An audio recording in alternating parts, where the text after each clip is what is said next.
went crazy for school bullies, but times have changed. The new president looked at all of this and said, enough. He decided to put an end to juvenile crime once and for all.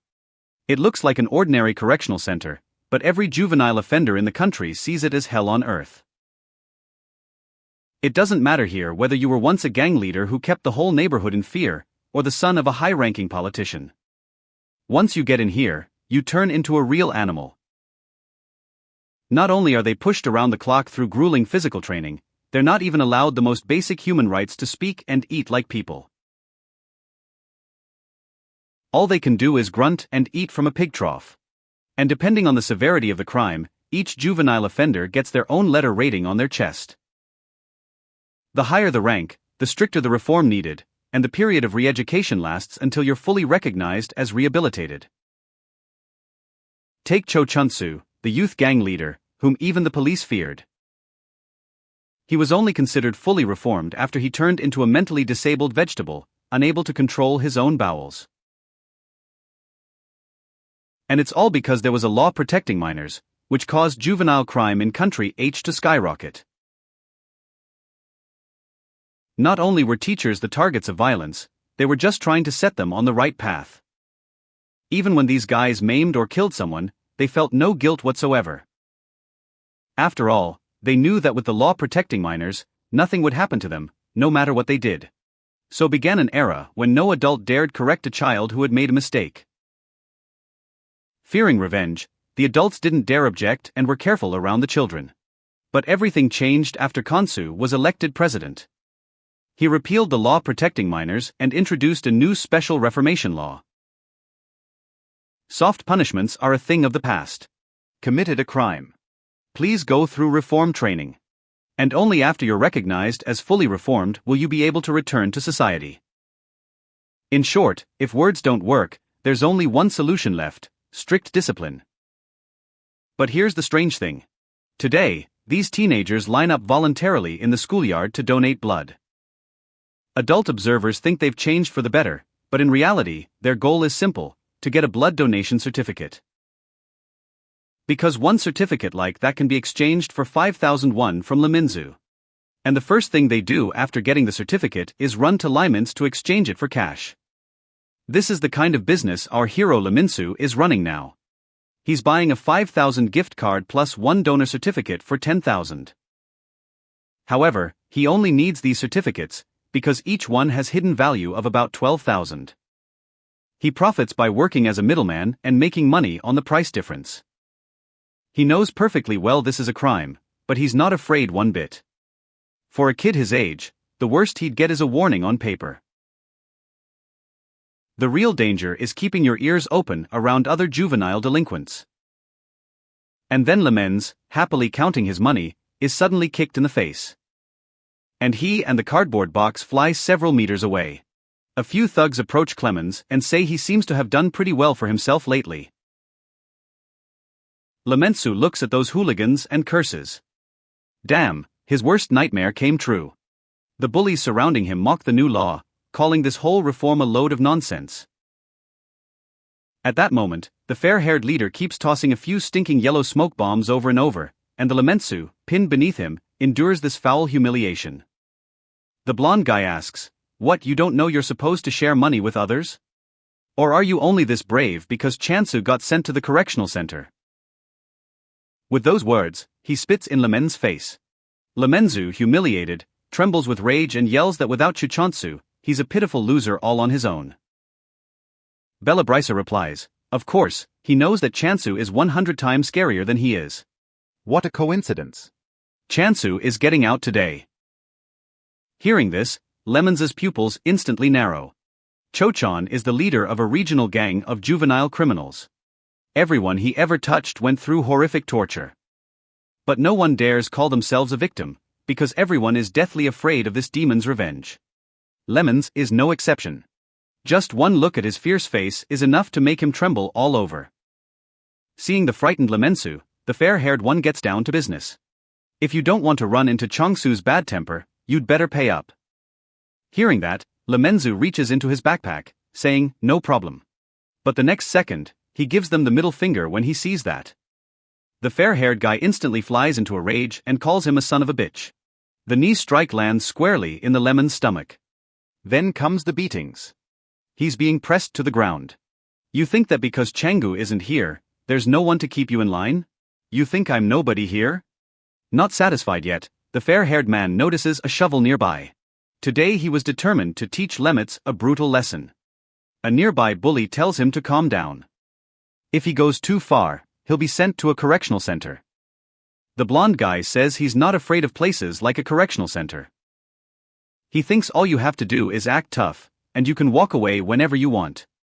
And now he just wants to beat Minsoo so badly that he'll wet himself. But just as the blonde guy swings, his back gets hit with a powerful kick. The newly elected student council president, Kong Nuksong, says that school violence is prohibited here. Having said that, he helps Lemens up from the ground. The surrounding bullies will find out who he is. At this point, the beaten blonde guy doesn't even care anymore. He grabs a shovel and charges at Kangson. Today I'll kill you both, then transfer to another school. Dodging the shovel, Knudsen asks whether the blonde guy really wants to kill him. Then he grabs Belobrasov by the shoulder with one hand and with a full force over the shoulder throw, slams him into the ground. Are you ready to answer for the killing? Realizing he can't match him, the fair-haired one immediately calls the others to attack. Before he can finish, 3 henchmen rush at Knudsen, but the henchmen are on that henchman. Knudsen is taking them down one by one, blow after blow.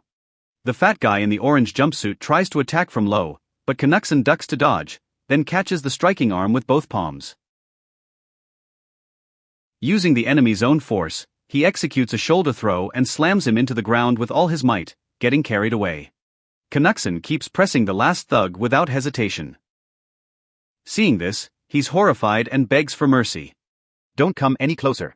I was just acting tough, but alas, he still can't avoid getting beaten up. Minsoo picks up his backpack and sighs, asking Knudsen, "Didn't you say yourself that violence at school is forbidden?" Answering Minsoo's question, he turns around, then smiles and says that in moments like these, he should call him by name. Minsoo steps forward, head lowered, and says that he is no longer his brother. Stay out of my business. By staying close, you'll only get yourself into trouble. Knudsen says he's not trouble to him, but a brother. Whatever Minsoo may think, they will always remain inseparable brothers. Minsoo pauses for a moment, then says, "Come on, just toss those watches. If a rich family adopted you, it's time to switch them out. I'm embarrassed for you." Knudsen scratches the back of his head and says he doesn't care. And the watch on his wrist needs replacing a lot more. Back home, Minsoo just can't get Knudsen's act out of his head. If Knudsen doesn't get into college because of today's mess, that'll be really bad. Knudsen is both the student council president and a guaranteed admit to medical school. His real name is Lee Hyunso. He is Lee Minesio's older brother. Many years ago, he was adopted, so he thinks his brother shouldn't have anything to do with him anymore. Everyone must follow their own path. Let Knudsen go his own way, and let Minsoo find a way to survive on his own. And inside this abandoned clothing donation box lies his path to survival. All the money he's saved up over this time is kept here. 3.4 million won. He still needs 6.6 million to reach his goal of 10 million. So he's thinking about checking other schools for donor records. Because the next blood drive at his school won't be for another 3 months. And why is he so obsessed with making money this way? It all goes back to how he left the shelter 2 years ago. Then the government gave him 5 million won in aid, but with that money, he couldn't even rent a bathroom. And it was hard for the underage orphan to find a job, so even knowing it was a crime, he understands it's the only way to make money fast. Hardly has Minsoo hidden the money when he hears someone howling. The blonde guy somehow appeared behind him. He grabs Lemensa by the shoulder and says, "Want me to tell you something interesting? If you get caught, money obtained through crime will be confiscated by the state." Having said that, he starts laughing loudly right in Lemetsoo's ear. Lemensoo demands to know what he wants, and the fair-haired one replies, he promised that he would wet himself every time he saw him. Meanwhile, in the noisy classroom where Knudsen is sitting, a teacher suddenly appears and tells everyone to settle down. He has an announcement. Cho Chansu, sent to a correctional center, has returned. The teacher believes that Chansu has truly realized his behavior and asks the classmates to help him fit back into school life. Hearing this, the classmates start whispering. Someone says, if Chansu hears this, the teacher's in for it. Others say the correctional center is a joke, since he got out after 4 weeks. But in the next moment, what's happening leaves them stunned. The youth gang leader they remember, a man who committed every imaginable evil, is now sitting in a wheelchair with a blank stare and, like a complete idiot, shouting that he needs to pee. Right there in front of the whole class, a warm stream starts shooting out of his fly. Only then will the classmates realize that this new special Reformation law is no longer child's play. Meanwhile, at the shelter by the social center, police are stretching barricade tape at the entrance to the alley, surrounded by a crowd. There was a murder here. The driver tells Canuckson that they may be late for tonight's academy party because there seems to be an accident ahead, and it's causing a traffic jam. Canuckson says this place is the very shelter where he once lived. Nothing was supposed to happen there, but then he seems to notice something. In a panic, he instantly yanks open the car door. The watch lying on the ground belongs to his brother, Liments. In that instant, a bad premonition of trouble surges in his heart. He quickly pushes through the crowd and rushes forward, but the scene that opens before him instantly widens his pupils. Minsoo has already been arrested by the police and handcuffed. And according to Article 243 of the Special Reformation Law, he will be sent to the Reformatory Center for intensive supervision by order of the Simplified Juvenile Court at the Reformatory Center. The judge angrily berates Minsoo as hopeless, showing not a trace of remorse. Don't forget, you're sitting here charged with murder. Minsoo keeps his head down and insists he didn't kill anyone, but the judge ignores him completely and just takes out a brick with his fingerprints and bloodstains on it. And at the same time, the full list of crimes he's committed so far. If people killed others over bullying, stealing money, or just because they didn't like someone, there'd be countless corpses in this world. The reason he commits crimes is that he can't trust adults. He should learn to ask adults for help. And so, under Article 28 of the Reformation Law, a warrant for reform detention is issued. He'll be sent to the correctional center on this bus packed with juvenile offenders. The instructors on the bus, smiling broadly, tell them to quiet down. They're almost there. Soon, the bus arrives at its destination. These guys have no sense of danger at all. Instead, they whine about how they're supposed to sleep in such a dump. But the farther the bus goes, the more they notice a group of girls with stunning figures. Their hearts start to flutter right away. They even start competing to pick one of these girls. The instructor quickly tells them to calm down. This is a women's re-education center. Our building is on the other side. At that moment, Minsoo silently leans against the window, still remembering the judge's words about trusting adults. But even if he's telling the truth, no one believes him. How can he trust adults? Soon the bus arrives at the men's re-education center. At first, these juvenile offenders act very cocky with the local instructors, but the next scene leaves them speechless. A crowd of tattooed muscular guys runs by, weeping bitterly, and as they run they make all kinds of animal sounds. This makes the newly arrived, clueless hooligans burst out laughing. At that moment, one of the instructors seems to notice something. He immediately shouts out loud, "Everyone stop the exercises." And then these juvenile delinquents with red-letter grades on their chests stand at attention in perfect formation, not daring to move a muscle. Then the instructor loudly commands, "Show respect to the director, all personnel on guard." And then the whole group drops their hands in greeting at once. The director says impassively, "Personnel, line up." Minsoo and the others are wondering if they'll have to do it too, at this moment. The director gives a sinister grin and commands a doggy pose. Before he can finish speaking, the newly arrived juvenile delinquents burst into mocking laughter.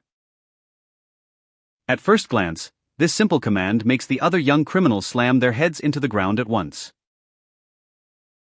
This beast mode disgusts some newcomers. Hasn't he heard of the laws on minors' rights? At that moment, the director points at them and says, "Looks like some pests still aren't listening," and then shouts, "Piglets." And then, from those juvenile delinquents, heads buried in the ground, comes a constant pig-like squeal. "In 10 minutes, I'll turn these pests into livestock."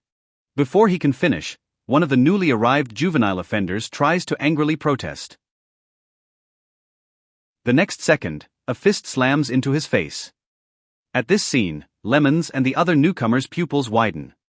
Those young criminals, snorting like hungry wolves, slowly close in on them, as if they want to vent all the rage they've built up over the years on these newcomers.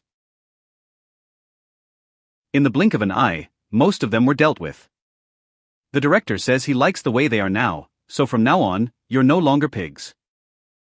You've been promoted from pig to servant. You can talk like normal people. Only then do these juvenile delinquents, for the first time in a long while, speak actual human words, answering, "Yes, sir." Minsoo cunningly crashes to earth and pretends to be dead. The rest are either being chased by these hungry wolves, or they're running to the instructors around them for help. Don't be fooled by the instructors' ever-present smiles. They hate these social outcasts and parasites to the core, so violence becomes their only means. Fine control of force and blows that miss vital organs. Violence not aimed at killing achieves an educational result. Limits will see all of this. After all, nobody wants to become a killer, and neither does he.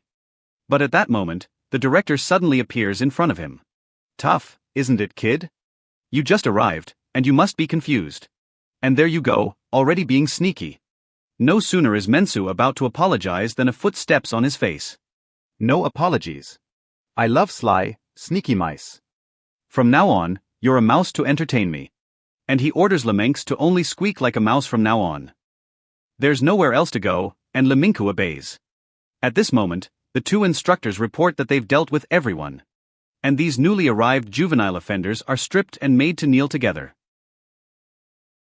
And next comes the evaluation stage.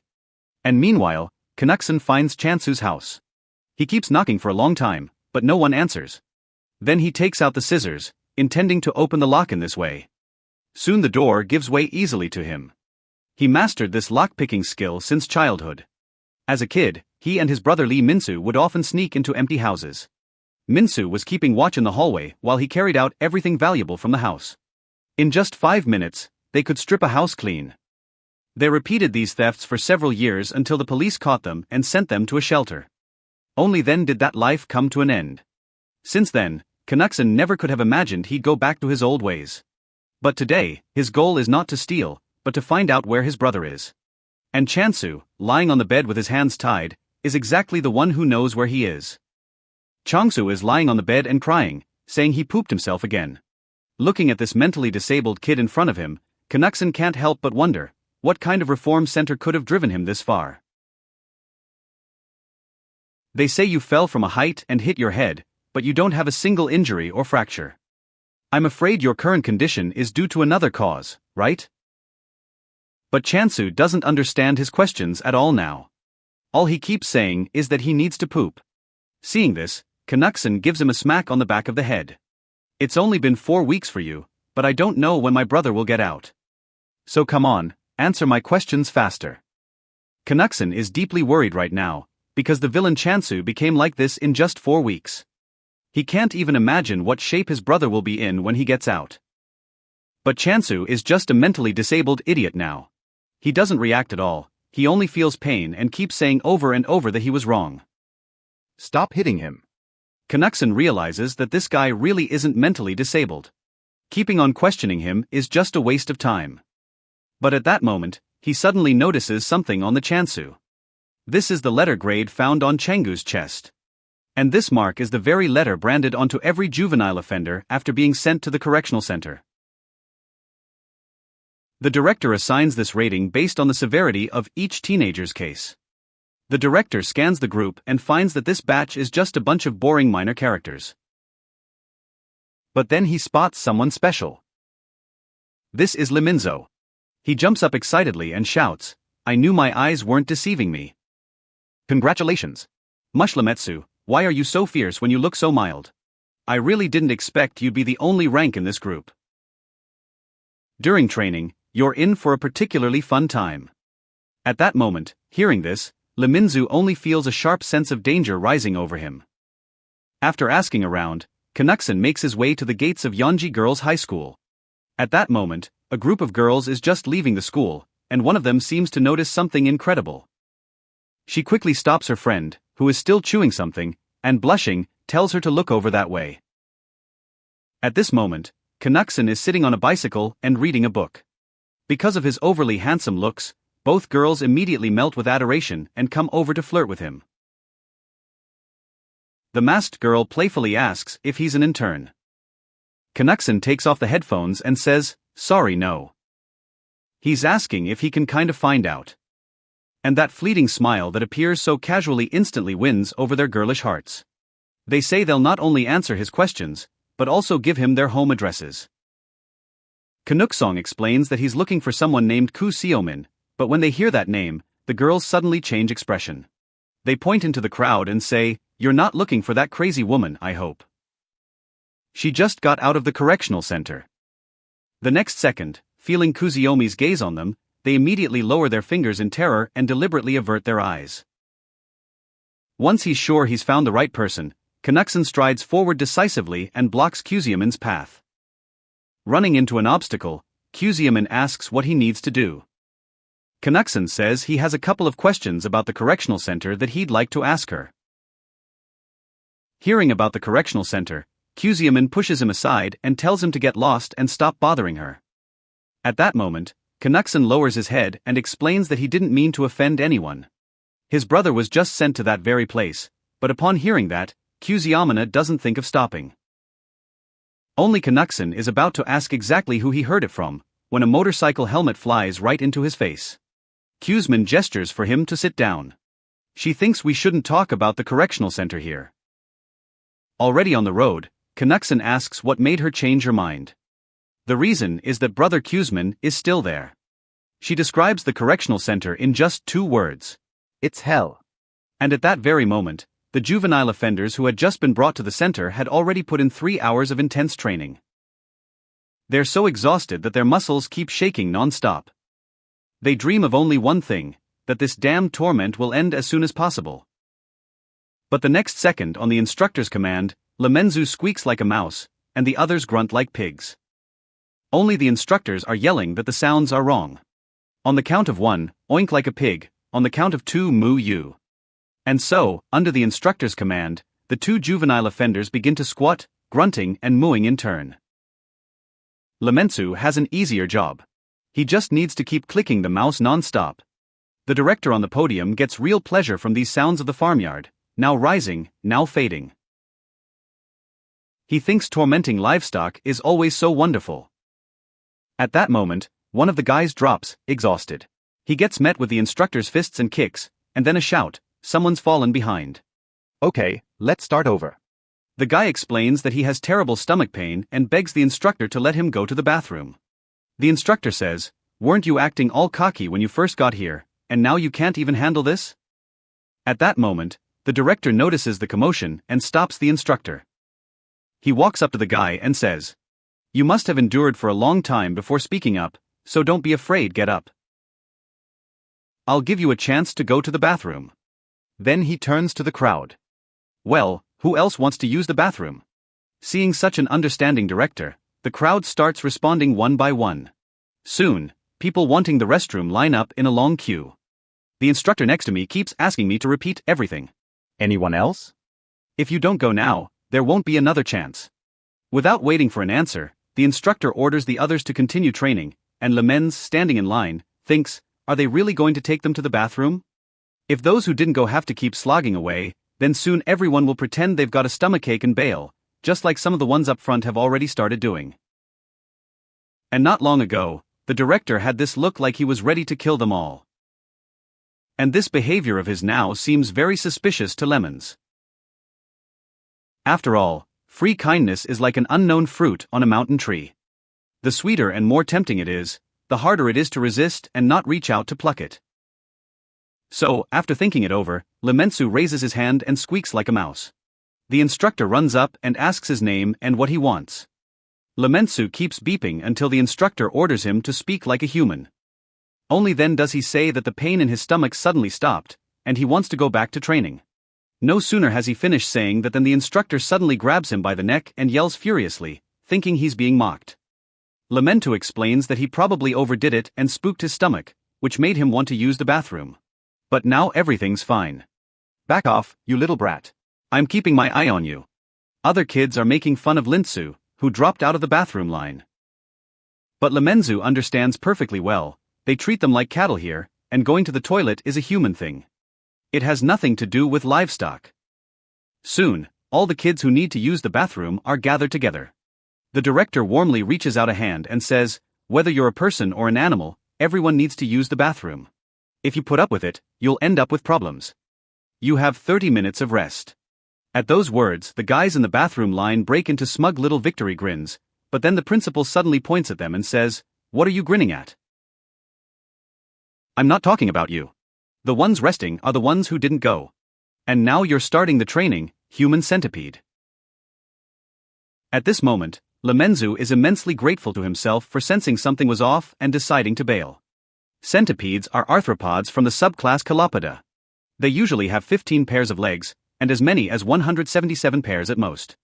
They are creatures lower than both humans and beasts. And these kids will be holding themselves up by their hands, pressing their heads back against the person standing in front. If anyone falls along the way, the count starts over. This is a fully automatic digestive toilet, built especially for them by the kind director. And as the training goes on, they also have to endure constant beatings from the instructors. Did you little bugs want to go to the bathroom? Yes. So why isn't anyone pooping now? Soon 30 minutes pass. The instructors douse their bodies with cold water to prevent the stench from polluting the air. The punks who were like wild animals 3 hours ago have now turned into cattle ready for slaughter. When the alarm sounds from the speakers, today's training finally ends, and next on the schedule is mealtime and assignment to the dorms.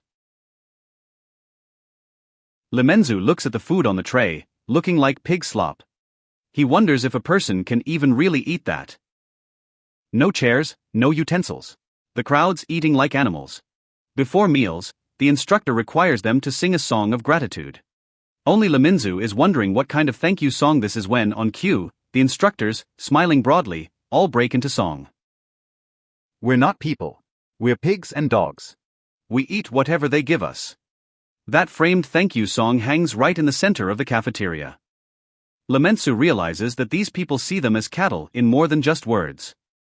They really do, in the most literal sense, see them as livestock. He grabs the food with his hands and stuffs it in his mouth. Is he an animal by status, or what? The only thing he needs to do now is endure it until the chance to get out comes. Meanwhile, Kuzmin leads Kanuk-san to the top of the hill. From here, you can see the whole reform center, like it's right in the palm of your hand. Kanuk-san asks if she really thinks that place is hell. Kuzmin says, hell would be better than this place. It's not for people at all. She still has nightmares every night about what happens there every day. Now, without mountains of embarrassment, she can't fall asleep.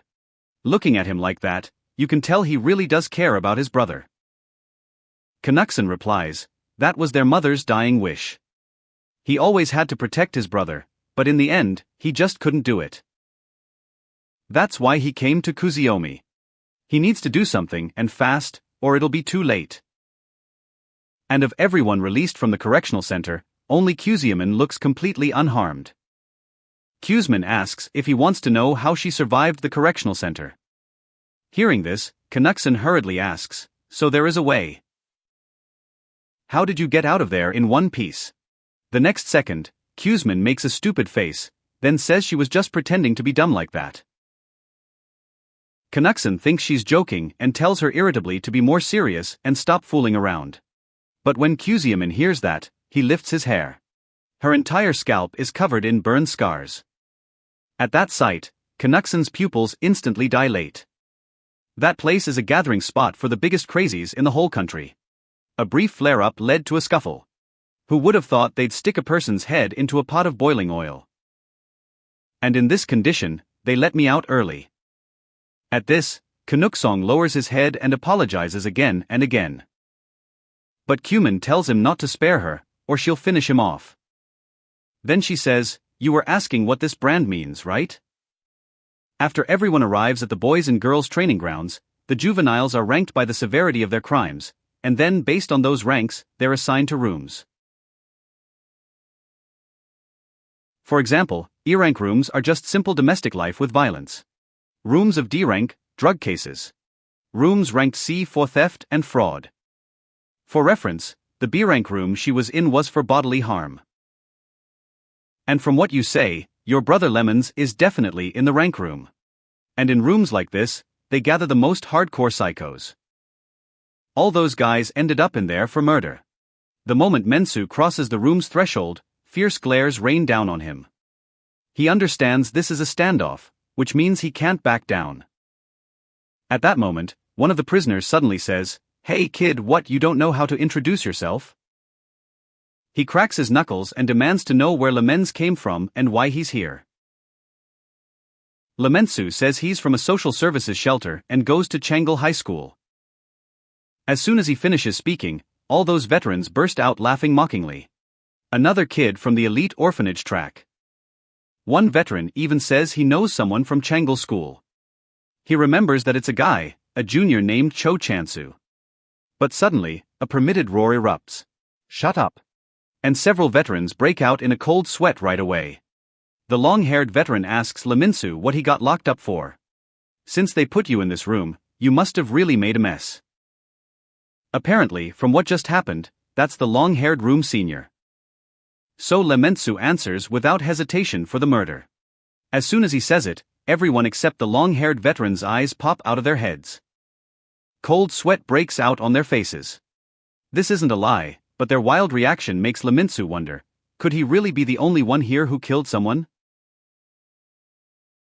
He thought he'd be matched with people who had similar articles, but now it turns out that murder is the most serious thing here. And it seems the severity of the crime is directly tied to how power is distributed here. At that moment, one veteran suddenly says to the long-haired guy, "Looks like our pup's gonna stay a rookie." Minsoo is a little confused.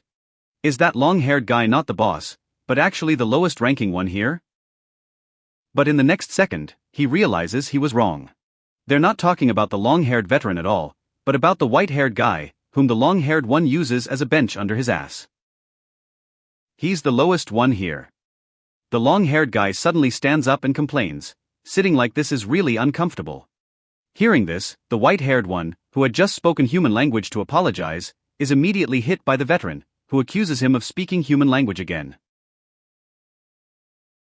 The helpless white-haired one can only squeak like a mouse. This scene is a perfect repeat of Minsoo's own recent experience. The weak get bullied, from the outside and from within. So at that moment, Minsoo firmly decides to himself. If they think they can boss him around, he'd rather take on the role of a killer. At 7 p.m., they have self-reflection time. Minors at the correctional center are required to write 10 penitent essays every day, but Minsoo doesn't know what to write. In the end, the blonde guy who was bullying him wasn't killed by him at all. Suddenly, a crumpled paper ball lands on Minsoo's desk. Two veterans are batting this paper wad of apology sheets around, playing baseball. Minsoo asks curiously, "Don't they write confession essays?" That veteran says, "What do we need this nonsense for? Our little dog will write them for us anyway," and he tells Laments not to write either. Just blame it all on the dog. But at that moment, the white-haired one grabs his crotch and yaps twice. Only after getting the veteran's permission does he speak normally and say that he needs to use the restroom. The two veterans aren't being difficult. They comply with his request. But just as the white-haired man is about to relieve himself, one of the veterans kicks him in the ass. He says the white-haired one is just a dog now, not a human. So he should pee like a dog.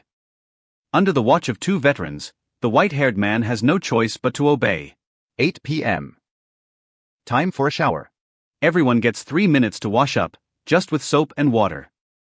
What Minsoo really can't stand is that one tiny bar of soap is shared among 50 people. 9 p.m. Time for the instructor check and roll call. Veterans or Minsoo are counted in order from 1st to 5th, but when it's the white-haired one's turn, to everyone's amazement, he yaps. No need to think about it. This is clearly a setup by the veterans. If he doesn't comply, he'll get beaten as soon as the inspection is over. And if he complies, the instructors will beat him up. No matter what choice the white-haired one makes, he won't escape a beating. But the white-haired one knows how to think fast. A short beating is more humane than long torture after the inspection. 10 p.m. Lights out and sleep.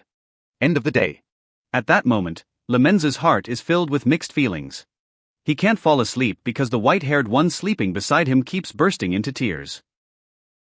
The senior one just grumbles, "Why are you bawling like a person?" The white-haired one immediately clamps a hand over his mouth, sniffing and squeaking. Living in a correctional center means you have to get up early. At 5:30 a.m., it's time for cleaning and roll call with a head count. At 6 o'clock, after roll call, staff come in and hand out breakfast. At the table, Lemensoo asks curiously, "Why aren't we eating in the cafeteria?" A bald senior explains to him, "That's because there's outdoor training during the day, so today they're eating inside." This time, the instructors even handed them spoons like actual human beings. Minsoo goes on, "So where did the little dog go while we were eating?" At that, the older guys all look down under the table, and that's when Minsoo suddenly gets it. This table that didn't come from nowhere, this is the white-haired one serving as the tabletop. Minsoo says, since he's working, he should at least be given something to eat. The bald senior tells him not to worry. They'll take care of Bobby like friends. Tattooed upperclassman picks up, "Exactly, where else would you find friends who'll feed him in person?"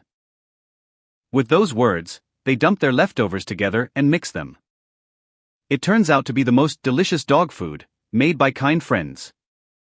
This is a special dish for Bobby. The white-haired man is revolted to his very core, but he has no choice but to get down on the floor and eat like a dog, afraid of being beaten. But then Minsoo shouts and knocks over the table, "Don't eat that." The upperclassmen are completely baffled by this scene. Minsoo asks Whitehair, "What do you really think of yourself as a dog, Makianzen?" But in response, the white-haired man shows no sign of hope or gratitude. Only pure terror on his face. And it all comes from the long-haired upperclassman Kuzihun. He warns Minsoo, "This place has its own hierarchy and its own rules. You came later than everyone else, so you have to follow these rules. If you don't like it, fight for the top spot. But first you have to beat white-haired Bobby to earn that right, because once the challenge is issued, white-haired's rank is higher than Minsoo's. If Minsoo loses, he'll become this room's new little dog." Minsoo is swearing. What a childish, stupid game this hierarchy is. But he doesn't realize that the white-haired Munhyunjin is staring at him like a hungry wolf. Just as Minsoo says it needs to stop, the white-haired guy's fist is already slamming into his face. He knows that today might be his only chance to shake off the puppy status, and he can't let it slip away. Seeing a fight, the seniors start yelling, "Come on Bobby, here's your chance to shed your newbie skin." They also tease Minsoo. "Why don't you fight back? Do you want to become the new dog?" Minsoo understands that losing this fight means hitting rock bottom. But the white-haired guy, who's beating him while wiping away tears, really puzzles Minsoo. Meanwhile, Canuckson arrives at the welfare shelter. The director says tomorrow he's going to work. He took everything he needed. Uxon, holding a toy penguin, says everything is ready. "This is a treasure for Minsoo and me," says the director. These two brothers were the biggest troublemakers in the whole orphanage. Especially Uxon was always fighting with the other kids. The children were so afraid of him, they wouldn't even go near the orphanage. Uxon explains that she misunderstood everything. Even though he often fought with the kids, they weren't afraid of him. They were afraid of Minsoo. There he is, a real creepy psycho. Once he snaps, there's no stopping him. Right now, the white-haired one is crying, "I'm sorry." But his fists and feet know no mercy. There's only one goal in his head. He doesn't want to be Bobby anymore, like before. Minsoo was taken down. He is lying on the floor, holding his head with both hands. Bald upperclassman, who recently panicked when he heard Minsoo was a killer, is now showing his true colors. Apparently, convinced that Minsoo had already become Bobby. Not content with just beating him, he finishes him off with words, that's why your parents abandoned you. You're a worthless loser, the new Bobby. But barely has he finished saying it when a brutal blow lands on his head, and as if a code word had been triggered, Minsoo is completely transformed. With one hit, he knocks out the bald upperclassman. This scene leaves everyone else stunned, especially the white-haired Mun Hyun-jun, who freezes in place. Exactly as Uksun said, he's the truly terrifying one. And in Minsoo's fury, there is only one thought in his head: to turn everyone here into Bobby. I told you, you'd all become new Bobbies. But then one older guy kicks him in the back. Now the three upperclassmen have huddled together. Turn us all into Bobbies. Have you completely lost your mind? Don't act so tough. This is the master bedroom. This place is full of people who think they're hot stuff. We were lenient with you only because you were a helpless orphan. But before he can finish speaking, a plunger is shoved into his mouth. And because the code word worked again, Minsoo is trembling even more and roaring. Shut up. Then he punches the older guy in the face, breaking the plunger in two. Seeing this, the two other upperclassmen can't sit still any longer and rush forward. One even threatens to attack, but the next moment, what they see pins them to the floor. Minsoo holds the broken vantas like a weapon and, with the eyes of a madman, points it at them. Have you ever killed anyone? Meanwhile, on the golf course, Representative Kong casually swings his club, and his henchmen immediately applaud, sucking up to him. Uksun is kneeling nearby. The congressman asks him how he got hold of that thing. Uksun says it's a little early, but he's ready to report for duty. Priority is solving young people's problems. This will help your political career. Hearing this, Congressman Ken smirks. The guy who looks after me lost his spot at the medical institute. Explain yourself, Uksun. It's all because of that brother of yours in the correctional center. But even if you go into service now, there's no guarantee they'll assign you to the youth correctional center. Hearing that, Uksun says, that's exactly why I came to ask for your help. If anyone can make that happen, it's you, father. But the deputy says, why should I clean up your brother's mess? Only Uksun thinks that in the end, his father won't help when the lawmaker changes tone. If, in the future, you prove yourself and help me become president, then why not? Come on, help your daddy become president. At that moment, Minsoo, like a hungry wolf, growls at the upperclassmen.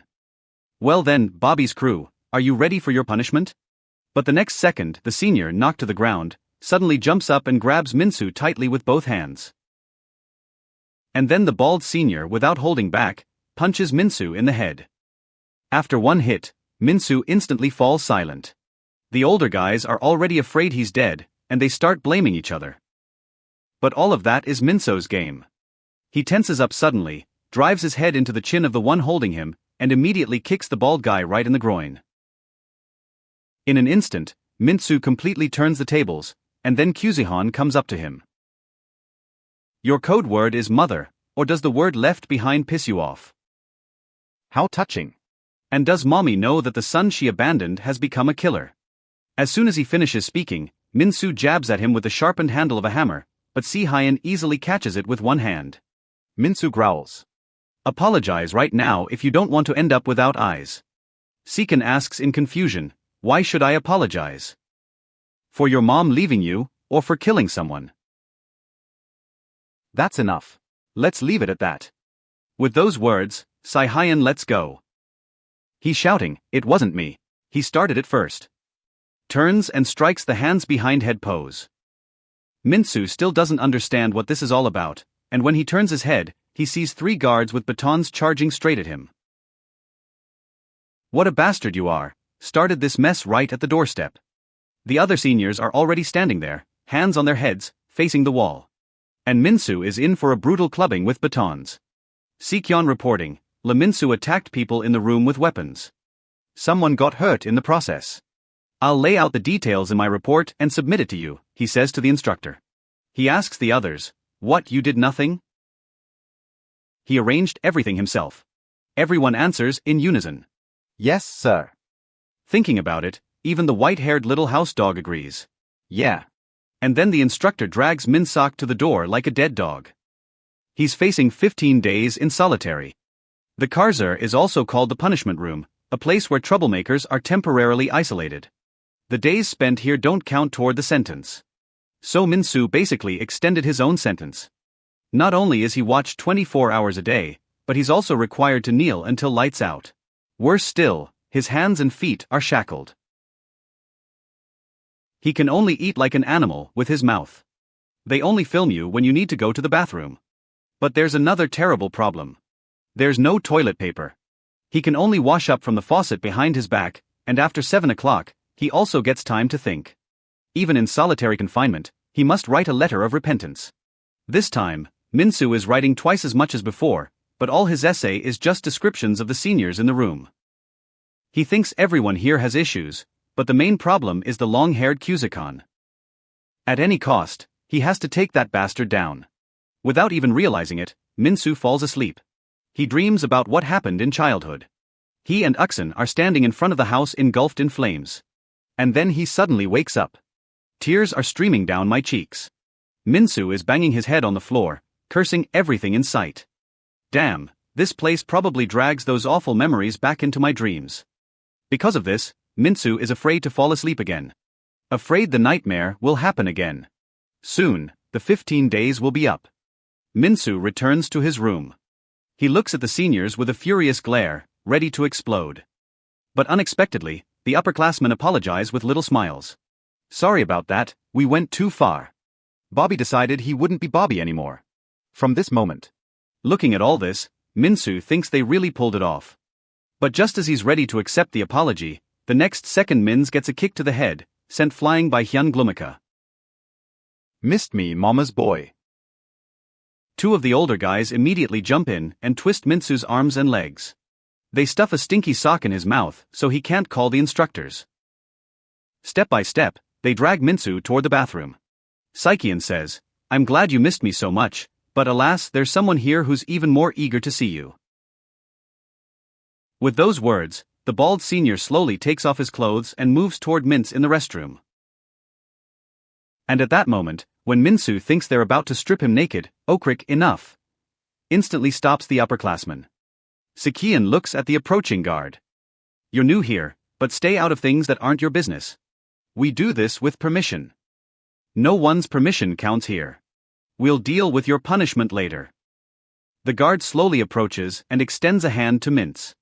Minsoo lifts his eyes and freezes the moment he sees who it is.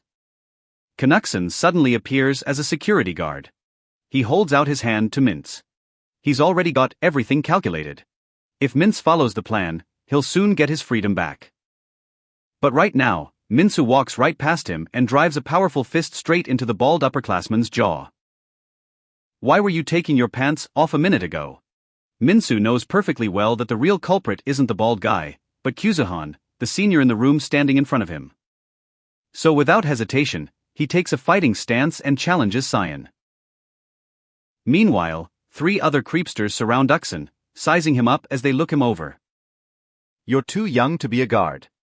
But no matter how you look at it, every room has its own rules, and those rules are allowed. "So, will you follow the rules of our room too?" Uksen asks. "You mean the rules about fighting? Then I guess I'll have to follow them too." Hearing that, the seniors break into smug grins. "Then don't you dare back out later and settle scores while hiding behind a security guard badge." Uksen gives a slight smile, as if to say he always keeps his word. And on the other side, Minsoo, no matter how he swings his fists, can't even touch Cyan at all. Cyan is mocking him. "You don't even have the strength to stay on your feet, and you're still yelling, taking advantage of the moment." He turns to check how the others are doing, and finds that in that same moment, Uksen has taken them all down. The older guys didn't even have time to fight back. And while he's figuring out what the hell is going on, Minsoo's strike creeps in quietly. Got distracted, and his chin takes a fierce hit from Minsoo. And Minsoo shouts triumphantly, "Are you fighting me? Don't stare all around like that." After taking that hit, Si-Hyen's forehead veins bulge slightly. He thought that since he'd caved before, Minsoo would know when to stop. But now he decides to personally teach this guy a harsh lesson, so he realizes what a real gap in power feels like. "You know why Bobby became Bobby the Unbending?" Minsoo gets back up and kicks him, shouting, "What Bobby? "I don't care." Bobby used to be the dorm monitor here, just like you.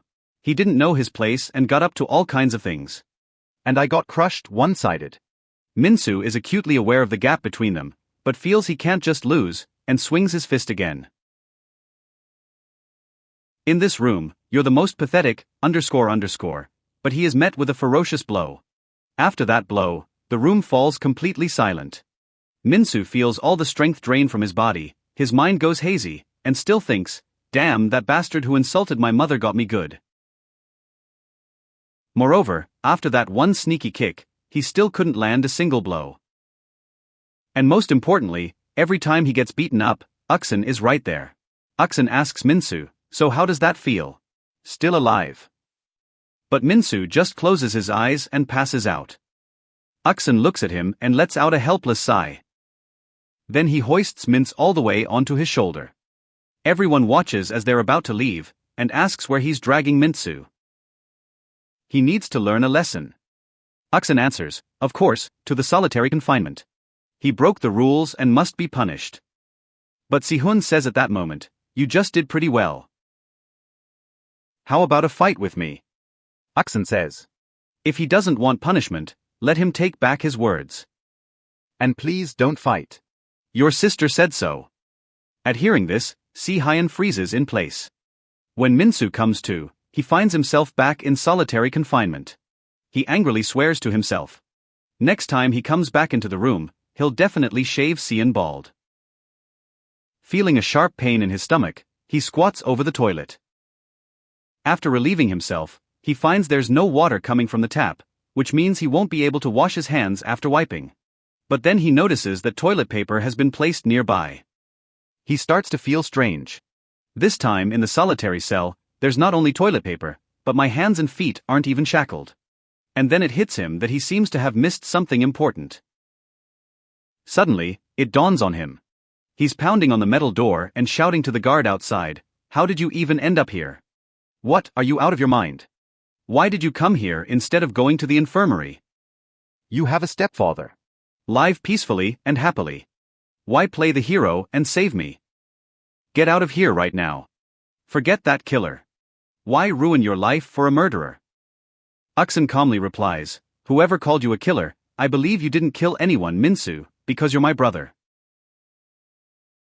And then Uksen lays out his whole plan. Minsoo just needs to do what he says, and he can get out of here early. The main thing is not to end up back in the hole like an idiot. Minsoo says, this is all great, but first he has one request.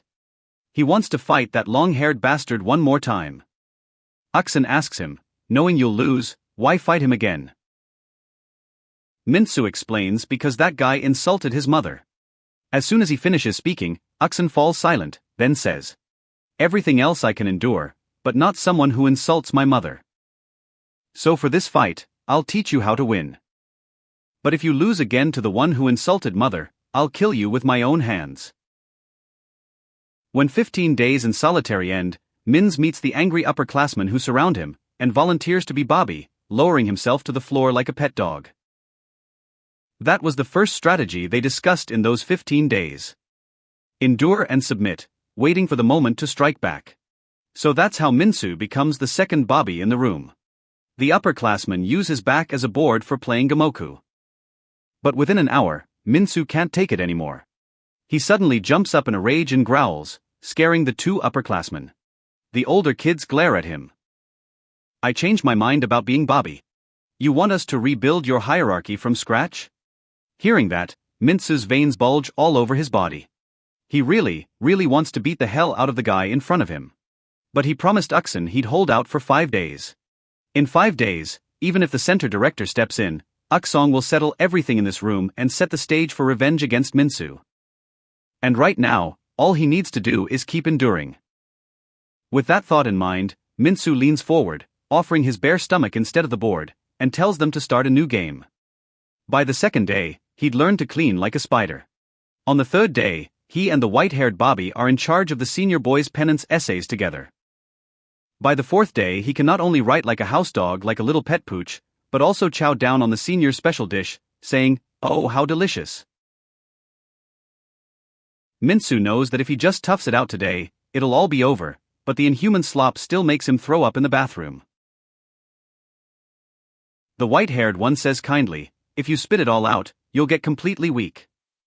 He smiles and slips Minsoo a candy, telling him not to tell anyone, or they'll both get beaten. Let's just try to be good here. Bobby, don't think about anything else. For a moment, Minsoo doesn't know how to react to this sudden kindness, but he can only be Bobby until today. But as often happens, it's precisely at moments like these that trouble strikes. During outdoor group classes, the upperclassmen play frisbee with two Bobbies, Minsoo and the white-haired one. But in chasing the frisbee, the white-haired guy accidentally runs into the kitchen crew. The ones he crashed into glare furiously at the white-haired man. What is that? Wants to pick a fight. White-haired, trembling, asks, do you want to play frisbee together? Meanwhile, Cyan is lounging on the ground, wondering how Uxin knows his sister. But suddenly, his thoughts are interrupted by a scream. 3 of the senior guys from the kitchen crew are hassling him. Is that your dog on the ground, idiot? You can't even keep an eye on your own dog. It's on purpose. You wanna start a war with our kitchen crew? Seeing their cellmate get beaten, the older guys roll up their sleeves right away, demanding immediate apologies. Do you want war? Come on, we're not afraid. But then Cyan says, drop it, don't make a mountain out of a molehill. We'll handle everything sensibly. No need to take it to extremes. Hearing that, the kitchen team senior smirks, then drives a hard kick into the white-haired guy's head. Your rationality really pisses me off. Seeing this, the older kids all turn away and act like they didn't notice a thing. They think starting a war with the kitchen crew over one Bobby just isn't worth it. Minsoo asks them, don't the guards care about that? The seniors say, the guards don't care about minor scuffles. Usually, they let us sort it out ourselves. Hearing this, Minsoo's face darkens, and he freezes in place.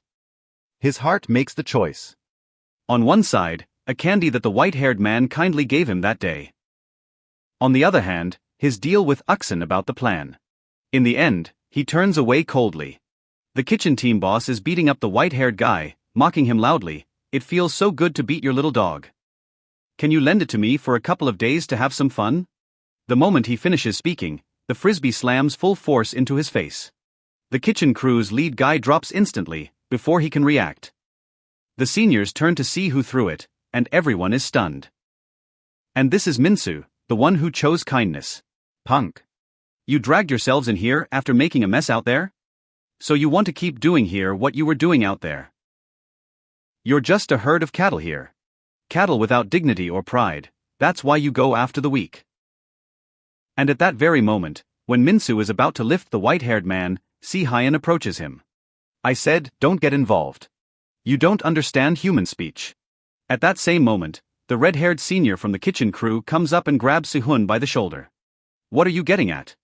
Should I go tell the boss that you're declaring war on us? Go on, declare war, but first I need to settle our internal matter. Hearing that a fight was about to break out, the juvenile delinquents immediately surrounded them to watch the show.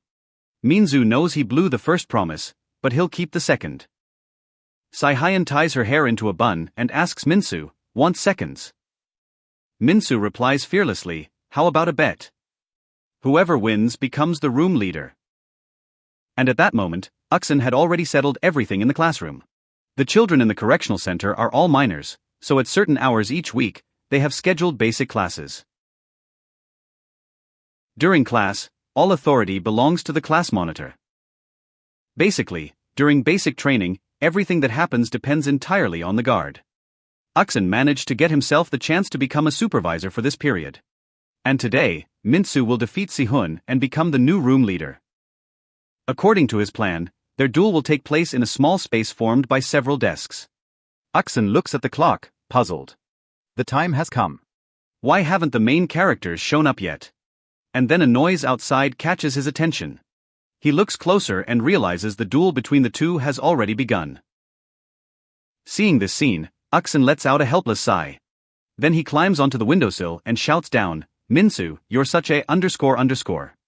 Though during 15 days in the punishment cell, Uxong drilled the same combo of moves into Minsoo every day. The first step is the hook. The second step, a shot to the liver. The third step is the opcode. The fourth step is a mid-level kick, front kick plus high kick. Then a sweep, and finish with a straight punch. But Uksun knows that isn't enough to beat Cyan. Though Si-hun has such raw strength, even without any training. According to Xun, his moves are flashy, but empty. No flow between the movements. For Mintz to spend 15 days mastering this combo and fight on a battlefield he set up specifically, a classroom full of corners to trap the opponent, using the surroundings to corner him. As soon as Minsoo pulls this off, his pair will definitely reach Cyan and beat him. But now Mintz has completely ruined the whole plan. Uksun is rushing downhill at that moment, thinking that his little brother is, as always, out of control. When he gets there, a living wall of juvenile delinquents keeps him from getting a clear look at what's going on. So there's no time for plans anymore. He can only use his status to stop the fight. But then, all of a sudden, a popcorn kernel flies right at him. The center chief asks, "What are you doing? Why are you ruining all my fun?" Seeing that it's the center chief, Uksong immediately salutes. "I'm the new guard, Kangsun. These kids are fighting. I was about to break them up." The center chief is dressing him down. "Why break them up? You didn't watch Beast Kingdom? Well, that foreign show about wildlife. Say, in that show, the snake wants to eat the mouse. What does the crew do? No way, of course, because a snake eating a mouse is part of the natural order.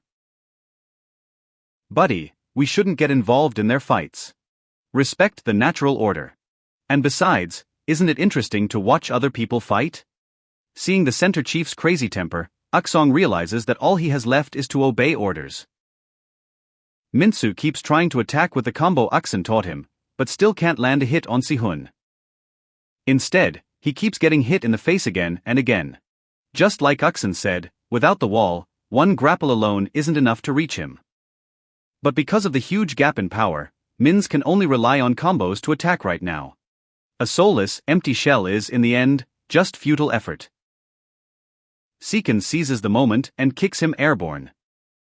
When Minsoo crashes into the crowd, a hail of insults rains down on him. Seeing this, Uksun covers his face with a sigh, hoping his little brother will give up soon, so they can come up with a new plan for the comeback. And right now, as he crashes into the crowd, Minsoo feels only a sharp pain in his knee. He knows that if this keeps up, he'll definitely lose, just like last time. To avoid getting even more badly hurt, the thought of surrender begins to take root in his mind. And then someone's hand pushes Minsoo back out. The crowd is shouting, "You idiot, what are you stuck on? Get back in there and fight. If you surrender now, you'll answer to us." Seekin, hands in his pockets, is teasing too. "What's that mama's boy fussing about? I lost my mom." Hearing that, Minsoo smirks. He already had a plan in his head. Seekin asks why he's grinning. Minsoo replies, "No, it's nothing. I think I figured out how to win everything back for you." Seeing those two back in the ring, the crowd erupts in cheers again. Si-hun yawns, "That's it, break time's over." Minsoo stretches a little and says, "Yeah, it's time to set the record straight." Though he figured out how to pull it off, the problem remains, how to lure Si-hun closer. Uksun discussed everything with him earlier. With Minsoo's current strength, you can't corner him. The only way out is to make Si-hun so angry that he charges in on his own and gets close to Minsoo, who's standing right at the edge. Hyuksun gave Minsoo a line that would 100% set Taehoyen off. Minsoo makes the ugliest face he can and yells at Si-hun, "Hey, how do you like Kyuzumin's face?" Before he can even finish speaking, Cyan really boils over. Without hesitation, he drives his fist into Minsoo right in front of a wall of live spectators. As expected, the method worked. Before the punch even lands, Minsoo blocks it with his palm, then, seizing the moment, grabs him by the hair, yanks with all his might, and twists his body. The situation changes in an instant. Looks like little sis really means a lot to you. At first, Si-hun thinks Minsoo's hit was just a fluke, but the moment he moves to dodge the next blow, he finds the spectators have backed him into a corner from behind. He can neither dodge properly nor respond. All that's left is to keep putting your head under Minsoo's fists, one after another. Any attempt at a counterattack is smothered by the crowd at their backs. Nothing to brace against. There's nowhere to run. And that's when Si-hyun realizes he's probably walked into a trap. No counterattacking, no dodging. Behind him, a dense wall of spectators. Try to push through the crowd, and you'll catch Minsoo's fists. Basically, now he's a sitting duck. Hit as much as you want. The best thing left is to raise both hands and cover your head. And as soon as Sherhoon spots a chance to strike back, Minsoo hits him with a side blow right on the joint of his leg. At this moment, Minsoo strings together combo after combo non-stop, venting all the anger built up over these past few days. Even when the opponent is already staggering, he knows he can't stop. We can't give him a second's rest. A relentless barrage is pounding every part of Shihoyan's body. Consciousness starts to drift, and Saihayan realizes that in a little while longer, he won't be able to hold on. If the next blow misses, he's done for. But now his blows are slow and helpless, like a snail's. He already blew his chance at a desperate counterattack. I warned you. Don't you dare insult my mother. Just thinking about it makes me shake with rage. At that moment, watching the runt Minsoo turn the game around, the crowd completely loses its mind, and Minsoo, like a berserker, keeps asking with every blow, if you don't know the score, don't judge other people's mothers on a whim, until his last strike goes wide. And only then does he realize that Saihayan has been knocked out for a long time. The moment Saiyan falls, everyone's jaws drop to the floor. Especially the three older guys in the room are rattled. Shihoyan's fall means that Minsoo has become the new room senior. But he himself is already dried up. Minsoo is still pissed off. He doesn't understand. Even while cutting him down, Saihayan still didn't apologize for insulting his mother. And then the juvenile criminals and the onlookers suddenly part, all at once, clearing the way. The head of the center is marching toward him at the head of a squad of guards. I thought you wouldn't make it. I didn't expect you to actually pull it off. Looks like the animal kingdom is pretty interesting. The mouse just took and killed the snake. While the out-of-breath Minsoo still doesn't get it. What is he talking about? The center director suddenly leans in right to his ear. Mouse. She's the mouse. Even in a fight, he cheats so slickly. To this, Minsoo dares answer only with a pitiful squeak. At that moment, Uksan picks up Saihayan and asks the boss what to do with him. That guy says, just throw him in the punishment cell or something. Upon receiving the order, Uksan decisively gets to work. Passing by Minsoo, he grumbles, what a disobedient kid. And who does he take after? Minsoo answers with a smile. Maybe he takes after his little brother? Though there was a snag in the plan. Fortunately, it ended without any real threat. Now it's time to move on to phase 2. One day later in the art studio, Kuzuman asks, so, my little brother got thrown in the hole? Uksan says guiltily, sorry, everything got out of control, this wasn't part of the plan. But Simin tells him not to move, because right now Uksong is working for her as a live model for a painting. Uksan asks, well, how much longer? This pose is too hard to hold. Semin says she's done. Maybe this project will get me into art school as the top student, but the moment Uksan looks at the host, his face fills with rage.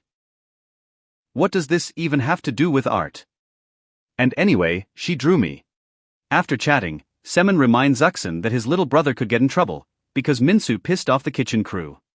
When she was in the center herself, she was on the kitchen team of the women's ward, so they sometimes crossed paths with the kitchen team of the men's ward.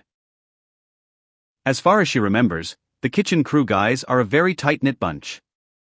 You mess with one, and they'll come after you one by one in turn. And there's one type you need to be especially careful with, the kitchen team leader, Shandobo. Just at that moment, Minsoo, who had come up for food, runs right into him, nose to nose. He dumps Minson's side dish right under his nose, saying, pile on a little more for him, but soon the gravy from the side dish spills all over the entire tray. Minsoo says in displeasure, well, that's going too far, and Shandabo replies, it's all good. You really pissed off our kitchen crew. And now, faced with the senior kitchen crew member Shandabo's public revenge, Minsoo decides to play dumb. He points at himself with the most confused look on his face and asks, is Chon sure it's him? Hearing this, the embarrassed Chong Dabo asks if he's Lee Minsoo. Minsoo admits that that's his name, but hints. Maybe it's some namesake? That name's pretty common. Realizing he could have tipped off Mock, Shandabo turns around and tells his goons to double-check everything and report back. But the bootlicker points at Minsoo and yells that it's 100% a Stuputaphon. But Minsoo had already made himself scarce from the cafeteria. On the run, He pats himself on the back for how deftly he dodged the bullet. Meanwhile, a summit of the top leadership of country H is underway. 3 representatives from different parties meet with President Han Minsoo. They're supposed to set aside party squabbles and focus on individual councils for the common good. One of these representatives is the father of Kanaksona. President Han Minsoo is addressing Assemblyman Kong. Long time no see. We were rivals in the presidential election, but now, for the good of the country, you're going to have to work hard under me. And with those words, he smacks Congressman Ken on the ass. The reporter's camera flashes up front capture this epic moment. Deputy Kong freezes. That guy just slapped his ass right in front of the whole country. The deputy Kanamentally is driven into a rage. His fist flies straight into Han Minsoo's face. Alas. This happens after the summit. He takes out his anger on a punching bag with a photo of Han Minsoo taped to it. After venting, he angrily asks the one standing behind him. Your father is enduring such humiliation. What do you say to that? And standing behind him is Kong Uxian. Uxian says, toppling President Han Minsoo is easier than it seems. All we need to do is destroy his political foundation. The Youth Re-Education Center, also known as the Reformatory Reform Center. Deputy Kong says, isn't that why I sent you there? And how far have you gotten? Uxian says. Judging by all the craziness I've seen downtown over this time, this place is definitely not the kind of establishment the president sold the people on. They make children maim each other.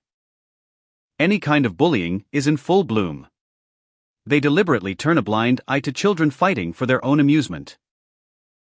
The truth is, this place isn't about rehabilitating troubled teens at all. This is a branch of hell built under this little screen. Upon hearing this, Congressman Ken claps his hands happily. So, this correctional center is the weak spot. Minsoo Uxian confirms it. All you have to do is leak what I described to the media, and Han Minsoo is finished. But the father says he's driving the horses too hard. That alone won't even come close. These teenagers are criminals after all. Don't victims want them to suffer a little? On top of that, Han Man will probably easily promise to bring up the human rights issue later and hush up all this noise. So we need to dig into something a lot more explosive. Today at the correctional center, they prepared a crab punishment for this batch of juvenile offenders. Everyone should arch their bodies like crabs, with their heads toward their own asses. This is one of the center chief's favorite little amusements for today. Minsoo doubles over, trembling all over, cursing inwardly. Oh damn it, when is this going to end? He's almost at the limit. Suddenly, a guard appears beside him. His nerves tense up at once, and he yells, "Crab, crab." But when he sees who the guard is in front of him, he feels a wave of relief, because it's Uxian. As he approaches him, Uxian barks for him to come out for individual training.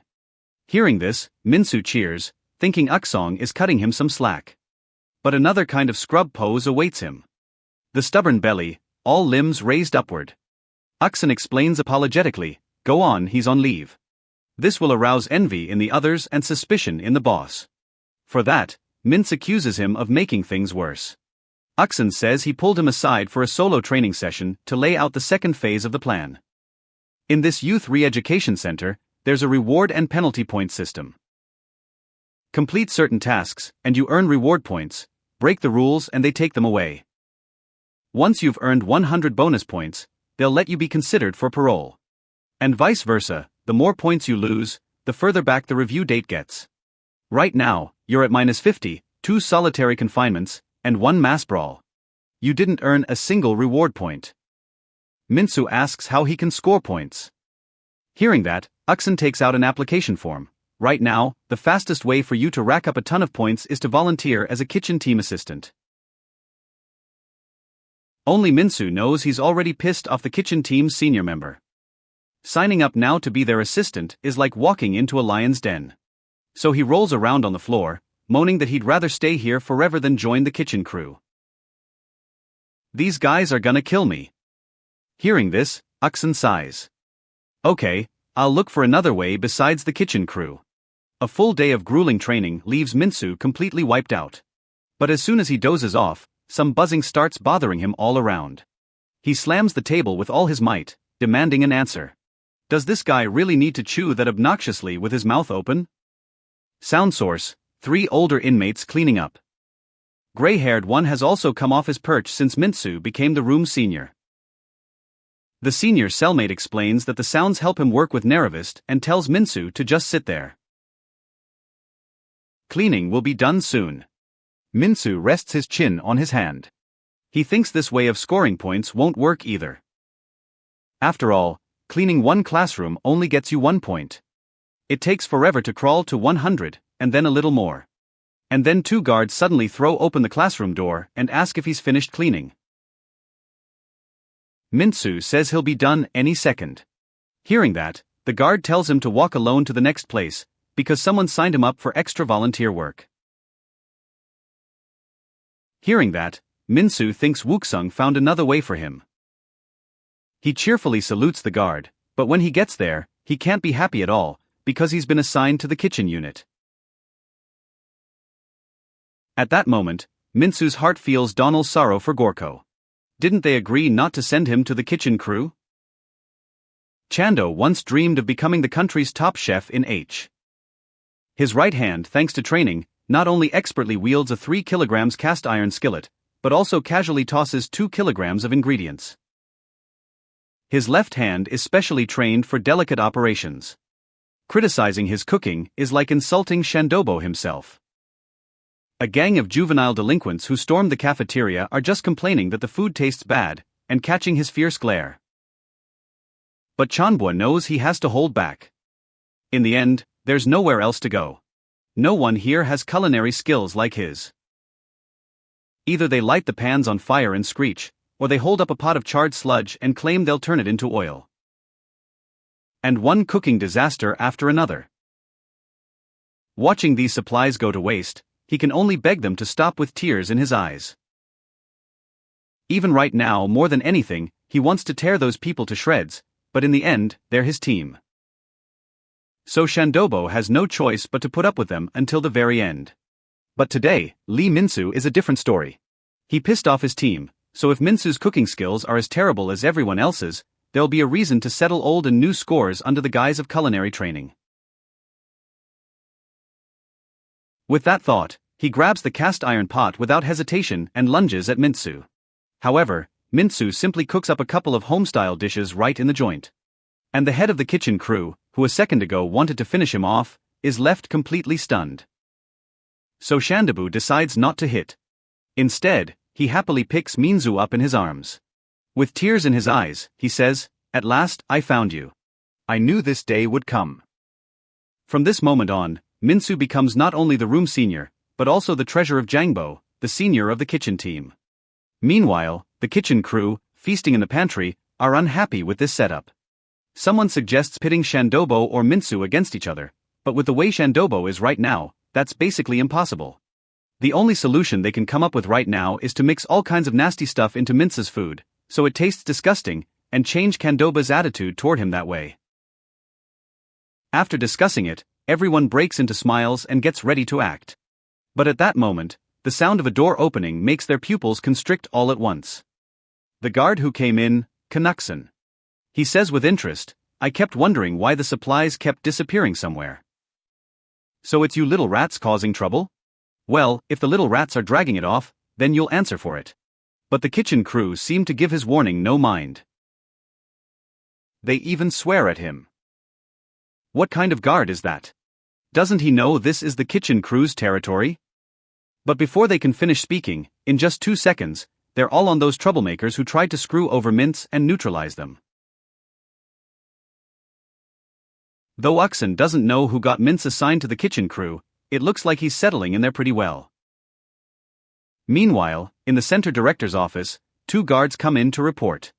The center chief asks happily, "So, did you guys have a fight?" But when he hears they didn't fight, the center chief's face darkens at once. After all, both putting Minsoo into the kitchen crew and getting its members to sabotage, it was all his scheme. They know the boss has a fiery temper, so they prepared Amorize in advance with love to win him over. And on the other end, Shandabo gathers all the members of the kitchen team. He asks loudly, "Are you ready to celebrate a special day that comes only once a month?" With those words, he takes out a bar of soap and shaves it into flakes, dumping them into the pot. He adds olive oil, more than twice the volume of the shavings, and heats it in a water bath. Then, adding a little finely ground powder, he squeezes out a bit of orange juice to replenish vitamin E. At last, with his powerful hands, he stirs everything vigorously. And it's ready. The vat of thick, moisturizing, appetizing-looking sludge is ready. Chanbo tells him, "That's not food. This is our kitchen team's natural hair wax. To welcome this special monthly day, we always do it this way." But Minsoo still doesn't get what special day calls for a hairstyle. Shandebo says it's because today is the day they bring in new supplies. Today we're getting to see the girls from the Women's Correctional Center. Every month, supplies come into the cafeteria, and we have to share those provisions with the kitchen team at the Women's Correctional Center. That's the only plus of working on the kitchen team. On this day, we style our hair to look more respectable, and haul loads on our strong shoulders, showing off. But Minsoo gets a very different reception. A group of girls surrounds him, not only admiring how cute and scrawny he is, but also asking over each other if he needs help. Seeing this from afar, Shandebo even gets jealous, thinking this guy's slacking off at work, and even flirting with girls. But then some tiny little girl pokes Kandoba in the back. She takes out the letter and hands it to him, whispering to grab it quickly before her older sister sees. Taking the envelope, Kandoba immediately blushes. He soars to seventh heaven, watching her make the gesture, and leaves. In his head, he's already walking down the aisle with her. He even came up with names for the 5 kids. In his fantasies, tears of joy stream down his cheeks, but the moment he opens the envelope and reads what's inside, his face turns deathly pale at once. Because this love letter isn't for him. It needs to be handed to Lee Minsoo, the room captain of rank A. Meanwhile, Minsoo in the storeroom is gasping for air from exhaustion. He can't figure out why those knuckleheads on the kitchen crew are only busy hauling stuff to the girls.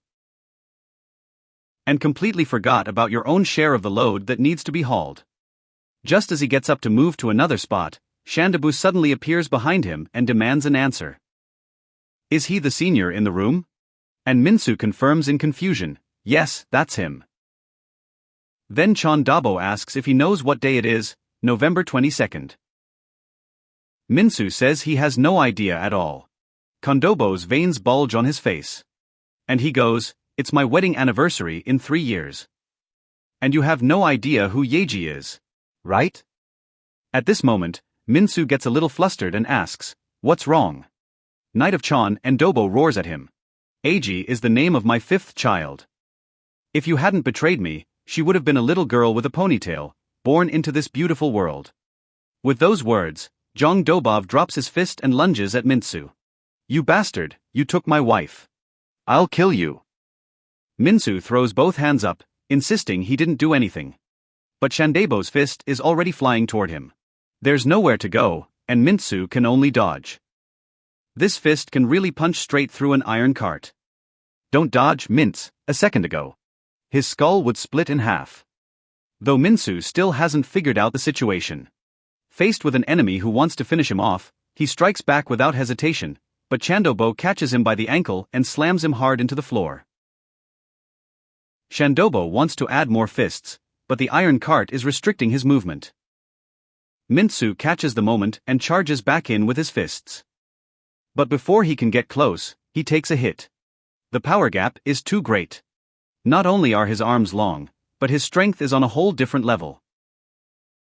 Minsoo just can't get close to him, and taking even one of his hits is like getting hit by a rock. And at that moment, Shandebo breaks free from the straps he was tied to the cart with. He keeps pounding Minsoo with his fists. "I'll take Saiyan on a date. Let's go hiking on Bukhansan." Very soon, Minsoo finds himself cornered, but at the same time, he comes up with a way to deal with it. When another Shandubu fist comes crashing down, he picks up an iron pot from the floor and blocks the blow with it. "I have no idea who Saiyan is, but your date plan sucks." With those words, he wraps both arms around Kondabu across the body. With all his strength, he tries to flip it over and shove it into the corner, then pull off the same move he used to beat Kuzuhan and turn the tide. The idea is good. But it won't budge even an inch. On the contrary, Kendoba grabs him by the head with one hand and lifts him into the air. Minsoo, you stole my pure love and my children's future. Then take your punishment, death. At this critical moment, Minsoo grabs a bag of flour. Without hesitation, he throws it right at Shandobo. Meanwhile, the girls from the kitchen crew are whining that it works, but it wears you out so much that it's unbearable. At home, they never even wash the dishes once, and here they expect us to play chef. While sorting the supplies, a girl notices an extra box in the stock. This is clearly from a men's correctional center. She asks her friends if she should take this box over there. Before she can even finish, one of the girls says, if need be, they'll come and take it themselves. Chondabo is so scary that no one would dare go there. Another one just nods along. Exactly.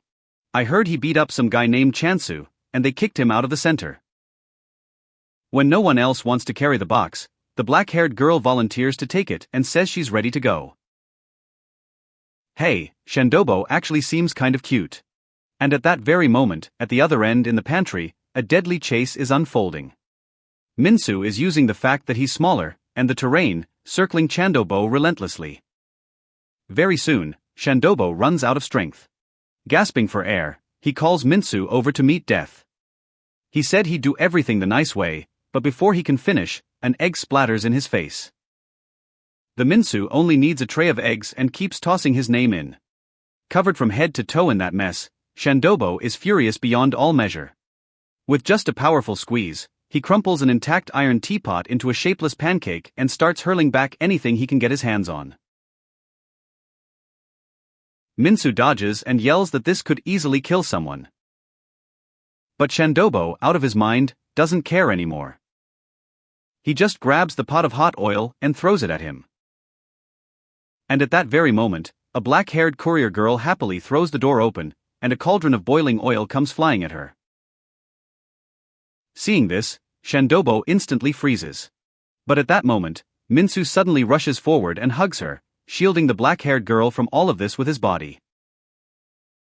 After that, Canucksong, upon hearing the news, rushes to the infirmary without delay. After checking with the medical staff on which bed Minsoo was in, he jerks back the curtain at the head of the bed, and what he sees shocks him to the core, because Minsoo, lying on the bed, has turned into a skeleton. Of course, it was just a prank Minsoo played on him. At that moment, Uxin's face darkens. He's furious. Seeing Uxin like that, Minsoo successfully plays the victim. Mo, at least it's not boiling oil. Or I'd really turn into a skeleton. But Uxin pulls him into his arms. As he strokes his head, he says, the main thing is that you're safe. After a brief conversation, Min's idea of returning to the kitchen team is rejected. Uxin scolds him, after everything that happened, you still want back on kitchen duty? Minsoo replies, isn't this the fastest way to earn points, like you said yourself? And I believe you'll teach me how to defeat Shandobo. If I can beat him, everything will be settled. Uxin helplessly scratches the back of his head and can only agree. After that, Uxin, using his status as a guard, submits an application to the head of the center for a special punishment method for juvenile offenders and thereby achieves his goal of training Minsoo. Since Kendoba is in a completely different weight class, to beat him, we need to start with strength training. First, push the stones with both feet, bent over double. Then push the triangular iron cones. And at the very end, if he can move this huge square stone block even a little, only then will he have a chance to beat Kendoba. At the same time, Kuzuhan, locked in the punishment cell for a week already, still can't wrap his head around why he lost to Minsoo. This kid didn't let a single punch land on him. In the end, he blames it all on his own carelessness. If they fought again, he definitely wouldn't lose. But now the question is far more important. How do you solve the toilet paper problem? The toilet paper's run out, the water's been shut off, and he's already used up half the shirt sleeves. But there's nowhere to go, and all he can do is tear off another sleeve for toilet paper. He looks at the scrap of cloth in his hand and thinks, if I use this now, then what will I use next time? And then they toss him a roll of toilet paper. Don't wipe yourself with any nonsense. Take some toilet paper and clean yourself up properly. Aksun tells him to hurry because he's about to come in, but when he opens the door, he finds no one inside. At that moment, Cyan suddenly appears behind him and asks how he knows his sister. With those words, he punches Aksun. Unfortunately, Aksun catches the blow in one motion. Using a professional takedown move, he slams him to the floor in an instant. Cyan knew he was strong, but he didn't expect him to be this absurdly strong. While he's thinking it over, Aksun already drew back his fist. Sihon closes his eyes, bracing for a beating, but to his surprise, UK-sun doesn't hit him. Instead, with a smile on his face, he pulls out his phone and dials Kuzman's number. Since you're so curious, why don't you just ask your sister? Even when the call to her sister goes through, Si-hoyan still doesn't believe it. He asks cautiously, who is that? How do they have Xiumin's phone, and hasn't she gotten out of the correctional center? Xiumin doesn't answer directly. Instead, she had Velixen cover his ears first. She needs to tell her brother something. The moment Aksun covers his ears, Xiumin instantly goes God mode at the other end. She unleashes a torrent of fierce curses. And although she already shredded Sihun's heart with just words, the voice on the other end still won't stop. At last, unable to hold out any longer, Cyan puts down the receiver with a trembling hand. After a moment of silence, Aksun lowers his hands and asks Sihun how he ended up in such a pitiful state.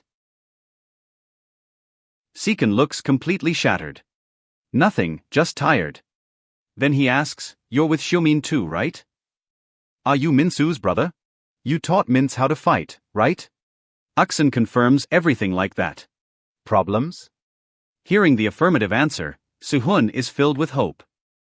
He says he'll obey him, and asks Aksun to teach him how to fight too. A month later, the kitchen team is once again hopelessly stuck in the pantry. Since Chandobo fought with Minsoo, he's been like a zombie. Because of that, the kitchen staff keeps getting punished for burnt food. If this keeps up, they'll be kicked off the kitchen team soon. But just at that moment, Minsoo suddenly kicks the door open and walks in. The moment he sees him, Chandobo's forehead veins bulge instantly. In that instant, he shakes off his depressed state. Minsoo, this is all your fault. I'll kill you. But as he gets closer, he freezes in place, because Minsoo asks if he wants to know why. Chandobo, wanting to understand, asks again why. And Minsoo says mockingly, because you're a fucking bastard. As soon as those words leave his lips, Chando, who had just barely calmed down, instantly erupts. The kitchen staff, watching this horrifying scene, froze. Everyone's wondering if Minsoo's lost his mind for daring to pick a fight with Chandobo like that. Today we're definitely looking at a corpse. In front of the enraged Chandobo, Minsoo keeps taunting him with words. Just like last time, he circles around him, wearing him down and draining all his strength. Soon, most of brainless Chandobo's energy is gone. Realizing this won't work, he simply jumps onto the table. He jumps and punches Minsoo. But once again, Minsoo deftly dodges and lets his fist punch through the iron post again, thereby jamming Chandobo's explosive right fist in the post. At the same time, he deliberately moves into the path of his left hand. The goal is to make Chandobo let his guard down, thinking I'm still the same weakling he can beat on without getting away with it. That's when Minsoo seizes the moment, gripping his left hand tightly with both hands. Chandobo, I'm acting with a plan. You idiot, you walked right into my trap. With those words, Minsoo suddenly puts all his strength into his legs. With one hand, he wrenches Chando's left elbow up behind his head. Mindless fool. Prepare to face punishment. Meanwhile, the center chief is sitting in the cafeteria, and Aksun, dressed as a waiter, is carrying a tray. Sir, since today is a special day, I was assigned to prepare this dish for you with Alaska cod. Seeing this, the center director is thrilled. He didn't expect to get to taste such a rare dish here. Then Aksun prepares a special drink for him. The center director tastes it, as one sips fine wine. And the most exciting part, of course, is this special duel right in front of him. At that moment, Chandobo, with his left arm twisted, proudly says, well, finally, you're not running away. But when his right hand rips free from the iron post and he prepares to attack, it turns out that not only is his left hand twisted, he can't use his right one either. The main reason is that his build and size are just monstrous. Minsoo doesn't waste words. He's hammering his face, blow after blow. Getting punched in the face, Chandabora asks in confusion, "Where did you learn these holds? But do you think you can beat me with just that?" Shandabo tries to shake Minsoo off with brute force, but Minsoo's special stance won't budge an inch. On the contrary, he keeps getting hit in the face. A month ago, Uksan already helped him break down the strategy and techniques for defeating Shandabo. In the last match, Minsoo and Sihun were only one weight class apart. That's why Minsoo was able to win, by pinning him in a corner. But his current opponent, Shandabo, is a full 3 weight classes above him. Beating him the same way is clearly impossible. On the contrary, he'd only have to pray that he himself wouldn't get cornered. And gaining weight in a short time is also out of the question. For example, if these huge stones are Shandabo, then how do you move it or knock it over? The answer lies in the lever principle. In essence, human limb movement also works on the lever principle. If Minsoo can become the lever that moves this stone, then he can also push Shandabo. At this moment, fury is blazing in Shandabo's heart. No matter how much force he puts into it, this bastard in front of him doesn't budge even an inch, and all this time he keeps pounding him one-sidedly. Watching from the window, Uksan asks the center chief if it was an exciting sight. The center director says it's kind of interesting, but the direction of this little play is too predictable. Looking at Chandwa's face, you'd never think he was in any pain at all. With those skinny little arms, there's no way you could beat a guy that big. And Minsoo already looks tired himself. After all, you can't just ignore the difference in weight classes. Uksan says, "Come on, let's make a bet." I'm betting the guy named Minsoo wins. On hearing this, the center chief is instantly intrigued. Bets, that sounds pretty good. And are you really into those kinds of risky bets? But Uksan understands that claiming face strikes are useless just because of a weight difference simply doesn't hold up. If you look at it from the standpoint of a basic boxing stance, it was invented precisely to protect the face and head. After all, the most vulnerable parts of the human body are the face and head, where a huge number of pain points are concentrated, and the most important of them is the jaw. A punch to the jaw shakes the brain and inner ear, and the opponent briefly loses balance. In amateur fights, weight class matters, but in the end, the key to victory is professional technique. At that moment, Changwa seems to see Sayan waving goodbye to him. When Minsoo lands his finishing blow to the face, his wife, Sayun of Dreams, and the 5 kids vanish all at once. The kitchen crew, watching Shandabo fall, can't believe their eyes. The center chief also exclaims in surprise, "How did you know that this little punk would win?" Uksan replies calmly, "Just instinct." Hearing this, the center director leaves a little displeased. You've got an interesting instinct, but you'd better start thinking now about what you want as the prize. And Minsoo, after defeating his opponent, gulps for air and thinks, well, at last it's over. But then he notices a love letter on the floor, fallen from Shandabo's pocket. When he opens it, he finds it's addressed to the room's top-rank senior, A rank, meaning this love letter isn't for Minsoo at all, but for Kushihun. According to the kitchen crew, Chandwa decided the letter was meant for him, Minsoo, and that's why he was so eager to kill him. After hearing this, Minsoo can't even get angry. So all this suffering he endured all this time just to defeat him was all because Chandabo mixed up the recipient. At the thought, Minsoo wants to land him a couple more blows, but the kitchen crew holds him firmly, urging him to calm down. Meanwhile, in a special restricted zone, a few special inmates are playing cards. They're complaining that there's a snag again in picking the next candidate. First Kuzikon, then Shandabo. Is this guy named Minsoo really that strong? Shandabo is a neighborhood in Kano. Since there aren't 2 candidates, there's only the backup plan left. One famed gang leader in black from Taidonggun, Foreman Likonman. The other is Haeson Choel, a fighter on the repair crew. But as soon as this list is announced, someone calls it into question. What's on Lin Min's list, I understand, but why is Hasongchul among the candidates? He's not even the boss right now. Noticing that the yellow-haired Chizu hadn't said anything, someone asks why he won't pick someone. Chizu says he wasn't planning to get involved this time, but after listening to them, he's honestly pretty interested. Then I nominate Liminza as a candidate, and this yellow-haired nobody is none other than Lim Chizu. At the moment, the #1 person in the Kano Reform Center.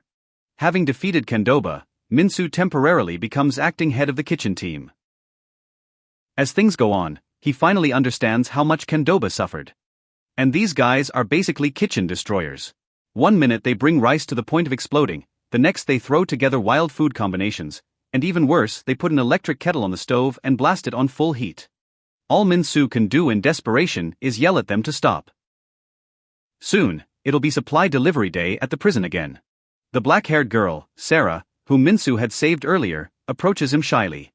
She says, "Thanks for helping me out last time." Minsoo scratches the back of his head awkwardly and says the oil wasn't even hot. No big deal. But at that moment, Sarah, blushing red, hands him a love letter. Once burned before, Minsoo asks if it might be for Kuzihayan. Hearing that, Sarah runs off in embarrassment, but turns back and scolds him. "It's for you, you fool." After Minsoo checks and makes sure the recipient is really him, his face instantly flushes. After all, he's never had a girlfriend in his life. In his mind, he's already picturing a happy family of 4. At that moment, Minsoo's face is redder than a ripe apple. Actually, this dark-haired girl took an interest in Mints not at all because he shielded her from the oil. She had spotted Mints much earlier. That day, she went for a walk after eating. That was the very day Minsoo fought with Kuzihun. Minsoo's courage, his sense of responsibility, the way he stood up for someone weak, and his crazy eyes, like a honey badger's, all struck her deeply. Since that day, she had worried about Minsoo's fate, and today, after getting all prettied up with her friend's help and steeling herself from their encouragement, she finally worked up the courage to confess to him. So she hopes that the next time they meet, Minsoo will give her an answer. Back in her room, Minsoo keeps staring at the love letter for a long time, with a goofy grin. When they learn the news, the older cellmates are furious and call him a traitor. "We've been stuck here longer than you, and still no girls. What, are you that happy just because you got a letter?" Minsoo says yes, getting a love letter really does make him happy. Before that, he had only gotten letters from his mom. That love letter that was meant for Cyan. He even calls the senior inmates over to look at the letter together. Meanwhile, on the other side, Kong Uk Song comes into the director's office. "Sergeant Ken has arrived as ordered. I heard you were looking for me, Mr. Director. The director says he was transferred here about 3 months ago. Heard you got into the Army Officer School of Country H ahead of schedule at an incredible pace and passed the sergeant exam with the best results in your class. That someone as gifted as you ended up in our correctional center, I thank my own luck." Uksun shows his loyalty by saying he'll work even harder for the good of the country for the director. He understands that only by earning the director's trust can he find a way to help Minsoo accumulate points. But then the director asks, "Do you know I've noticed something interesting lately in the camera footage? You and Minsoo seem to have gotten a little too close. What exactly is your relationship?" If Uksun wants to get Minsoo out of the correctional center, he has to hide the fact that they're brothers, especially since he was adopted. Nobody even knows they're brothers.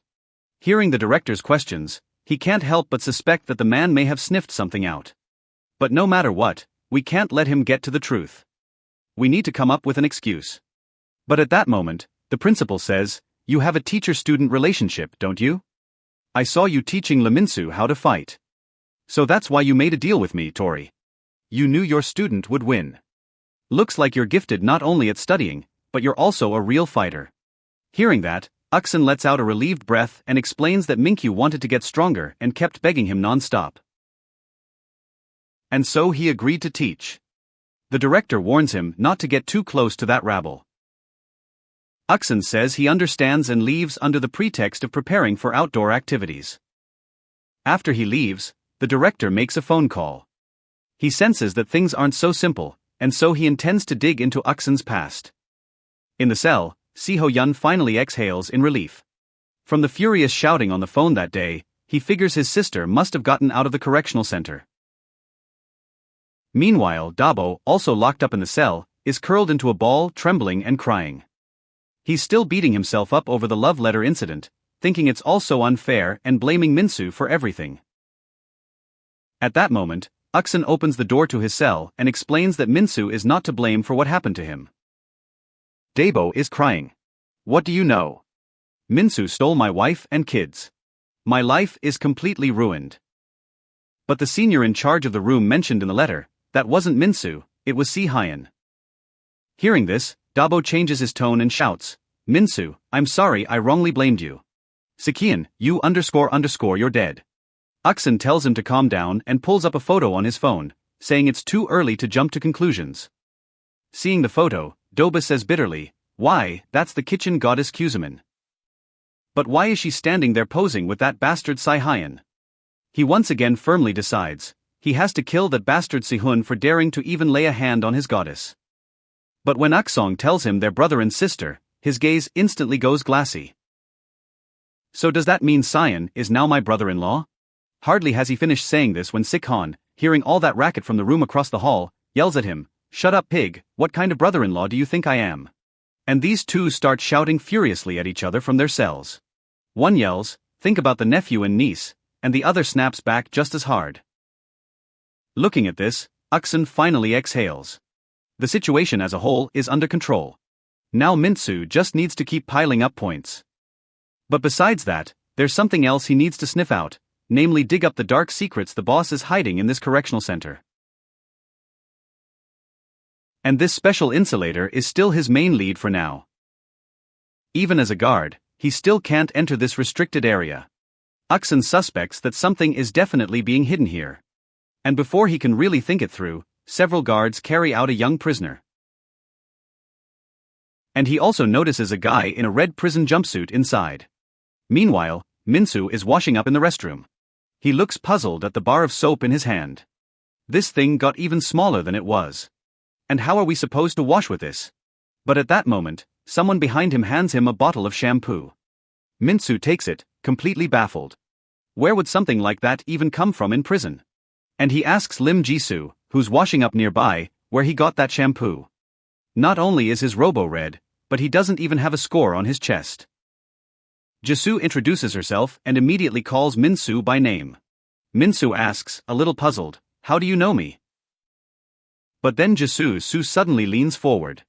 Minsoo thinks they're about to attack him. The next second, Jisoo just pats Minsoo on the head. Less than I imagined. How did you win 2 fights?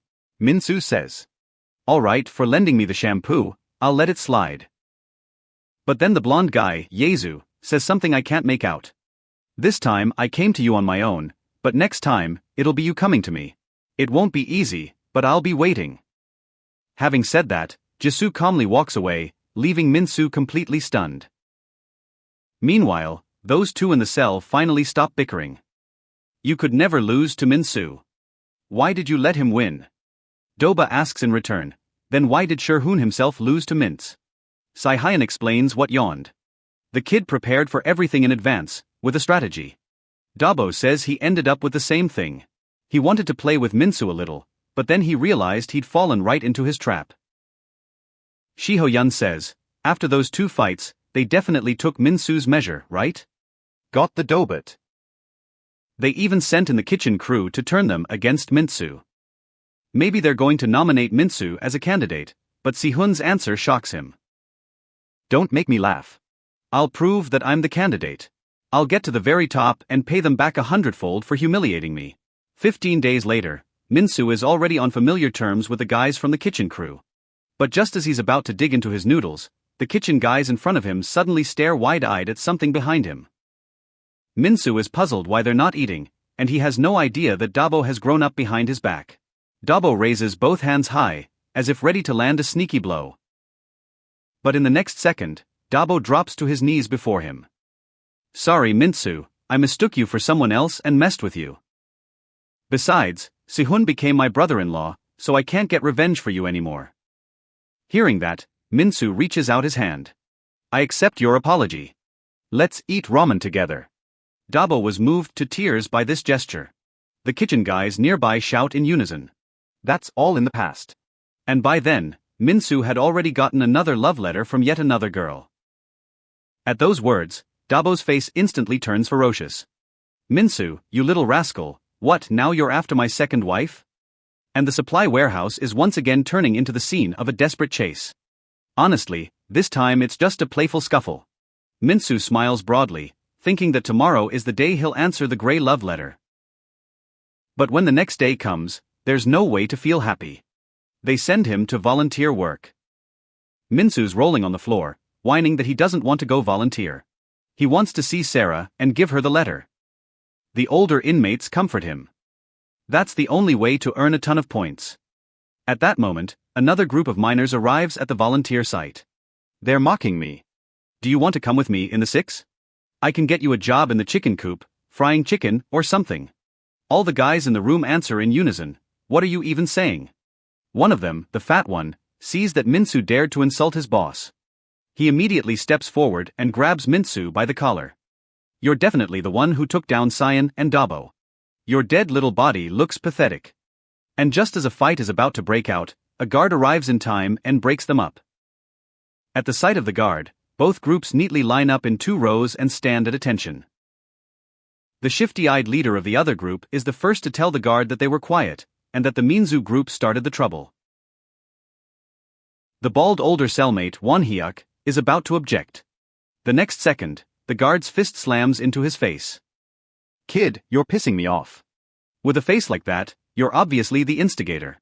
Seeing this, Minsoo is puzzled. He doesn't understand why this guard is suddenly beating someone from his crew. But seeing the smirks on the other gang of kids, he realizes this guard is on their side. Van-hyuk, who's being beaten non-stop, begs for mercy. At that moment, Uksun arrives just in time and stops the guard. Let's slow down. We need to leave soon. Seeing that it was a colleague, the guard explains with a smile, the kid almost started a fight. I got a little carried away. After saying that, he leads a bunch of other kids onto the bus. Uksun asks Van-hyuk if he's okay and whether he can go to volunteer work. Hwang-hyuk says he's okay. Then Uksun looks at Minsoo's back and asks, you weren't just about to attack the guard, were you? Minsoo turns around with a smile and says, how could you even think that, bro? Seated on the bus, Minsoo asks the sedate Munhan-jun whether he smells a strange stench. He looks around and sees that someone in the back row has stretched out their stinky feet. Minsoo warns them to get their feet off him right away, but their leader says, got a problem? Fight my guys. Even Van-hyuk isn't a match for them. But just as he's saying that, Van-hyuk gets on the bus. The guy just stands there silently and glances their way. And the prison boss, who just a second ago was acting so tough, turns pale with fear in an instant. His goons got so scared, they quickly put their stinky feet down. Minsoo didn't expect that Van-hyuk would be released from solitary confinement today. He curses under his breath. Damn, this volunteer gig is shaping up to be way too fun. After all, among the volunteers on this bus, there isn't a single one who's easy to deal with. Soon the bus pulls up to the nursing home. The director and all the staff meet them at the entrance. Uksun steps forward politely and shakes the director's hand. We hope this volunteer event will bring positive change to the kids at the correctional center. Another guard also says he'll take photos of the boys helping the elderly. Aunties are treating these minors who came from far away to drinks. They take just a sip, then exclaim again and again, I haven't had cola in 1 year, this is the taste of childhood. And the volunteer work they're here for today is caring for the elderly at a nursing home. There isn't a single young person here, which is why they keep whining non-stop. But at that moment, one of the older cellmates suddenly points ahead with his finger and shouts, hey, isn't that a young girl over there? Semin looks where he points and discovers that the girl is his sister, Semin. This shocks Van-hyuk so much that he crushes the Coke cup he was about to drink from. What is his sister doing here? The first task assigned to these teenagers is to wash old folks' feet. The security guard nearby is filming this moment on purpose.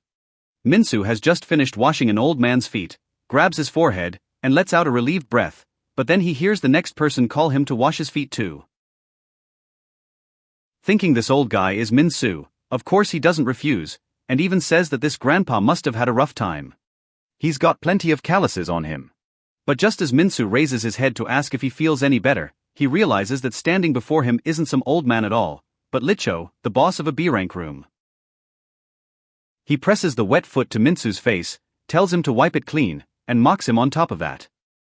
Doesn't Minsoo want to go be his foot wiper? Faced with such humiliation, Minsoo instantly boils over, but the gray-haired Hyunjin holds him tight. He reminds him to calm down. The guard over there is taking pictures. Cho keeps mocking people with his lackeys. That idiot is clearly hot-tempered. Looks like Sihyun and Dabo aren't so tough after all. Minsoo grits his teeth and can only endure this humiliation. Because he knows the guard is on the side. Huh? He'd better move. They'll laugh at him even harder now. At that time, Simon takes an elderly woman out for a walk. "Grandma, those flowers over there are beautiful. Let's take a little break here." And it stops here, most likely, because Sion came here too, pushing the chair with the old man. She's asking Si Ho-yun. "Everybody else is out there busting their asses volunteering, and you're slacking off?" But Si-hyun says she really does want to mess with those old folks. In the end, she ended up in the correctional center for beating up that old pervert. Semyon speaks pretty calmly. "Yeah, I think we both made mistakes. We should have filed a harassment report against him right away, but instead we got involved, and ended up in a correctional center. And it was that old man who had the problems. Not all old people are like that." Having said that, she leans back against the bench. "One day, we'll all grow old." What do you think we'll become? Si-kyung asks what she's getting at. At that moment, Simon rolls the elderly woman to the side. You'll get old. What kind of person will you become? Think carefully about this question. Soon, it's lunchtime. Every kid gets a portion of food to feed the elderly. Minsoo is feeding an elderly woman, but nearby she hears someone sobbing. Glancing that way, he sees that Cho is not only stuffing his own face, but also teasing an older woman with food. Minsoo shouts angrily, asking what he's doing. But just as he's finishing, a bowl of soup gets poured on his head. A few sixes who brazenly say, "Oh sorry, we accidentally spilled it." Minsoo wants to rush forward and beat them up, but Hyunjong and Wonhyuk are holding him tight. Seeing things take a bad turn, the guard immediately says, "Minsoo, looking for trouble again." Minsoo explains, "They dumped a tray on my head, but the guard ended up on the side of the security team and, naturally, won't bother figuring out who's right and who's wrong. They explained that it happened by accident." Hearing this, Minsoo can only bury his helpless anger deep in his heart. Meanwhile, Cho's guys are all smirking smugly. "We used to be afraid of the guys ranked, but it looks like they're not as cool as we thought." With a smile, Cho says, "I don't care what rank they are. In my view, the true path to power is money." In the correctional center, ranks aren't based on fighting ability, but on the severity of the crime. Though I have to say, the worse the crime, the better the person usually fights. We ended up in a C-rank room for fraud, so naturally, none of us are fighters. But we don't need to fight. It's just on the news right now. The group's chairman, Yuhan Munkajik, was allowed to be released on bail because of deteriorating health. With money, you'll be protected by bodyguards, the police, and even the law itself. We don't have the power, we'll buy it with money. Of scammers, we have plenty, except money is what we have the most. Isn't it? In CHO's view, with money, even A-rank guys will bow to its power and end up under his thumb. The lackeys are all cheering. Everyone agrees with his words. Maybe that support is exactly what makes them more and more reckless. They were actually assigned to help the elderly bathe, but instead they're smoking in the restroom, completely ignoring the old man who's getting scalded by hot water. At this moment, Vanyuk, having finished cleaning the toilet, is about to go scrub the washroom. Opening the door, he catches this scene just in time. Wonhyuk's face is contorted with terror. He immediately drops the mop and stands before the old man. Those punks cursing at him scared him. "We thought you were security." Wonhyuk says they've gone too far. "What if Grandpa has a heart attack?" But just as he says that, a fist slams into his face. Hearing this, Fatty strikes first. "Who are you to tell me what to do?" Two other side men are laughing and jeering. After getting smacked in the face, Wonhyuk doesn't waste words and immediately hits back. Alright then, you little brats. When Minsoo and Hyunjun find Wang Hyuk, he's already on the floor, knocked out cold. And then Minsoo goes looking for Uksun. He hopes Uksun will help him set up a chance for revenge. But UK-sun says, we're free. Why fight? If you cause trouble here, there'll be major problems. Seeing that Uksun won't help, Minsoo turns to leave. But at that moment, a voice stops them both. Suddenly, the guard from Cheongji appears. If I heard right, Minsoo, you just called Sergeant Ken your brother. Hearing that, both of them instantly freeze, their faces like stone. Just as they're about to explain, Ji goes on. This has been bothering me for a while now. Sergeant Ken treats Minsoo like family. What's your relationship with Minsoo? And just when Uksong doesn't know what to say, and his identity is about to be exposed, Sihun suddenly appears and yells at Uksong, hey, I've been looking all over the center for you. Those guys are stirring things up again. John's alive, but he won't take the hint. How does this kid dare to chat so casually with the guard? Uksun explains. Looks like I've let these guys get too out of hand. And that's why they call me that. Cheongji warns him. This place is turning into an academy for gangsters. Guard Kong, I'll let you off this time, but if I see you getting too close to that trash again, I'll report it to the higher-ups. After he leaves, Aksona finally feels relief, but at this rate, his exposure is only a matter of time. Minsoo lightly punches Sihun in the chest, showing his gratitude, but Sai-hyun snaps back. Don't get the wrong idea, I'm not helping you, mama's boy. Growing more and more heated, the two of them nearly come to blows again. At that moment, Uksun grabs both of them by the scruff, like chickens. Stop fooling around, and Minsoo keeps whining on and on. Bro, you really won't help me? Those bastards have completely lost all sense of limits. Hearing that, Uksun points at him and counts off, you almost got caught just now, and you're at it again. Do you really want to rot here for the rest of your life? Then he orders Seekin to look after Minsoo from now on. Seekin wants to refuse, but hearing that refusing would mean double training later, he can only agree. After that, at the staff's instruction, they're asked to try changing the diapers of paralyzed elderly people. After changing a few old folks' diapers, Minsoo gets ready for the next one and discovers that the bag, just packed full of diapers, is now empty. Turning around, he sees that Cho and his henchmen have used up all the diapers, hanging them all over themselves like armor. Time to send out the diaper squad. We'll declare war on that rank loser. Seeing this, Minsoo is ready to jump into the fight, but Sihun stops him. Don't. Uksun told you to stay quiet. Minsoo sighs. I can't just let that provocation slide. At this point, CH is still yelling like a child. We're not playing games. We even caught a monster to protect the world. And the monster he's talking about is a Van Hyuk, taped to a chair, with its head covered in a diaper for added humiliation, with only its nose sticking out. At the sight of this scene, Minsoo's rage reaches its peak. How dare you treat someone who's just been hurt like that? Sion hits Minsoo on the head, telling him to calm down, but Minsoo growls at him. Don't stop me, or we'll have to fight first. Sai-hyun points that way. Fighting is tempting, sure, but look who's standing there. C reports to the guard that Mintz and his crew keep stirring things up non-stop. And sure enough, after hearing this, the guard warns Minsoo's group. If you cause trouble again, when we get back, expect disciplinary training. Not wanting to put Uksun in the line of fire, Minsoo can only accept it. After lunch, do Cho's sixes go outside to smoke? The fat guy asks them, they say, hee-ho, how much longer do we have to be the gophers? Every time C starts showing off, I want to rip his mouth off. We're only with him for the money. And he really thought he was the boss. Thaeho says there isn't much longer to wait. Right now they're hanging on to C-rank guys just to live comfortably for a while, and if the chance comes up, they'll shoot for the top. And its goal is that very place, where only the truly strong gather, the zone with red prison robes and a bunch of privileges. According to rumors, they're just robbing the next candidate over there, and one of the main contenders just happened to be here.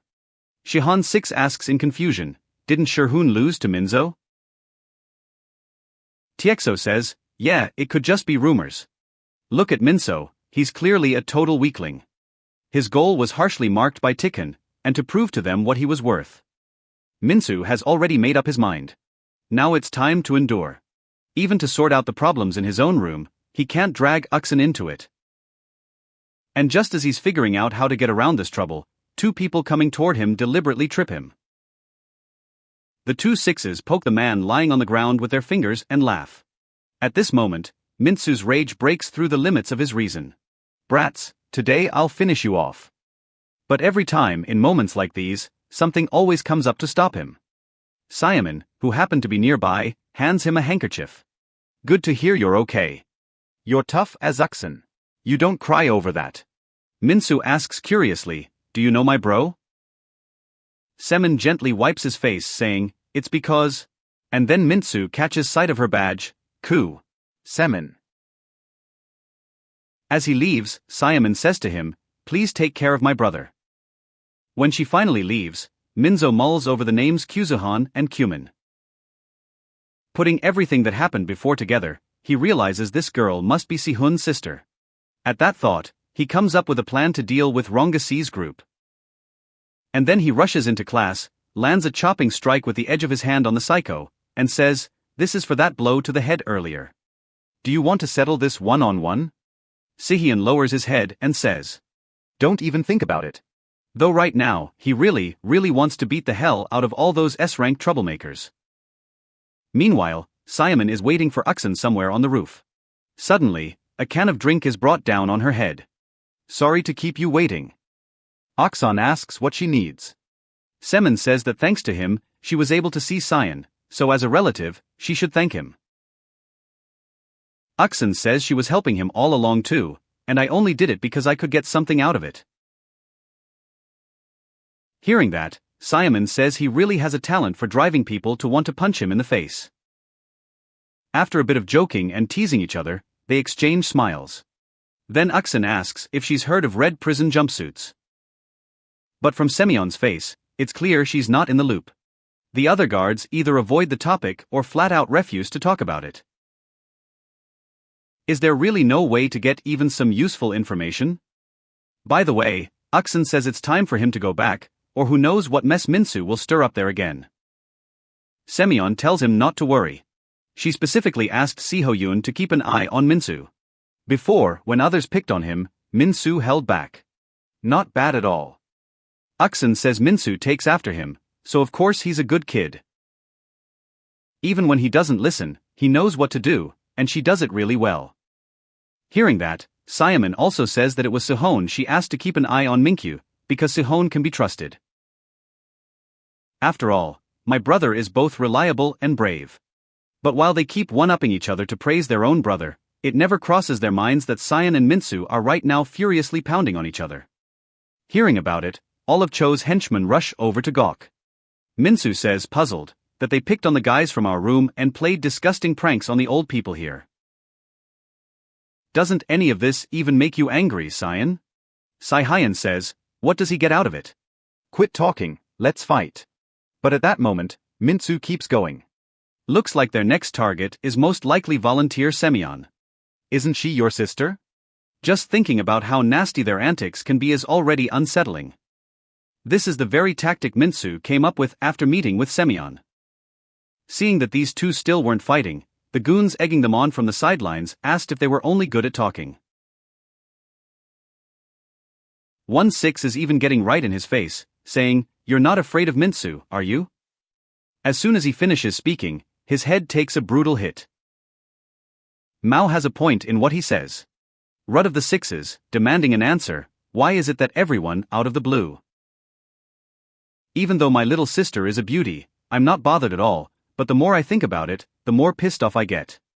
I'll make you pay for messing with people from our room. Meanwhile, Jong humbly lights a cigarette for Joe in the storage shed, to get Joe onto this trip out into the fresh air. Jong even forged the documents and barely managed to get him this chance. Cha says calmly that he's satisfied, and promises to toss him a few more perks this time. After getting the money, Jong flatters him, you already give me pocket money all the time. I should be the one thanking you. Pleased with himself, what is Mao continuing?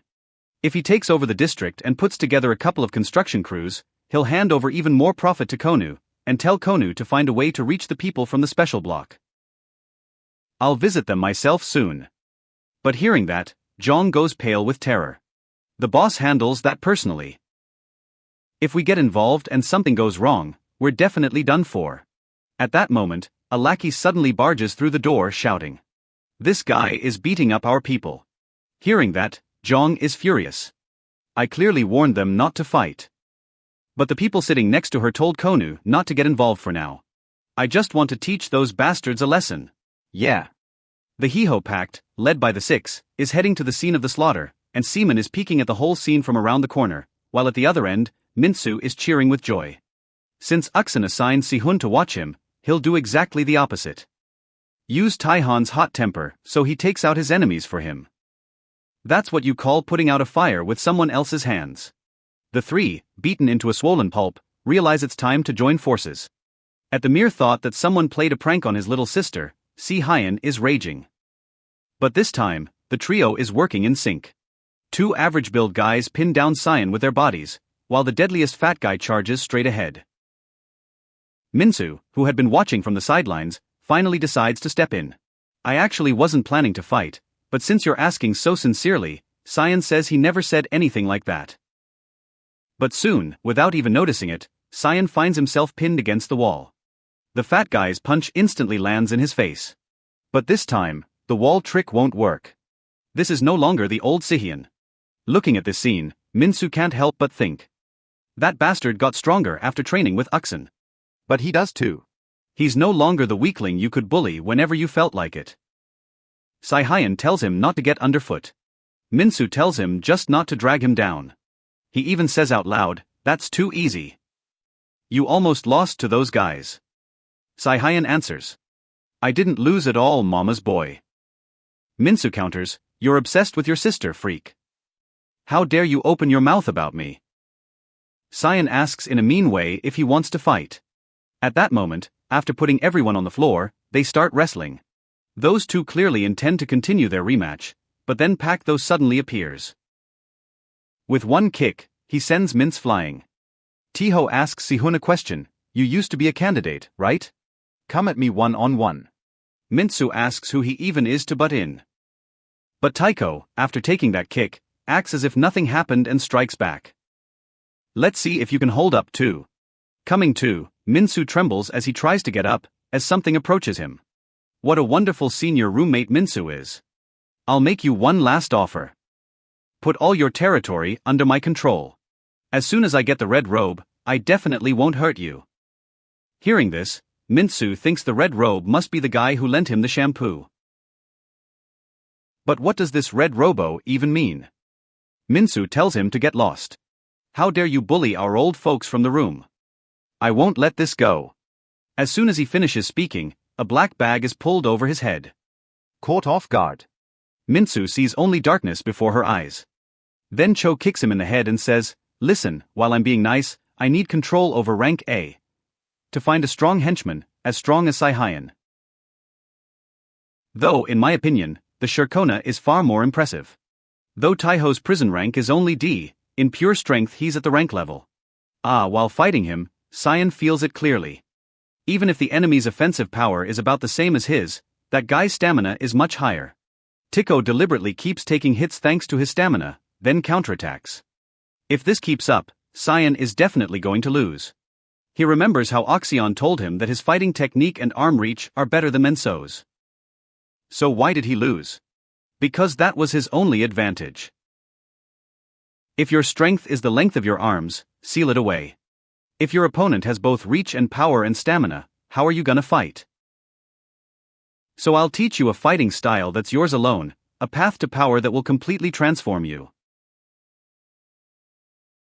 Seeing Si Hyan get up, Taho sneers, "You should have stayed down. We're not even on the same level." Si Hyan answers with malice, "I'll make you understand what a real gap in skill means." Having said that, he strides forward quickly. Tahihoa yells, like this, "Show me all your power. Only then will defeating you mean something." But is all you're going to show me just blocks? That would be a little boring. Shirhan understands for himself that you can't just defend. Because when Uxin trained him, he said, constant blocks will only slow your movements. If you let your guard down, the enemy will catch the moment and break through your defense. What you need is to block and watch your opponent's movements. Don't just think about how. And at that moment, Sion starts reading the enemy's movement. Thoho's shoulders are raised high, so it'll be a powerful strike. And the longer he watches, the clearer it all becomes.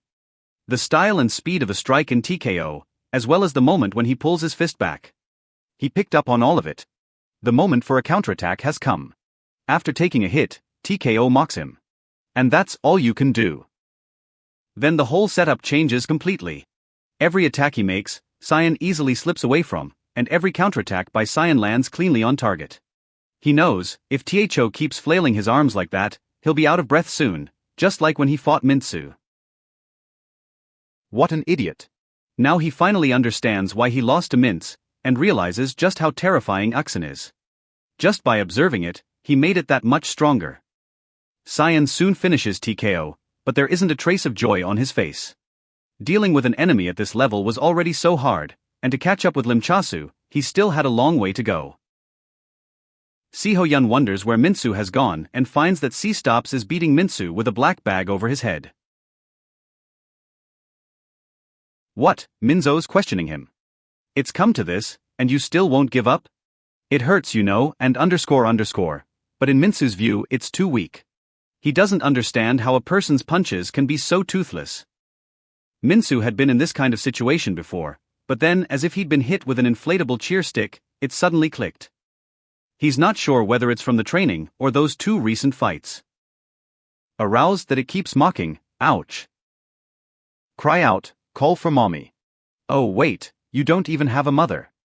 Hardly has he finished saying it, when he hits Mintz where it hurts. He decides he's had enough of playing around with him. You crossed the line, __. Pimkum gives Minsoo a taste of what real pain is. But at that moment, someone's voice asks what he's doing. Why is he poking Menza with his finger? I warned you not to fight. Minto says he didn't start this. Shihina was getting beaten up, and he just helped. But Uxin kicks him in the head. It's still a fight. Then Uxin tells Sikhan to explain what stunt Mintz pulled this time. Chihan replies, seriously? We didn't start it. Those __, went after my sister and harassed the local grandpas and grandmas. Hearing that, Uxin's expression changes instantly. What's he yelling about? Guard Kong saw it. I told you not to mess with those guys. That's why they're so cocky now. Hey wait. Get ready to write up a report on the disciplinary action. But at that moment, Simon suddenly appears. Officer Zhong, I think you should be getting ready for a trial, not a report on disciplinary action. John, confused, asks who she is. Hearing that, Simon smiles and takes out his phone with the video. On the tape, his little dealings with Cho in the storage room. Zhong's face is instantly covered in cold sweat. Semi says calmly, you took bribes and forged official documents. No sooner does she finish speaking than Zhong lunges at her, trying to snatch the phone, but Uxian doesn't give him that chance. With one motion, he twists it all the way up. Uxin and Simon exchange a knowing smile. Good thing she got out of that deadlock in time. Then Uxin immediately dials the command phone to report in. As soon as the call goes through, Zhong immediately starts making excuses, saying he's not the only one who does that. Guards who watch over prisoners in red jumpsuits take even bigger bribes. At the mention of the red robe, Uxin is instantly stunned. When asked on the phone, he covers for Chan, saying he was just reporting the return schedule. Seeing that no one ratted him out, Zhong quickly thanks them. Sergeant Kan, I won't forget this favor. Uxong answers. This time I'll close my eyes, but on one condition, you tell me in detail about the prisoners in red robes. Canuckson is baffled. Isn't the point of the reform centers to reform juvenile offenders? Chongji tells him, there are always those who can no longer be saved. If you just release them back into society, political problems will start. So, in simple terms, these inmates in red jumpsuits are here to keep the others from easily getting out. Canuckson doesn't understand. Doesn't that make the whole point system and the review procedure on Udo meaningless? She says he's still too naive. Have you ever seen anyone get out of here in one piece? That's what prisoners in red jumpsuits are for. They maim those who've earned enough points and are about to leave. Simply put, it's not easy to get out of here. Minsoo, who returned a week ago from a volunteer outing, is now just 50 points away from a release. The guards are still acting like animals here. Fights between the guys still break out non-stop. Probably because Minsoo and Hyunjong taught them a lesson, the guys from Rang Si's room aren't causing them trouble anymore. The only reason Lemon is on edge right now is that the next day at deliveries, he'll have to answer Sarah's confession. Originally, Knudsen brought Minsoo here to clean the warehouse, but unexpectedly, it's already been cleaned up here, and Kuzakon is also training here non-stop. Minsoo is confused. Hasn't this already been cleaned up here? Why drag me here? But before he can finish speaking, Knudsen puts handcuffs on him. Minsoo is confused, but Knudsen tells him to stand still. Then he pulls a ball out of a box full of tennis balls and says he came up with a way to train Minsoo. From now on, Minsoo's hands will be bound, and all he has to do is dodge the balls that Knudsen will throw at him. And each ball after that will fly faster than the last. The first ball somehow slips past Levent's, but the speed of the second hits him like a bucket of cold water. What Lemens is missing right now is an instinctive reaction to surprises and danger.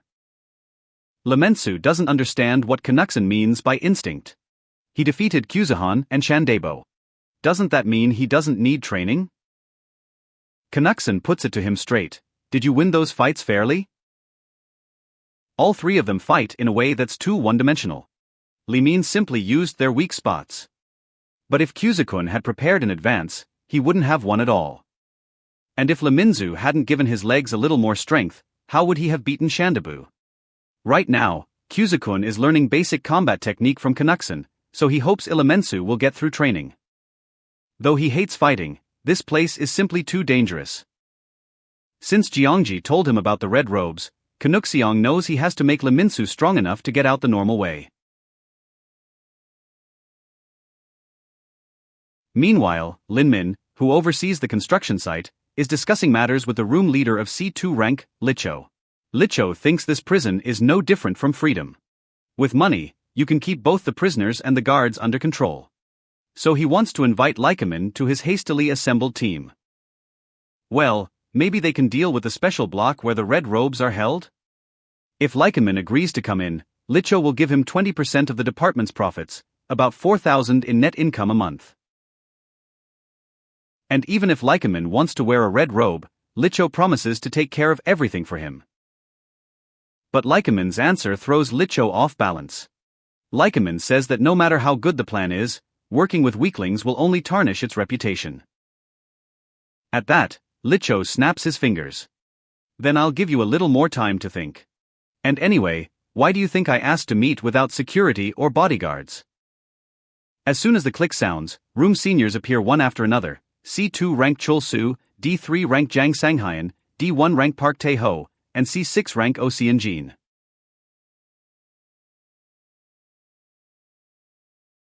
For different seniors from the room completely surround Lycamin. Licho asks Likon and Mimina. So, what changed your mind? Linmin takes off his glasses. Not bad.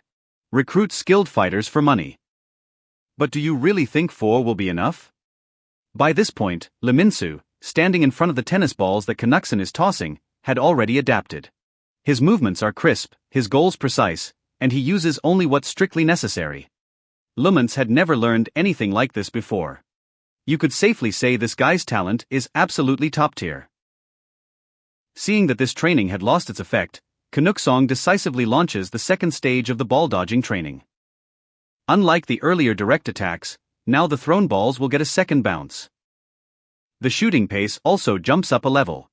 This forces Minsoo not only to meet the balls head-on, but also to watch for ricochet attacks from blind spots.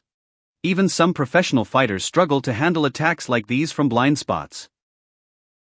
So Lemensoo's task in the second stage is to gain experience in defending against attacks from different angles and develop instinctive reactions. Mensoo doesn't understand. He took all that in, but why tie our hands? Knudsen explains that hands are good for both attack and defense, so you should only use them when you really can't dodge or block. And Kuzahan, after some time training, improved much more than expected. But there's still a long road ahead. Knudsen only directs their training. What truly makes them stronger isn't him, but themselves. Because the training that Knudsen prepared for them this time is going to be hellish. Only by crossing this threshold will they let their potential truly blossom. And if they can't hold out, their potential will forever remain just potential. And Knudsen is also quite curious. After this hellish training is over, which of these two will become stronger? Meanwhile, Kanji's guard opens the door to a secret meeting between Lin Mimina and Licho. Lin Mimin has already dealt with all 4 senior roommates. Only Licho was left, pleading for help from Chongji, who had just arrived. But he doesn't know that guard Chongji and Linmin have already formed an alliance. This meeting was a scheme cooked up by those two.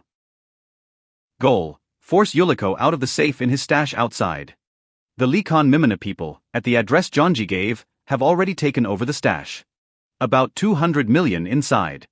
And by their agreement, the guard at Chongji will get 10% of it. Linmin tells him the money will be transferred today, but only if Chongji goes and tells the people from the special block that he wants to meet with them. The next day, when Minsoo comes to the kitchen to work, Chandobo awkwardly tells him that he can no longer work in the kitchen. Security guard Jiangji explains from the side that the kitchen team is now overstaffed, so they need to cut people, and asks if Minsoo would agree to move to the construction crew. There's a spot right there. Lemenku looks at the application form held out to him with slight doubt. Is it really okay to do this without Knudsen's permission? What if this throws off the original plan? But under Jiangji's pressure, this is the only way to score points right now. There's nowhere else to go. Minsoo has no choice but to agree. Chandobo watches their receding figures, Mucha, hoping in his heart that Minsoo will be careful. After all, the fact that he was kicked off the kitchen team and sent to the construction site, all of that is part of someone's plan. Soon, Minsoo arrives at the construction site and looks at the menacing faces of these people. Minsoo is guessing to himself. These guys, to be fair, are high schoolers just like him. He hopes the guy watching won't turn out to be like Chandobo. If he's as much a tyrant as that one, there'll be trouble. At that moment, the observer Li Kamin comes over. He orders his men to be friendly and not scare off the buddy who came to help them. He even thoughtfully brings Lemens a pair of gloves. I'm overseeing the construction, Linmin. Working here with bare hands, you'll get hurt. Likenmin orders his henchmen. For Minsoo, this is his first time with the equipment, so help him get settled in. He also warmly tells Lemens that if any problems come up in the future, he can turn to him any time. At this moment, Minsoo feels that being transferred to the construction site was the right choice. This watcher is both gentle and friendly, the exact opposite of Chandobo. But it doesn't dawn on him that, from the shadows, Likenman's eyes are boring into him like those of a hungry wolf. Soon, through backroom maneuvering, the prisoner in the red robe leaves the special block. She's whining to the guard about how those guys even live in a place like this. This place feels like it's full of lonely old men. The guard warns her that he's only giving her 5 minutes. Finish your business and get back here. When the guard opens the door, this prisoner in the red robe enters Linmin's room. But what no one expected was that the inmate in the red robe is actually a girl, Park Hyashin. The henchmen are completely baffled. How did a woman end up in a men's correctional center? Though, I have to admit, she does look like a man. But at that moment, Linmin orders them to lower their heads and cover their ears at once. At the command, the subordinates comply in unison. Park Hee-sin asks, are they playing cute gangsters or something? Likenman says that until he gives the signal, these guys won't see or hear anything. Park Hee-sin is asking if that's Linmin. And you're my type. Linmin says that Park Hee-sin is not the same person he met before. Park Hee-shin explains that Sinhuryan has other business. Disappointed. I'm not your type. Linmin adjusts her glasses. Not disappointed, just a new person. Park Hee-sin, catching his gaze, quietly covers his face with a hand. If you keep staring at me like that, I'll get shy. Likenman is thinking to himself. She looked fragile, but she wore a red jumpsuit. Unexpected. Linmin asks how she ended up in this dump in the first place. Park Hee-shin holds up 3 fingers. There are 3 candidates again. Hearing this, Lee Kan-ming is puzzled. Why 3 again? He personally made sure that both Shandobo and Kyuzukun had been eliminated. Park Hye-sin is listing them. The first one is Lee Kan-min. The second is Hasongchul from the repair crew, and the third is the room senior, Lee Minsoo. Lim Jasu suddenly put Lee Minsoo forward as a candidate. Hearing that name, Lee Kong-min can't believe his eyes. He says he's already proven what he's capable of, and he just doesn't understand why he's still only a candidate. Park Hye-sin smirks. He didn't prove anything. If you look closely, all his feats are thanks to his older brother, Kanuksen. Isn't that right? Even with a tiger standing behind it, a rabbit is still a rabbit. At hearing that, Lin Min freezes for a moment. How does she know about his brother? Park Hye-sin leans toward his ear. Sweet little rabbit. But can you prove your strength without a tiger at your back? Hearing this, Lin Min takes off his glasses. If I take you down right here, right now, that'll prove what I'm capable of. Right. The fact that Lin Min fell for such a cheap provocation so easily gives Pakistan a headache. You're clearly not ready yet. And then her aura instantly changes. Do you think I'm weak? Lin Min shivers from the sudden icy cold. He can clearly feel that the one in front of him is definitely not him by a gram. Park Hye-sin says, don't take it to heart. Lee Kong-min is still a very promising candidate, which is why she wanted to meet him in person. And if Kan-min manages to beat one of the remaining candidates, will Park Hye-sin count that as proof? And when the time comes, Sin Huryen will help Lee Kan-min push this through. After Pakistan leaves, Lee Kan-min's frayed nerves finally let go. He doesn't really understand. Did he really just get that scared? But the main thing is, now he only needs to take out one of the 2. And Lee Minsoo from his own brigade is probably a decent option. But Lin Min, looking at Lee Minsoo's frail frame, doesn't believe that this weakling could take down Shandaboy Kyuzahan. So first, he decides to feel him out. At one look from Lee Kan-min, the 2 henchmen understand everything at once.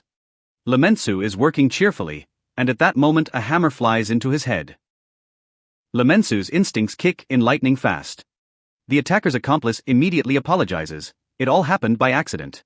Then, as Lee Minsoo heads to another part of the workshop, he gets tripped by a taut wire, and beneath him is a board studded with nails. And before they dig into his eyes, there's only a hair's breadth left. The attacker apologizes in exactly the same tone, and then Lee Minsoo senses that something's not right here. Are these really coincidences, or is it staged? And if it's staged, then what do they want? But before he can even really think it through, his men surround him from all sides. Under the pretext of teaching Lumens how to use a circular saw, they grab his hands and shove his palms straight onto the wildly spinning blade. And just when Lemon's hand is about to be done for, someone flips the switch. The workshop is sinking into darkness. When the lights come back on, all 3 henchmen are lying on the floor. Lee Minsoo spreads his hands with an innocent look. I didn't even lay a finger on them. But seeing the crowd gather around, Lee Minsoo seems to understand everything. It's a trap, and it's aimed at him. Watching Yun Chulsu and Jang Sanyan slowly closing in on him, Lee Minsoo isn't sure whether he should fight back. If he takes the risk, he'll surely lose points for the violation. After weighing everything carefully, Lee Minsoo decides to scream at the top of his lungs to draw the guards' attention. The 2 guards, hearing the shouts and indeed noticing what's going on here. But the very next second, they go right back to chatting, as if nothing happened. That completely throws Lee Minsoo off. Looks like those guards are in on it too. Yun Chulsu and Jangsen's attack is about to come crashing down on him. Meanwhile, Kyuzukun is still grinding away at extra training in the warehouse. Kanuksen reminds him that it's already late and time to head back. We'll be late for the warehouse review. There'll be unnecessary suspicion. But Kyuzahan insists on it one more time. This time, he'll definitely sit through the first stage of training. After all, that Lee Minsoo guy's already passed the second stage, and he's still stuck on the first, and won't give way to that brat Lee Minsoo. At that very moment, Lee Minsoo, under attack by 2, dodges easily and without pause. Since Lee Minsoo doesn't want to get into trouble, he's not planning to hit back. After all, his original goal was to quietly rack up points here and slip away, so he can't afford to lose any points. Linmin, watching from the sidelines, seems to be catching on to something. Is this guy afraid security might take his glasses, so he doesn't dare fight back? Having figured that out and wanting to test Leminku's true strength, Lycanman orders the guards to step out for a moment. He'll handle it himself. Seeing the guards gone, Lemon is no longer planning to hide his skills. He'd long, oh so long, dreamed of getting even. This is the perfect chance to put our recent training into practice. But suddenly, it seems to him that those two are way too frail. Either Minsoo is too strong, or they're too weak. Hard to tell. Soon, both Chul and Chansenyong are done for. Lycanman is also clearing up his doubts. So, you killed Kuzahan and Shandobo not just by pure chance. Lemento asks, did he stage this whole childish circus? What did I do to deserve such betrayal? Lycanman says that both of them are candidates for Slemenzu. But Lemenzu hadn't heard a word about any candidates. He just wants to rack up points here. Hearing this, Lycanman irritably takes off his glasses. Because of some guy who doesn't even know what a candidate is, I have to prove my strength. I was planning to dump this on my subordinates, and now they're comparing me to someone who had no idea. This is really pissing me off, so I changed my mind. I'll deal with you myself. Minsoo says, if you want to fight, just say so. Why put on this whole show and waste your energy? With those words, Lementsov drops both middle fingers. Come on, get over here, you brat. The war between the two candidates is about to break out. One of the henchmen asks the old-timer Kenki. But Lemenzu is his roommate. Only when he clashes with the enemy does Lemenzu realize how terrifying he is. The speed of Lycanman's strikes is on a whole different level, not something those two can read. Lemenzu is already getting winded, barely managing to dodge. The enemy's attacks, like a predator clamping onto its prey. Step by step, no mercy at all. Lenensu gets the impression that the opponent boxed before, but he knows it himself too, he can't keep dodging forever. We need to find an opening for a counterattack, but Lycanman's power exceeds all imagination. Lycanman easily catches that blow with one palm. Looks like you still haven't learned how to attack. You fought with others like that too. Looks like Kuzakun and Shandebo weren't all that great either. Lycanman's attacks are swift and fierce. He keeps pressing Lemenzi non-stop. All Lemenzi can do is dodge. And here Lemenz catches the moment when the opponent's strike misses. But as soon as he goes on the counterattack, a fierce strike and an elbow to the headland. In a master's battle, the apparent gaps are traps set for the enemy. After dozens of dodges, Leminzu spots another opening, but that's a trap too. As soon as Minsoo starts to swing for a strike, Lycanman meets him with a front kick, then, using the momentum, pushes off Minsoo's raised arm for defense and soars into the air. A knee strike flies straight into his face. At that moment, Minsoo feels he's done for, but suddenly someone's hand blocks Lycanman's knee. The Canucks show up just in time to break up the end of this fight. Canuckson's eyes go cold. He says, the fight is over. Continue. I'll send them both to solitary. Lycanman is wondering when he even came in, and he definitely isn't from the construction crew. Is Canuckson questioning him about whether there are problems, and why the other guards didn't step in? Don't tell me you were deliberately given room to fight. The two guards quickly make excuses, saying they stepped out for a smoke and saw nothing. After that, Canuckson picks up Lemensu and leaves the construction crew's warehouse. Still standing there, Lycanman is silently cursing. Damn, I was so close to the finish. But next time, Lemens won't be so lucky. Canuckson takes Lemenzu to the infirmary. Lumens asks why he isn't angry. I thought you'd be furious that I got into a fight. Canuckson says he doesn't know the reason yet, but why did you even get involved with the construction crew? Lemensu was told that the kitchen team is being cut, and the only way to earn points left is on the construction crew. But Canuckson knows there was no order to cut the kitchen staff. After thinking it over, he remembers something like this happened before, when Minsoo was assigned to the kitchen. Looks like someone's deliberately targeting Lemenza. And at that moment, Lemenzu complains with slight annoyance, just like in the fight with Kuzakun. I didn't land a single hit on him, and I couldn't come back from his attack. Canucksong says it's normal. That guy, Lee Kongmin, most likely did martial arts, kickboxing, or something like that. So unlike Kuzahan and the others, you won't beat this one with trickery or strategy. To beat him, all that's left is to build pure strength. So Canuckson is going to launch the third stage of training for Minsoo, and stay close to him in the construction crew until it's over. Even if he doesn't know who's plotting against Minsoo, for now there's only one thing to do: build strength and wait for the moment to pin down the one hiding in the shadows. Because of this, Canuckson, who never leaves Minsoo's side, deprives Lycaman of the chance to deal with him. Even though he sent a guard to steal Canuckson's personnel file, no weak point was found there. He's thinking, if only for a day, just so Canuckson would get lost somewhere for even one day. And he takes a phone out of the drawer, dials a number, and tells the person on the other end to help him with something, strictly ordering them not to tell his brother about it. A week later, late at night, Canuckson stands outside, glancing at his watch and waiting for someone.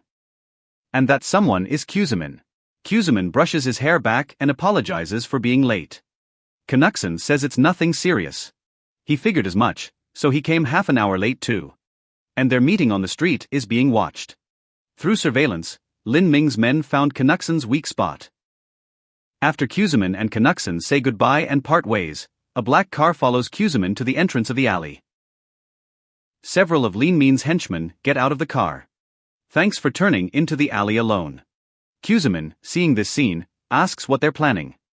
Following me is one thing, but showing up in a whole crowd like this, and your lackey says that Kuzaman will have to go with them. Kusuman says, no problem, but first she needs to put out her cigarette, and she's just quitting smoking. Meanwhile, in the boss's office, he's questioning Jiangji about Canucksion's recent activities. Qinzi reports that Canuckson seems seriously fixated on Minsoo. After Lumens was assigned to the construction crew, his face grew strange. He regularly drops by the construction crew, as if he's deliberately watching over Minsoo. The boss asks if there's anything else. Hearing this, Chuanji says that Canuckson recently asked him about the red prison robes. The boss says, the main reason Minsoo was initially moved to the kitchen was to test Canuckson's reaction, which is why he sent Chuanji and Canuckson to do volunteer work together. And now, even though Minsoo's transfer to the construction crew was partly at the request of the special unit, it all ultimately comes down to the fact that Canuckson is just too suspicious. He's the only one blocked from access to the military network.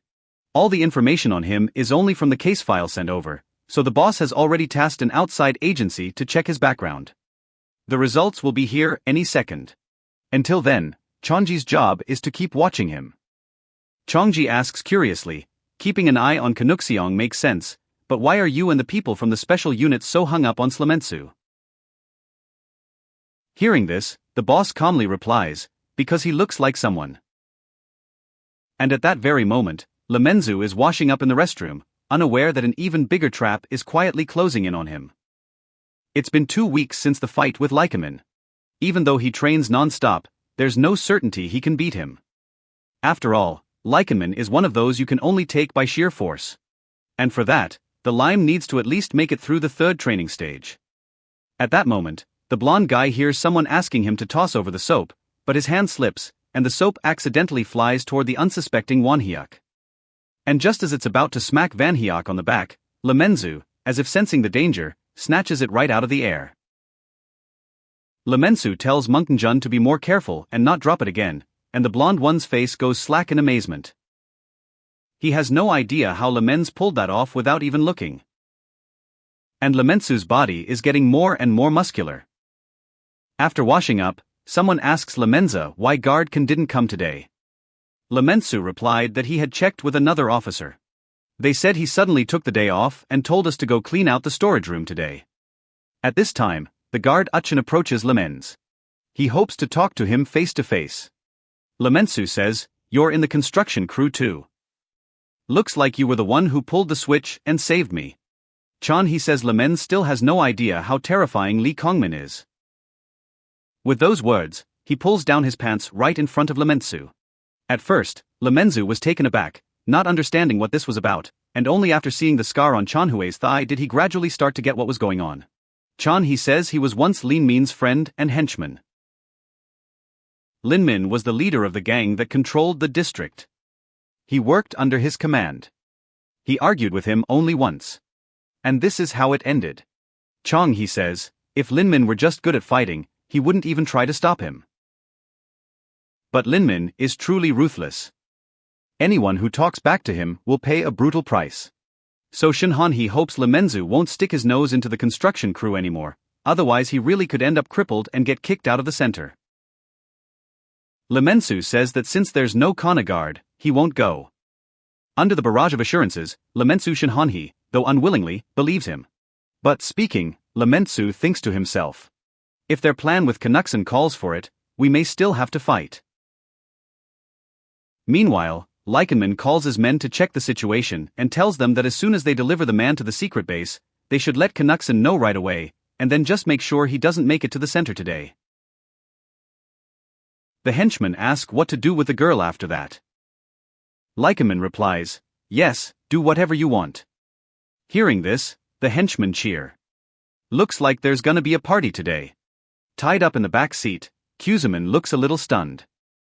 She didn't expect that. From that phone call, it's clear, there's an accomplice of some Lycanman inside the center, and the purpose of her abduction is to hold up Canuckson. Actually, they spotted those guys tailing them yesterday. Canuckson told her their target was either him or her. It could have been the hidden dark side of the center, or the real culprits who framed Minsoo, or people connected to the red prison robes. He was ready to be bait, but Canuckson feared one thing, that their target would be Kuzuman. However, Kuzuman handed him the keys to her motorcycle and said, if I'm the target, you'll definitely make it in time to save me, right? And at that very moment, the motorcycle is right on the black car's tail. Meanwhile, in the center of Lichon, Likon corners Mimina. He orders him to stop hunting Lemintsa. Even if he doesn't know why you've got it in for him, he just wants to rack up points. Lycanman calmly asks why he should have to listen to this. Chanhe says that because he's also from the construction crew, but he's not the old reliable guy anymore. I'm asking you this as your childhood friend. Back then in elementary school, he and Linmin were best friends. But after elementary school ended, Linmin began taking over his older brother's work, while Changi studied and looked after their mother. Because life sent them down different paths, they lost touch. After entering high school, Chanhe got his driver's license and started working as a delivery courier. A restaurant owner, understanding his situation, kindly lent him a motorcycle. Thanks to that, Chanhe was able to work as a courier and pay for his mother's treatment. One of the delivery addresses turned out to be an abandoned factory. That was the Linmin gang's hideout. Years later, here, Chanhe ran into Lycanman again. Lycanman said, want to make some easy Din's hat? Slip cockroaches into the orders, then flood the place's reviews with negative comments so the owner can't do business. And for the bad reviews to be removed, he'd have to pay them. Naive and clueless, Chanhe joined them and earned real money for the first time in his life. Keep this up, and he'd soon be able to pay his mother's hospital bills. But the owner of that very Chinese diner they extorted from soon passed away. When Shanghanhe found out about it, it dawned on him. The guy they milked was the owner of the Chinese diner who helped him. At that moment, he realized that the kind old man had died because of him and sank headfirst into self-blame. And then he tracked down Linmin, hoping they would turn themselves in together.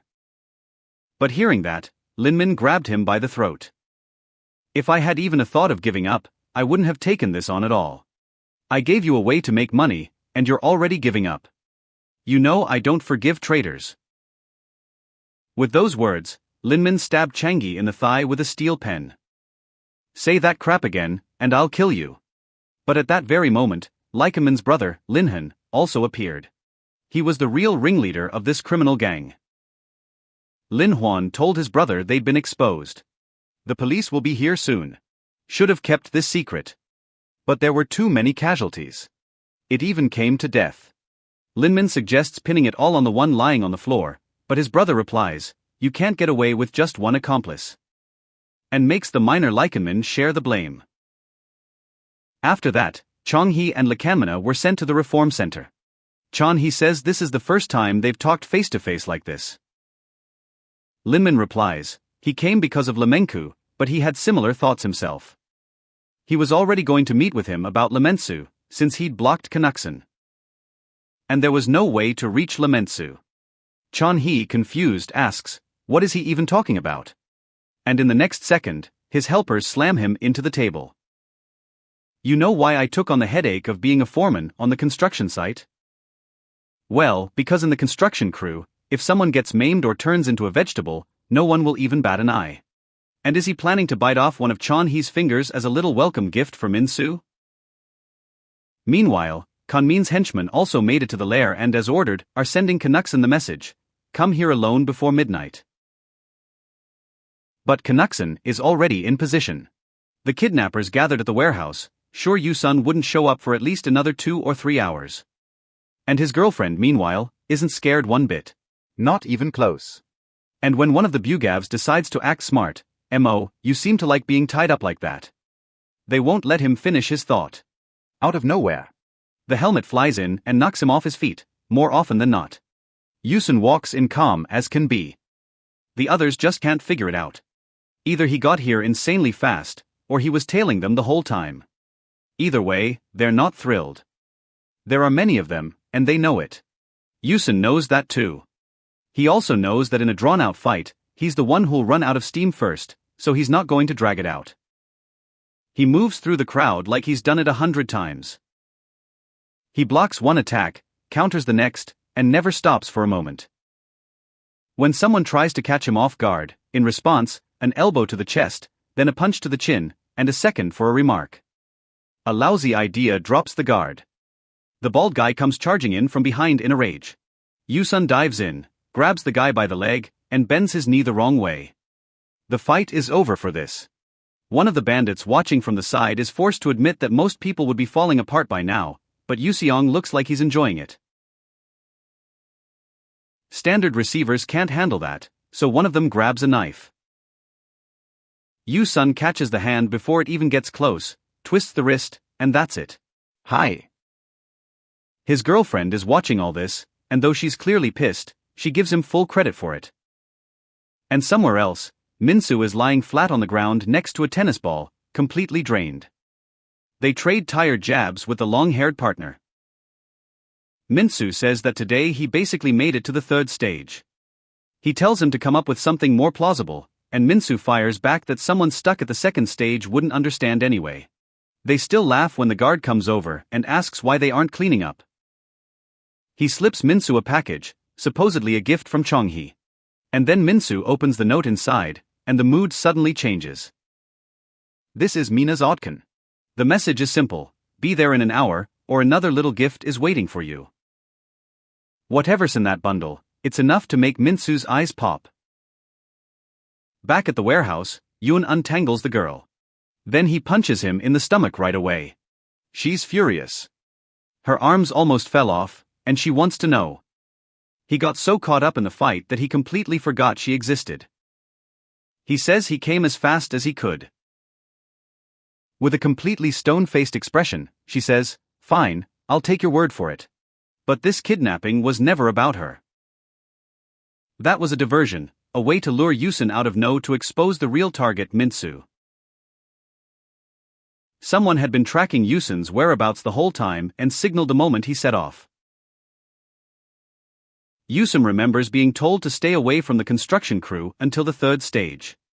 He was tricked, and now someone is leisurely, deliberately coming down the stairs to where Minsoo is.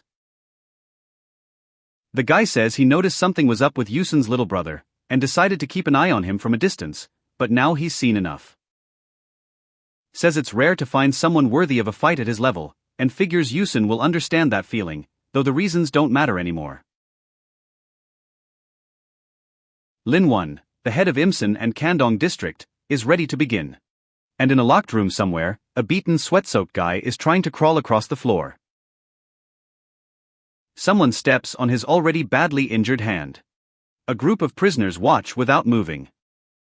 The redhead, looming over him with a grin, asks, "Is it really that hard to go up against the Limonensui?" The guy on the floor lifts his gaze and through all the pain and exhaustion, tells the redhead to get out of the way, then repeats louder as if he means it. Minsoo finally snaps and charges at Red. The redhead isn't impressed.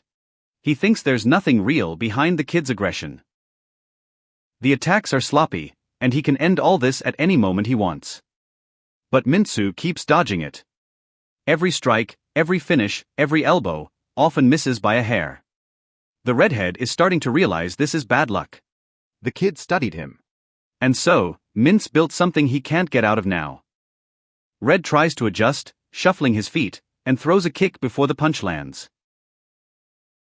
Won't work. A kick blocks before it even reaches the target. And Mince retreats to reload. The other inmates start to notice. The kid is clearly stronger than before, but he hasn't landed a single clean hit. Turns out, that wasn't the issue at all. While everyone was watching the fight, Minsoo bought Chon-hui a breather, pulling him out from under Kan-min's pressure. Chon-hee, with his busted arm, thanks him. And now Minsoo asks, maybe it's time to stop holding back? Meanwhile, on the other side of the city, things are getting worse.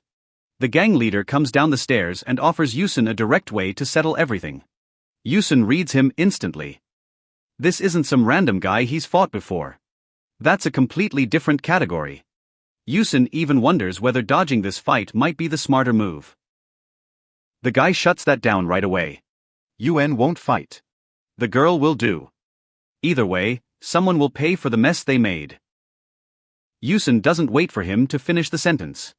He goes straight for the head, and the kick comes in like hitting a wall. Lin-won blocked him without the slightest effort. Without even shifting his weight, Yun drives on, catches the momentum, aims full force at the base of the neck, but he's the one who feels the recoil. Before the hold even got halfway through, Kanvorit hit him with a short blow to the ribs and threw Jusona back. He manages to land on his feet, but the pain suggests something is indeed broken. Ken casually asks, did the hit even do anything? Because if he really wanted to, the kid would already have no spine. He seems genuinely curious what that felt like. Yusun knows he can't drag this out. He's charging again, and Kan just keeps sending every blow right back, like it's a warm-up drill, then tells Yusun the fight is getting boring. When Yusong throws a spin kick, Kan can spot it from a mile away and says just that, adding, that's what you get from people who learn to fight from textbooks. Predictable, zero imagination. This hits harder than a fist. Yusun, humiliated somewhere in the back of his mind, wonders what fights this guy must have been in to look at him like that. For Kanvon, the answer is simple. He grew up with nothing, with no stability and no one to stand up for him. Fighting was neither a hobby nor a discipline. That was the way he ate. Getting hit in the face hurt less than starving, and beating up the ones who beat him was satisfying. So he kept going, dozens of fights, then hundreds from street to street, from block to block, until he had the whole neighborhood under his thumb. So no, taking Yusun out won't be a surprise for him. He squats down and says to the kid, for your level, you're not bad, but guys like him all start to look the same after a while. And that's the problem, it's no longer fun. Instead, he heads toward the girl, half interested, half bored. And then her face changes, and oddly enough, that catches his attention. But she's not looking at him. Yusun is back on his feet again. He admits it, his attacks are basic. The mentor taught him clearly, against ordinary opponents, the foundation is enough.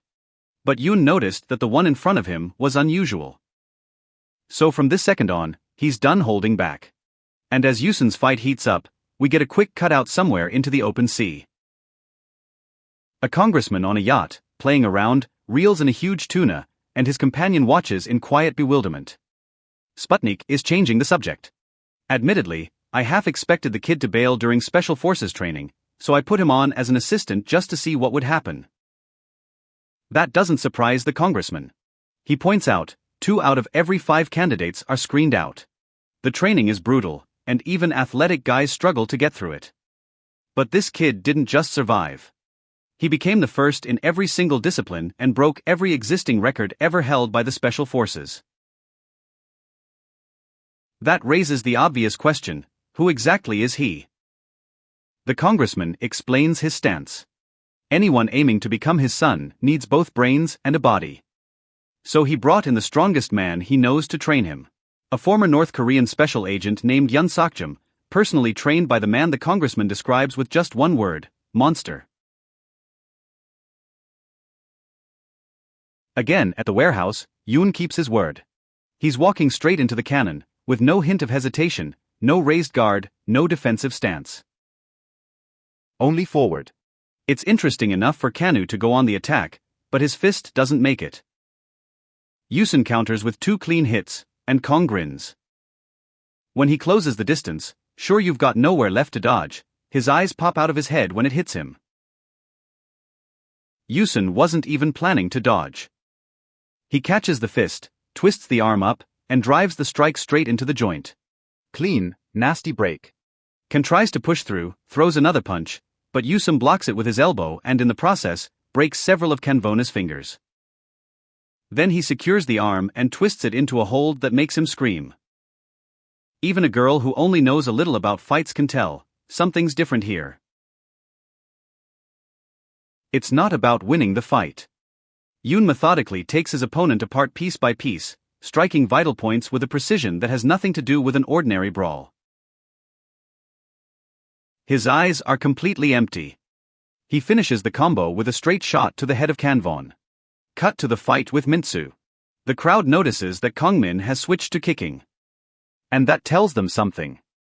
Minsoo makes him adjust. Chan he watches with a broken arm, and even he can see it. Kongmin's strikes are still sharp, but they're no longer untouchable. Minsoo takes a fast kick at close range, but it's a trap. A fist follows right to his face. So close that dodging it seems impossible. He still dives under it and hooks it. Kongmin's other leg is already moving. He throws up his hands and blocks the kick.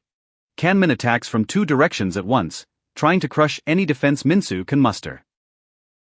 And then Kanmin smiles and goes in for the kill. One leg swings up, a high kick snaps out so fast that Minsoo only sees a sneaker flying at his neck. The crowd's sure it's over. Even Chan he flinches. But Kongmin's face isn't triumphant at all, because Minsoo caught his leg. He tells Kanmin that he'd started to think he'd never see his true peak, that all this time he'd been waiting for this very strike. The chapter opens with a flashback. At Minsoo's training. Tennis balls are flying at him from the car at full speed. He's doing his best to track them, block and deflect what he can, and take what he can't. The hands speed up as the body adjusts to the rhythm. When the machine shuts down, Yusun tells him, "You handle 5 swords without much trouble, so let's add 5 more." Minsoo wasn't thrilled about it, but something still bothered him. He noticed that even professional fighters don't dodge everything, and he wanted to understand why.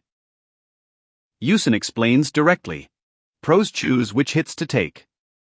Sometimes they intentionally take the hit, because they're sure the counter they'll land next will hurt more. As the number of swords grows, Minsoo will reach a point where dodging everything is no longer an option. Knowing which blow to take and which to avoid, that's true mastery. Back in the present. That's the very lesson Minsoo just put into practice. Kongmin's leg is trapped in his hands, and he tells him he'd been waiting for that high kick all along. Kanmin can't get away. The grip's too tight, the angle's too clean. And then Minsoo does what Yuseong taught him. Give up flesh to catch a bone. He takes position, absorbs what he needs to absorb, and unloads everything. He keeps hammering the same spot over and over until the bones break in several places. When he finally lets go of her leg, Kanmina collapses, clutching it in pain. And before he can even realize what just happened, a straight punch lands squarely in his face.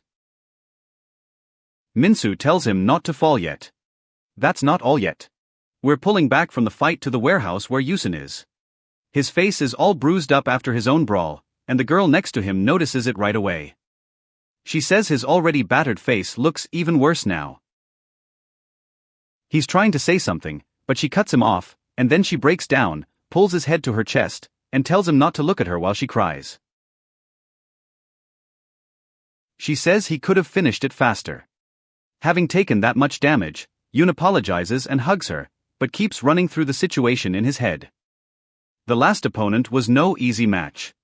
If he had been able to break the man's arm earlier, things might have turned out differently. broken fingers and one more move that tipped the scales. He got out, but he couldn't keep it clean. And then the doors swing open.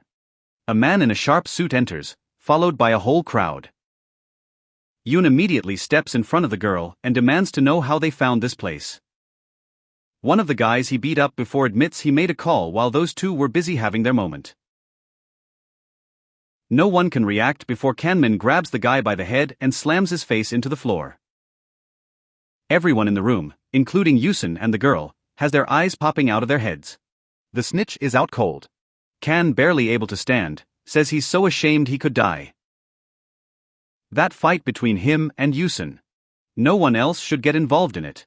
Bringing all these people here, he says, is like throwing mud in his face. Two of his men rush to help him walk, and as they lead him out, Kan pauses. With a smile, he admits he lost this one, but he's ready to come back 10 times, even 100, however many it takes. A dream cuts that off in an instant, telling him they'll never see each other again. The gangsters file out in a line, heading back through the gates to Minsoo's fight. The crowd is stunned. Chong-hee had completely forgotten about the pain in his arm. They've been tearing Kanmina apart since they cut his legs out from under him. Body shots, head shots, and not a single clear answer to any of them. In the end, it falls. Minsoo tells him to get up. Not yet. Kanmin collapses to the floor, notices something nearby, grabs it, and charges in to attack. But no Chong-hee catches his hand before the blow lands. And while he's pinned, Minsoo drives another one into his face. Kanmin can't believe it. He never could have imagined losing to someone like that. And I just can't wrap my head around how Minsoo got so big in such a short time. He keeps taking hit after hit, trying to make ends meet. In the end, he accepts it. He won't win. Minsoo charges forward and throws him. Kanmin rolls across the ground and lies there for a moment, not knowing what to do next. And then he starts laughing. He scans the crowd, spots Chon-hui, and starts shouting. The fight was unfair because Chon got involved, and everyone standing here just staring should do something about it, and then he keeps going. If he doesn't become a candidate, then every single one of those watching will spend the rest of their lives rotting in this place. His strength lies in organization, he says. On his own, Mintz doesn't have much of a chance. Mintz turns around and takes in the scene. The crowd's attitude changed. Things got messy here even earlier, and now it's getting really hot. Minsoo ducks from blows coming from every side.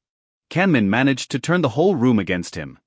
His hand is burning from all the endless blocks, and he already suspects he's broken something, after hitting the same hard spot so many times. It only takes one lost moment. A fist flies into his face, and right away a crowd of guys grabs him and pins him to the floor. There are too many of them. The arm's blocked, someone's already raising a swing to cleanly hit him in the head. And here, someone manages to get there first. Kasajin comes in and drops the guy right as he swings. Minsoo can't believe his eyes. Sejuan, relaxed as ever, jokes that his friend must have called him telepathically, and starts cutting through the crowd, muttering something, a holdover from when they volunteered at the shelter together. Kanmin looks at this and immediately starts figuring out the situation. Sejuna shouldn't be here, and just his appearance is enough to make the crowd flinch. But then Kim Youngwon steps forward, the deputy senior of the civil engineering class. And, apparently, the first person who really gave Kanmin trouble when he first got to the correctional center. Kanmin decides this is his best shot, and Youngwon goes to the bank. Sejuan covers his eyes with his hands. Youngwon is firing blind.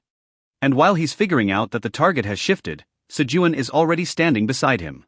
One clean hit, and Youngwon flies into a stack of boxes. Kanmin watches as his best bet folds in half. Can't digest it and changes tactics. He tells Sejuan to slow down. He says he understands everything, knows that Sejuan came to help Minsoo, and that his men are holding Sejuan's older sister hostage.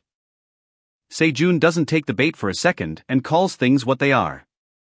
A pathetic excuse from someone who knows they're losing. Then Kanmin takes out his phone. There's a photo of a bound girl on the screen. He calls her name Kuzmin and explains that Guardkan was always getting in the way, so they took her instead of him. And there's no guard nearby today. He's probably getting the full treatment right now, trying to get to her. Minsoo hears all of this and can't take it. He swings with all his might and hits Kanmin right in the face, unable to stop himself in time. Kanmin falls to the floor. The phone flies out of my hand. Minsoo makes it clear.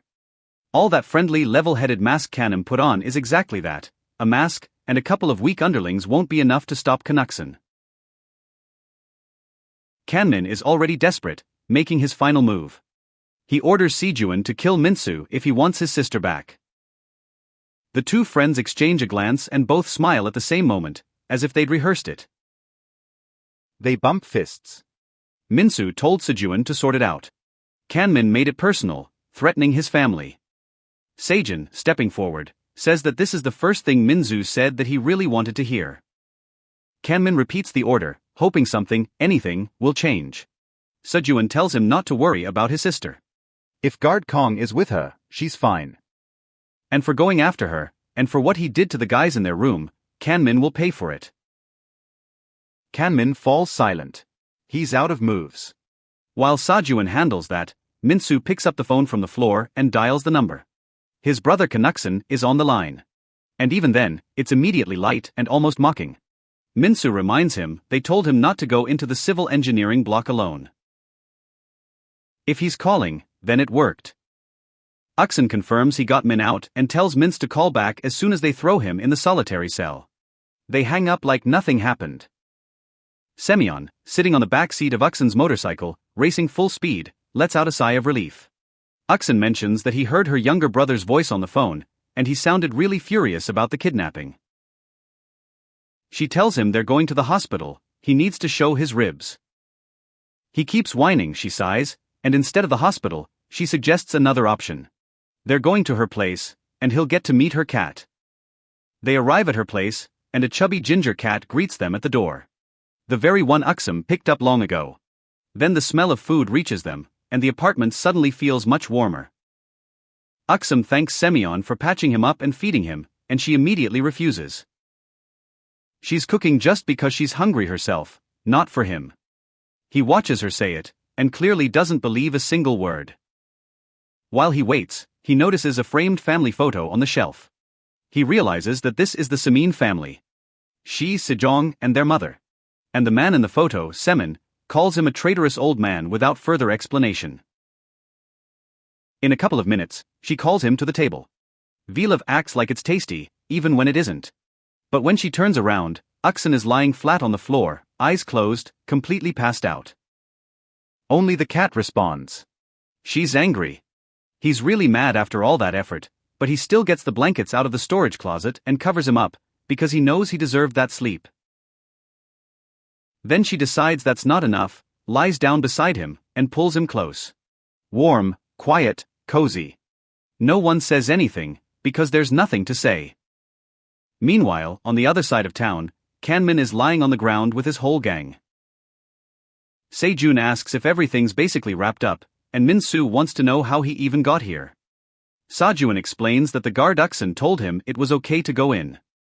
An open invitation, apparently. Here, Minsoo remembers that he needs to check Chan-hee's hand. The cast is off, and all the fingers are still there. Chan-hye says they were only seconds away from cutting one off.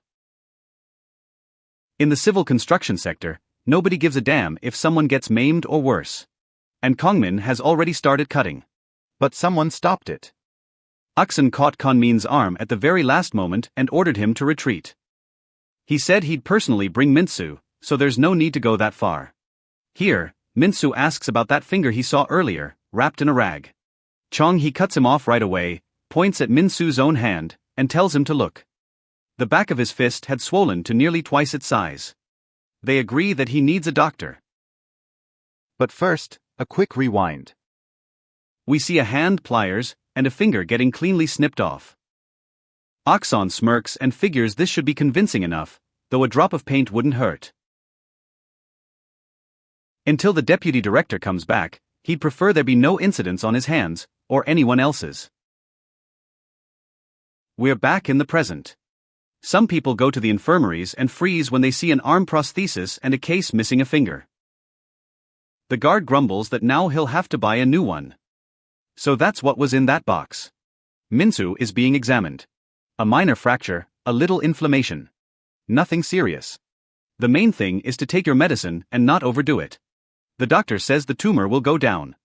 Punishing my own body to copy my older brother's techniques is still taking its toll, and it shows.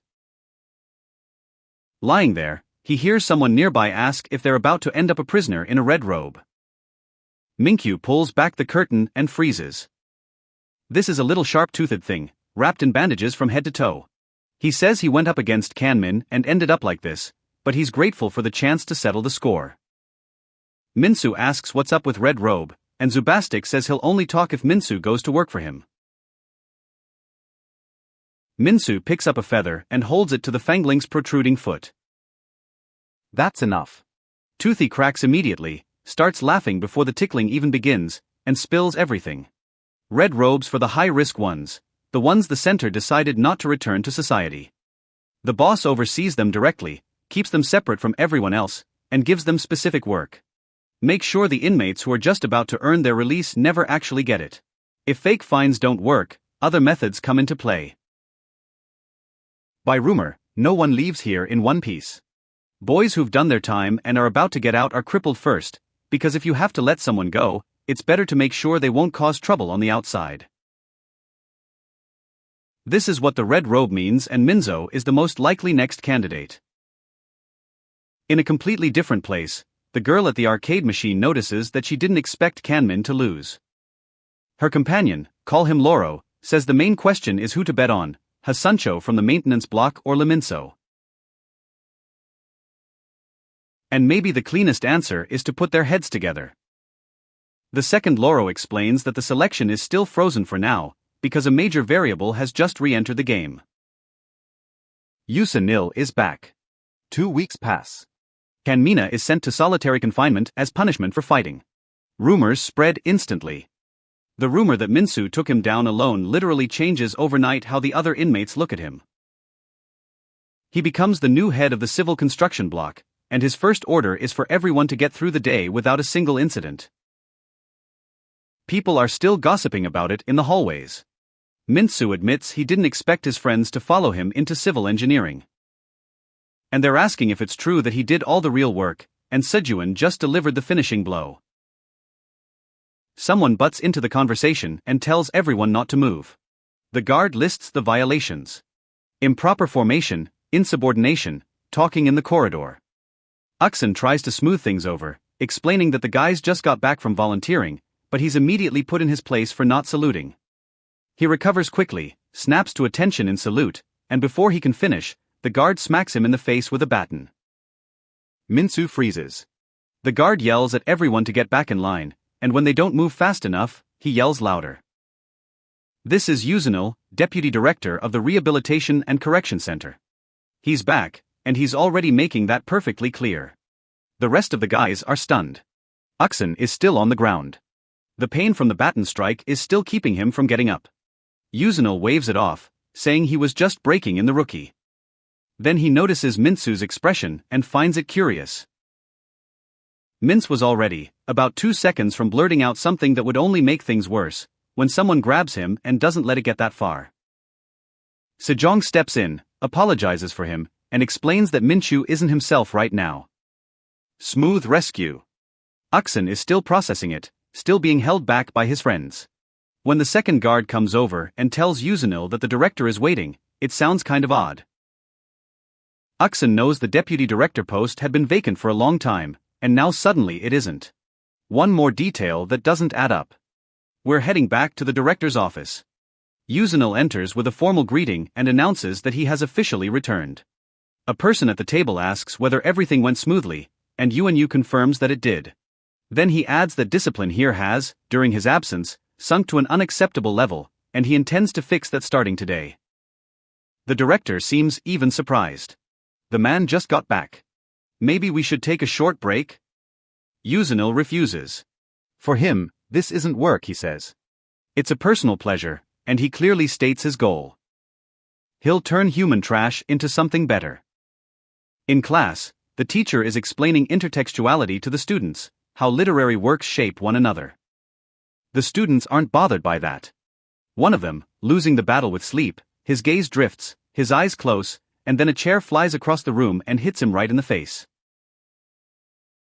Juvenile says to him, "If you don't want to be useless your whole life, don't sleep in class." The student, stunned and beaten, apologizes. The reaction was over the top, everyone in class gets that. Meanwhile, Uxin in the cafeteria is cooking something, and his thoughts keep circling the same thing. The more he thinks about it, the angrier he gets. His brother shouldn't have to be stuck here cleaning up all this, not for him, not for any of them. He never wanted this. Then he glances to the side and sees Juvenile in the kitchen. The one demanding an answer is who allowed the cook to serve the food however he pleases. In the end, the young chef ends up covered in all this food. The threat that follows is crystal clear. From this moment on, the center changes. Everyone in the dorms sits at attention from lights out to reveille. Only move in formation in the hallways. Rules are tightening around everything. And then it starts to rain. Cold, gray, merciless. The guys on the street, shirtless, are being forced face down into the mud. Water fills the mouth. One of them can't take it, one student throws up, and then he gets hit in the back of the head. The guard wants to know who told him he could lift his head. More guards come up and pin him to the ground again. Minsoo looks, then stops looking. He knocks the guard down with his body, rushes over to Hyunjun, and asks if he's okay. Another guard steps forward, tapping his baton against his palm. Yusunile's voice cuts through the air. An attack on a guard does not go unpunished. Uxin is still holding Hyunjun when Minsoo says what everyone is thinking. All of this is wrong, and Hyunjun could have really died there in the mud. Vincent stands before his brother. He apologizes directly to Juvenile and promises to handle the discipline personally. Juvenile is asking if these guys are his responsibility. Uxin replies, "Yes, for a moment it seems that's enough." Yu agrees to leave them in Uxin's hands, and the tension begins to ease. And then he reaches out the baton. He says he's always been curious how a guard handles his own students, and he'd like to see that right now. In front of him, two brothers are looking at each other. None of them has a good way out here.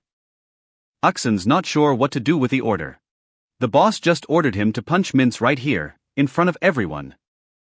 For a moment, he lowers his head, then looks at his brother again. Minsoo's face is calm, and Uxin reads it instantly.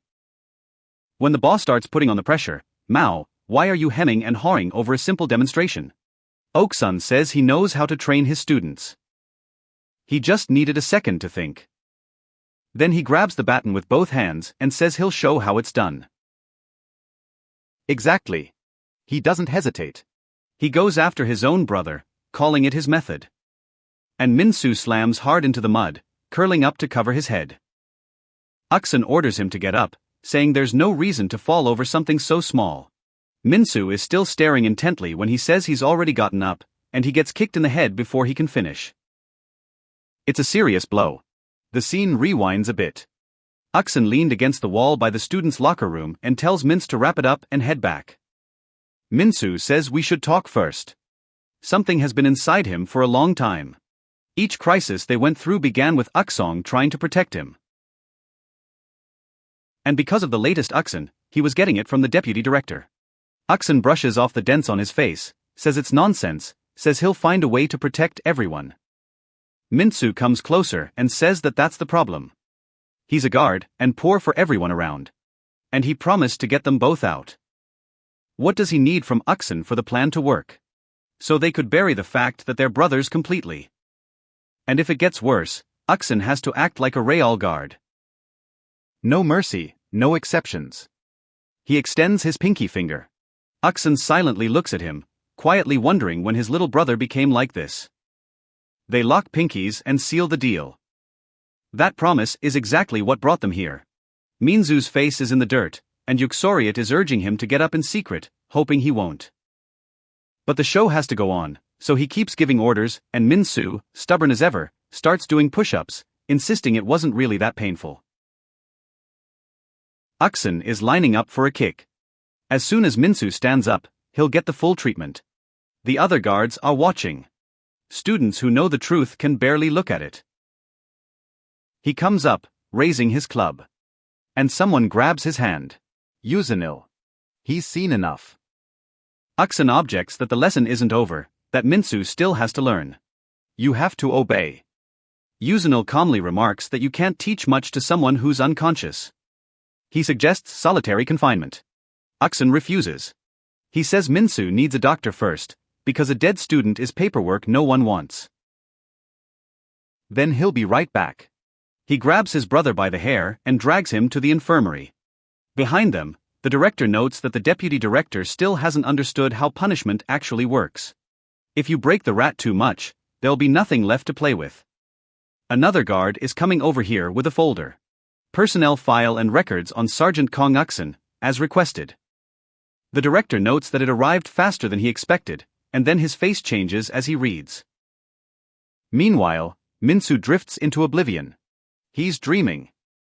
Back then, before the shelter, when the sky was just blue, the sun was shining, and none of this existed yet, he was on Akson's back, carrying him like now, only his shoulders somehow seem broader than he remembered.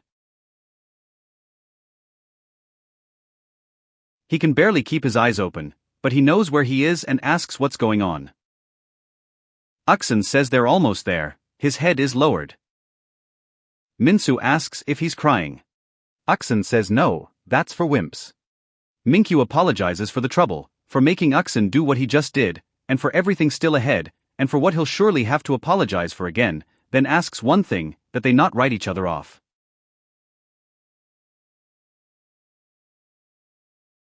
Akson catches something else in his voice. Now there's weight behind this. Minsoo says it straight, he'll get out of here, no matter what it takes. The entrance to the restricted area is unguarded. No guards, not a soul at the door. Akson notices it right away and wonders what happened. Whatever secrets are hidden behind these red robes, they're behind that very door. He moves cautiously, ducking behind a column to get a better look.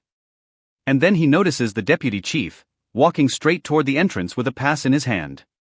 The door clicks shut, and the pieces of the puzzle start falling into place in Akson's head.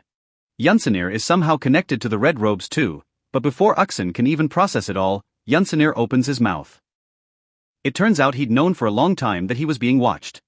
And instead of sounding the alarm, he pulls a completely unexpected trick. He invites Akson inside. They're walking down the hallway together, and Akson still can't figure out how he ended up on the other side of the door. Figuring this man out is simply impossible. They reach another room. Juvenile opens it, and it's empty. Just a big bare room. The deputy looks over this and concludes that the director has already made his move. Then he turns to Akson and asks whether his curiosity is satisfied now. And adds a warning, digging too deep in a place like this isn't worth the risk. Akson asks why they showed him all this at all. Juvenale's answer is direct and to the point. For Akson, he's the enemy who made him beat up his own brother. And if a person goes down to hell of their own free will, then at least let them look like a demon, otherwise they'll be figured out in a second every single time. Later, back in the work area, the other guards gossip about where the deputy had been. Akson is playing dumb. Turns out Juvenile is under investigation for bribery. Supposedly took money from the family of one inmate. I admit it, I'll pay it back. There's a rumor that the director set up this whole scheme. Those two, to put it mildly, don't get along. Akson puts this in the far corner of his memory. Maybe they're rivals, or maybe it's still too early to say. The conversation cuts off mid-sentence when a fight breaks out between the two prisoners. The guard doesn't react in time before a third one steps in. Minsoo pulls the fighters apart with his bare hands, flashing a calm little smile, and tells them to save their energy until the end of the shift. One of the fighters doesn't like this interference, and he lays into Minsoo, saying he's nobody's boss here, and that out in the world he used to stab people with a knife. The answer to Minsoo is simple.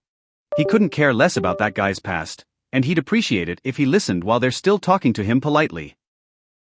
It only makes it worse. The prisoner swings again, and Minsoo ducks under the blow smoothly and lightning fast, then fires back with a counter right to the jaw, but stops at dead a centimeter from its target. He throws a punch into the air, tells the guy he's new. So it's understandable, but work time is work time. The guy underestimated him because of his short height. He won't make that mistake a second time. In a couple of minutes, Minsoo gets everyone back on their feet and back to work.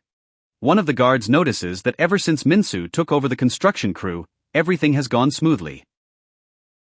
Uksun looks at his brother and thinks how much has changed since that call.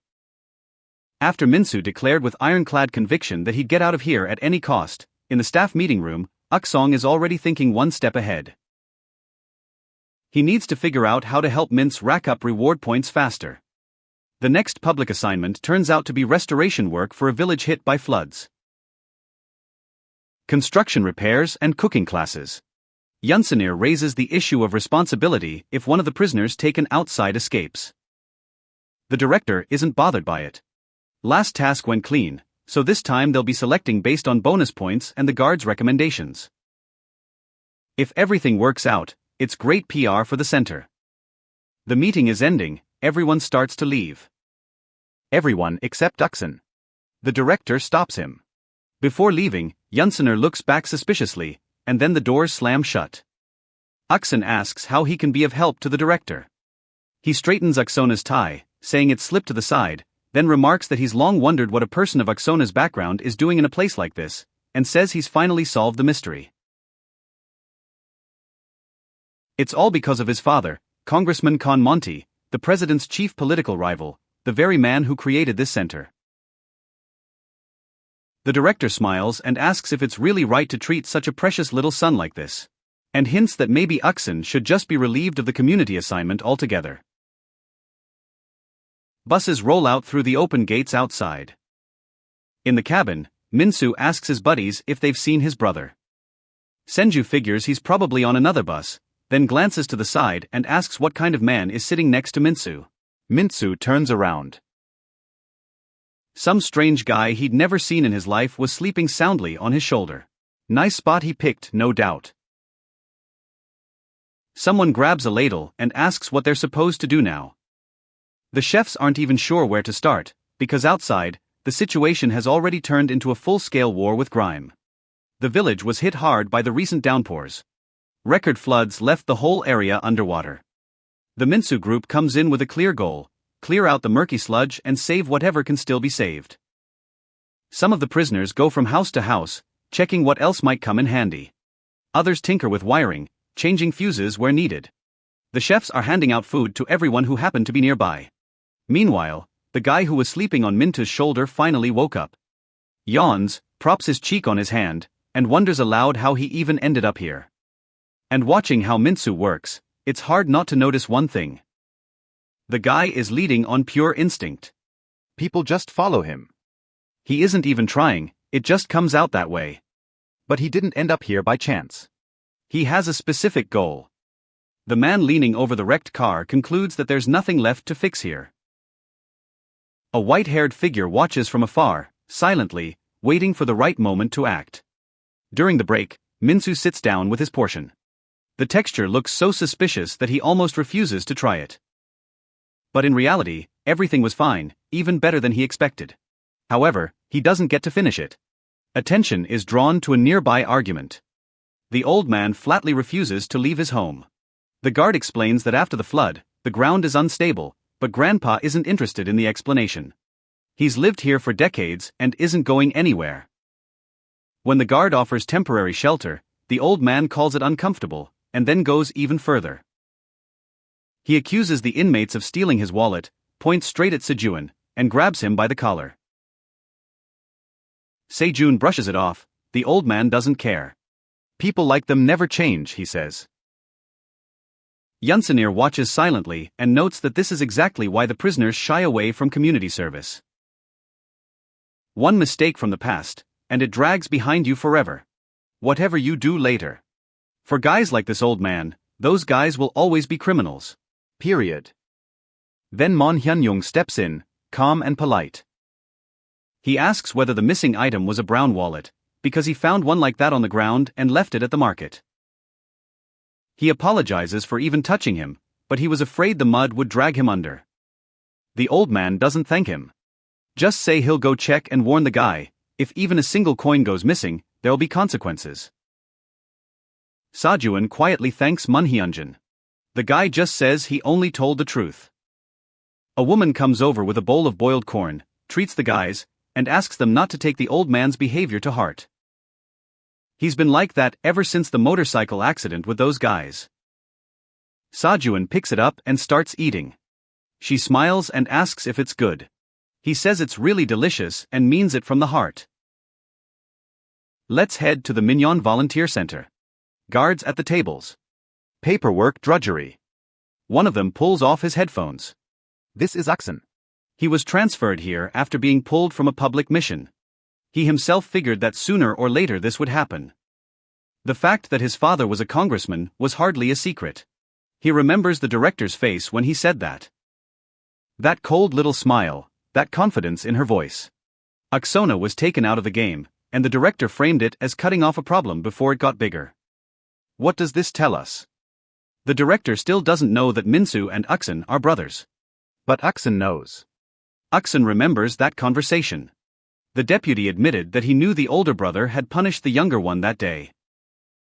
What Akson can't figure out is how he even found out about this, and what he really wants. He decides he'll get both answers out of him. Back at the worksite, a security guard approaches Sona. Everyone's here. And because another downpour is coming, they move into a temporary shelter for the night.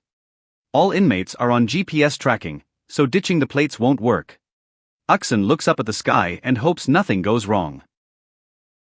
Here it goes. The water is rising fast, and mud is starting to wash down from the mountains. It's a full-on landslide, and it's hitting the old man's house head-on. The guards pull the old man away from the collapsing building, but he fights back the whole way. And then he yells something that sends chills through everyone. His wife is still inside. She couldn't get out. Leg. Akson immediately orders the rescue team and tells everyone to keep the prisoners away. The dirt keeps coming. The house could collapse at any second. And then someone squats down and ties a shoelace. Minsoo watches and asks Kasejin what he's up to. Sejin's expression answers the question before he does. And before anyone can stop him, he's already racing straight toward the house. Minsoo shouts after him that it's too dangerous, but Sajuan doesn't even think about turning back. The rain won't let up, and Kajin won't either. He's already racing home before Minsoo can even get a word in. Inside, the ceiling is losing its argument with gravity. Dirt gets into every crack. Sajuan kicks the door in and calls for the old woman. Silence. And then a small piece of debris falls right on his head. More of a warning than an injury, about what's coming next. Outside, the old woman's husband is barely being held back by the police, shouting her name in the rain. Sanner is on the phone, demanding a helicopter because the roads have washed out. And then a colleague tells him what nobody wanted to hear. The guys went inside. When Sanner asks who, the answer is, Kasejin. And that friend, who apparently decided that watching someone climb into a collapsing house was not an option. Only Minsoo rushed in after him. Minsoo pulls Sejin aside just as the section of ceiling he was standing under comes crashing down. When Sajuan asks why he climbed in here, Minsoo says, it's simple. He's the class monitor. Some fool rushed headlong to his own death, so cleaning this up is his problem. And he also says they can argue about that later, because they still haven't found the woman. They're checking that one part of the house they haven't looked at yet. And there she is, unconscious, buried under the rubble. They clear the debris off her together, and Sajuan lifts her into his arms. It's still breathing, and then it collapses, and the rest of the structure outside. The others are watching the roof collapse, and Sajuan and Minsoo are still inside. One of them isn't just standing there like a statue, he slides his hands under the collapsed structure and starts pushing. The roof is heavy, and everyone can see what that effort cost. Then the second pair of hands joins in. Now the two of them are straining together. The veins on the first guy's face bulged. The culinary class rep is already on the move, and once he takes off, the whole class follows behind him. The repair crew decides that the Ushans won't be the ones standing around staring from the sidelines. Inside, Sajuan sees light shining through. They both get chosen, and the old lady with them. The group hurries to pull her farther away before the remains of the house collapse completely. They make it, and for a moment everyone wants to celebrate. The cooking class monitor shuts that down right away and tells them to get the hell out, because the building is still collapsing. They're clearing the area just to watch the house fall to the ground. After a while, an ambulance arrives. The husband stands by his wife, holding her hand and telling her to stay strong. She comes to in a panic and asks how she's even alive. He doesn't have a clear answer, just relief. Sanira's colleague raises the obvious question, shouldn't the boys be punished for ignoring orders, and then adds one more thing. While Sanira was gone, these guys changed. And not because of the adults hosting the program, but because of what started after Minsoo appeared. Whoever they actually got through to there, it's clearly not the staff. The next day comes as if nothing ever happened. Clear skies, fresh air, the kind of weather that makes yesterday feel like a different universe. The families are still doing community service, but now women volunteers have joined them. And now the villagers look at the guys differently. Someone's already trying to feed them. One of the guards is upset that she shouldn't have done that. She still stuffs a spoon in his mouth. The radio nearby is reporting that Moon Ho-sik, chairman of Yuksong Group, has once again failed to appear in court, citing a chronic illness. An older man waves at Hoojuan, calling him over to grab a bite and take a break. He turns around and agrees. People swear Ka Siaman showed up with fruit punch and ice. And Saner isn't exactly surprised. He had a feeling she'd show up, since Yuksun couldn't. She tousles his hair and says she's proud he saved the old lady, especially since he used to swear he couldn't stand old people. Saner doesn't deny it.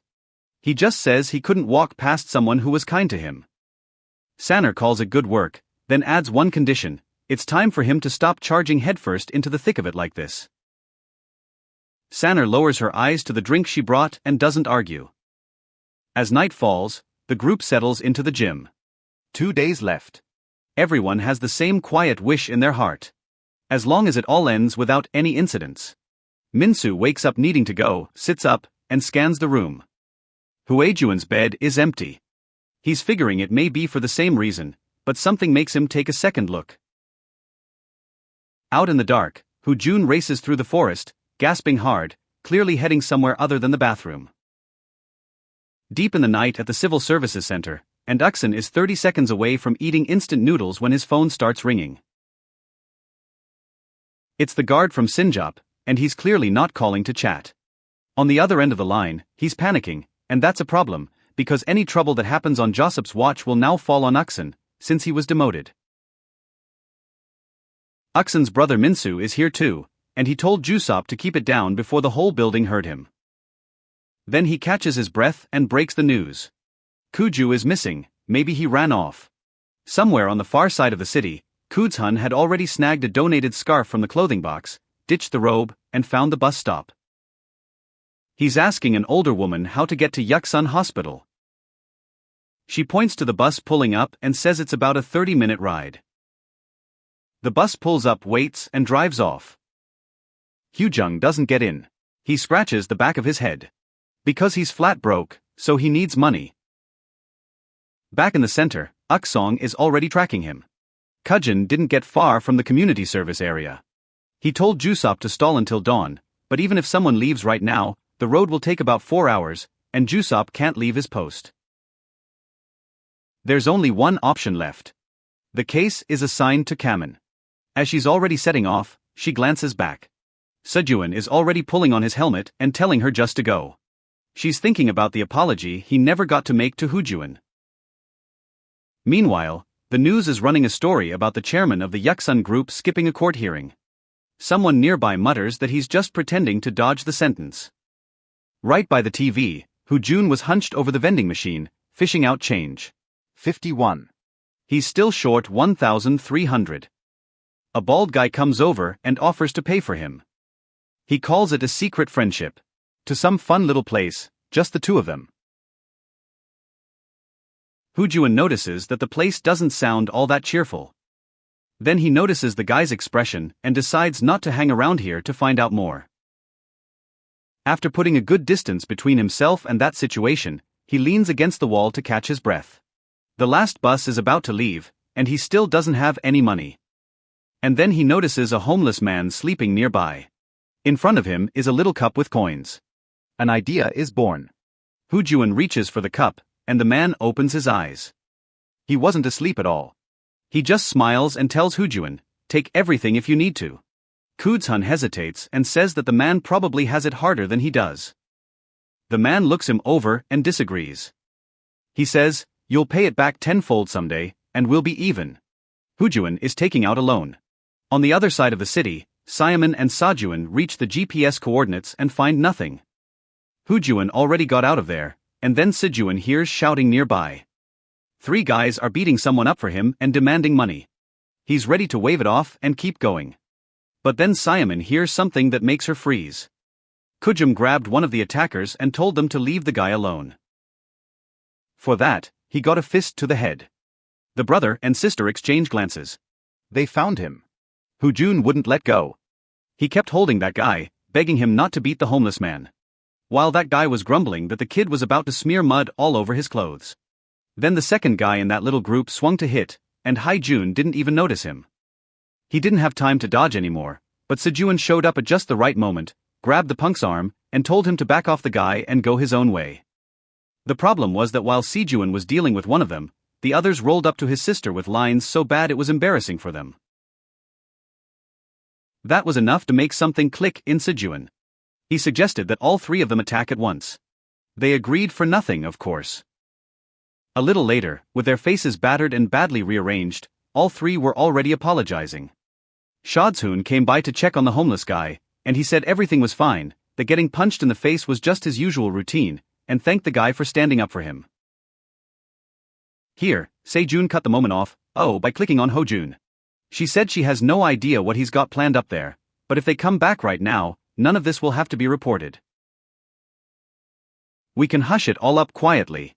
Meanwhile, Seo-jun was on the phone with Yoo-seong, explaining that she had found the fugitive, but couldn't come back right away. Something came up. They decided to quickly check out one place first. Yoo-sun replied that it was normal, but warned that they had a bigger problem here. The center chief was already in the jeep, heading out to inspect the public work site. The clock was ticking. The group got to the hospital and parked the bikes. Hyeon's father was on the 16th floor, one of those floors not meant for regular patients. As it turned out, the hospital itself belonged to the Hyeon family. One of several that belonged to them. Seo-jun found it getting harder and harder to process this. The guy already mentioned that his father owns Eva Urald and the Dutty Tower. And Sejong chalked it up to showing off. He wasn't so sure anymore. When they got off the elevator on the 16th floor, Seo-jun noticed the whole corridor was packed with security. He even seriously wondered whether they'd gotten off on the wrong floor. But Hyun calmly stepped forward and said that he had never lied about anything. And at the very moment his feet touched the corridor, every guard bowed deeply. Hoo-jun politely asked to be allowed to see his father, and on his side, Yoo-sung was tracking Hoo-jun's location by GPS. The chief still had about 2 hours of travel left, but time was apparently running short, so Yoo-sun started coming up with ways to slow him down. First, military night exercises, a tank with a Korean flag, parked neatly. Then, when the driver found a detour, the cycling group, blocking the only remaining route, left no way to get around it. By the way, the boss used to be president of the local cycling club, so at least he didn't fly off the handle over it. But all that was just minor setbacks. Jusum understood he was buying minutes, not hours. And whatever's going on inside the hospital, this needs to be over quickly. Inside, a gray-haired man stood with his back to the window. Ferjun said he heard that his father had taken ill, and asked if he was all right.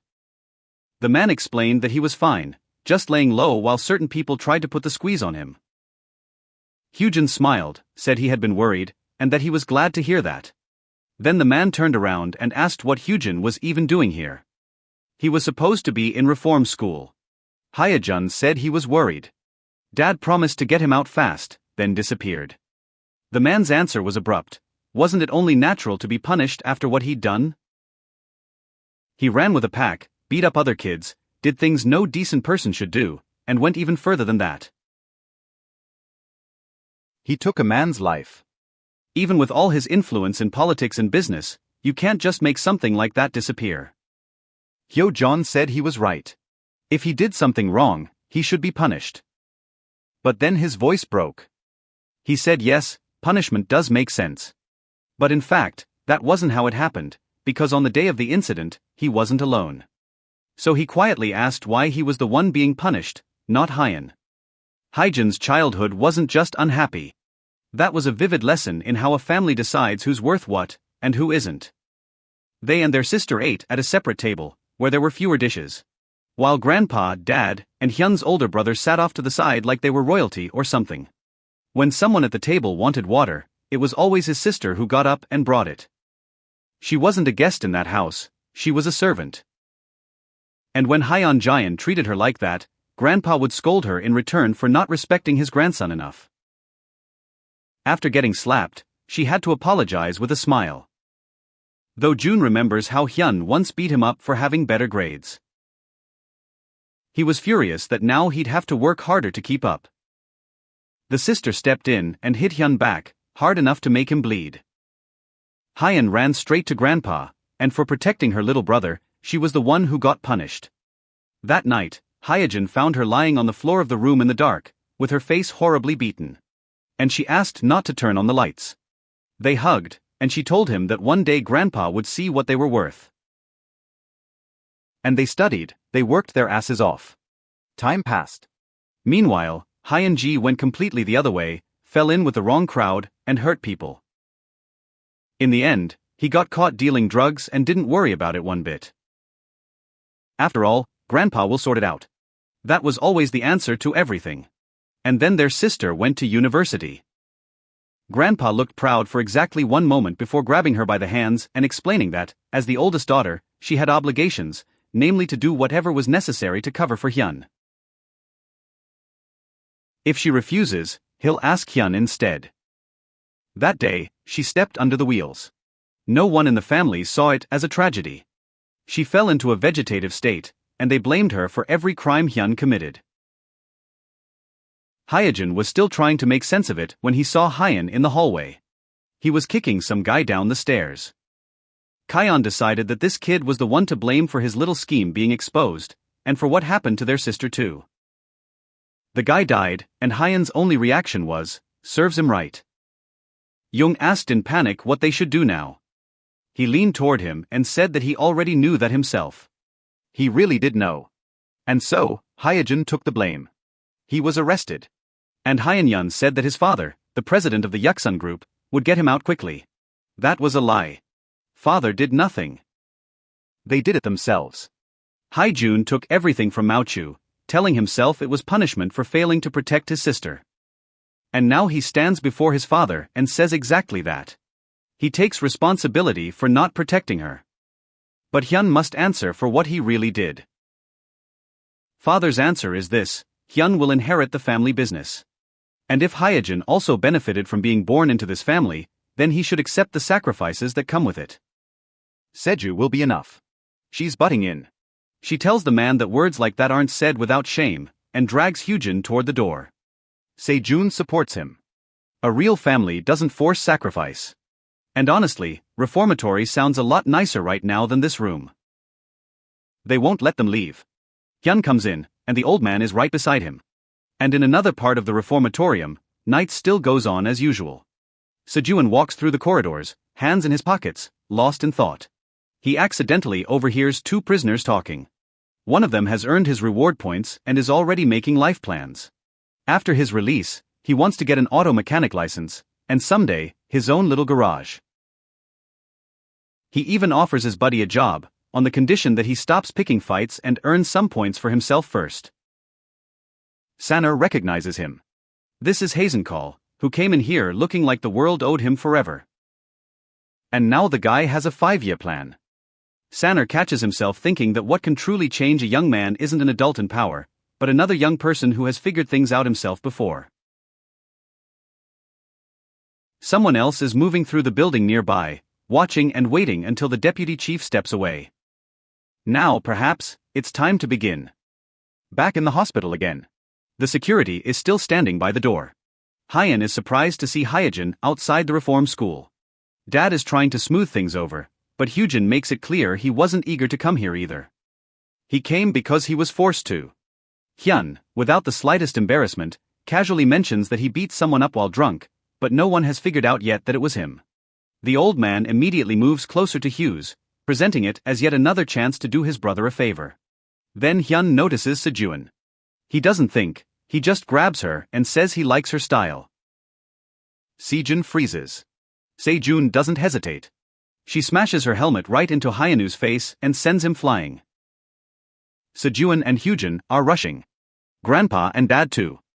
Sejun looks down at Hyun and in a tone that leaves no room for interpretation, asks exactly where he thinks he was reaching with his hand, and whether he wants to find out what happens next. Grandpa's reaction to Saju throwing his grandson around was instant. He starts yelling at her, calling her every name that comes to mind. Sejun doesn't even bat an eye. She waves it off and points out the obvious. His grandson was groping her with his hands, and the old man apparently missed the whole thing. Both Hyun's grandfather and father are shocked by how she talks back, and they want to know in detail how she was raised. Sejong gives them a straight answer. My parents divorced early.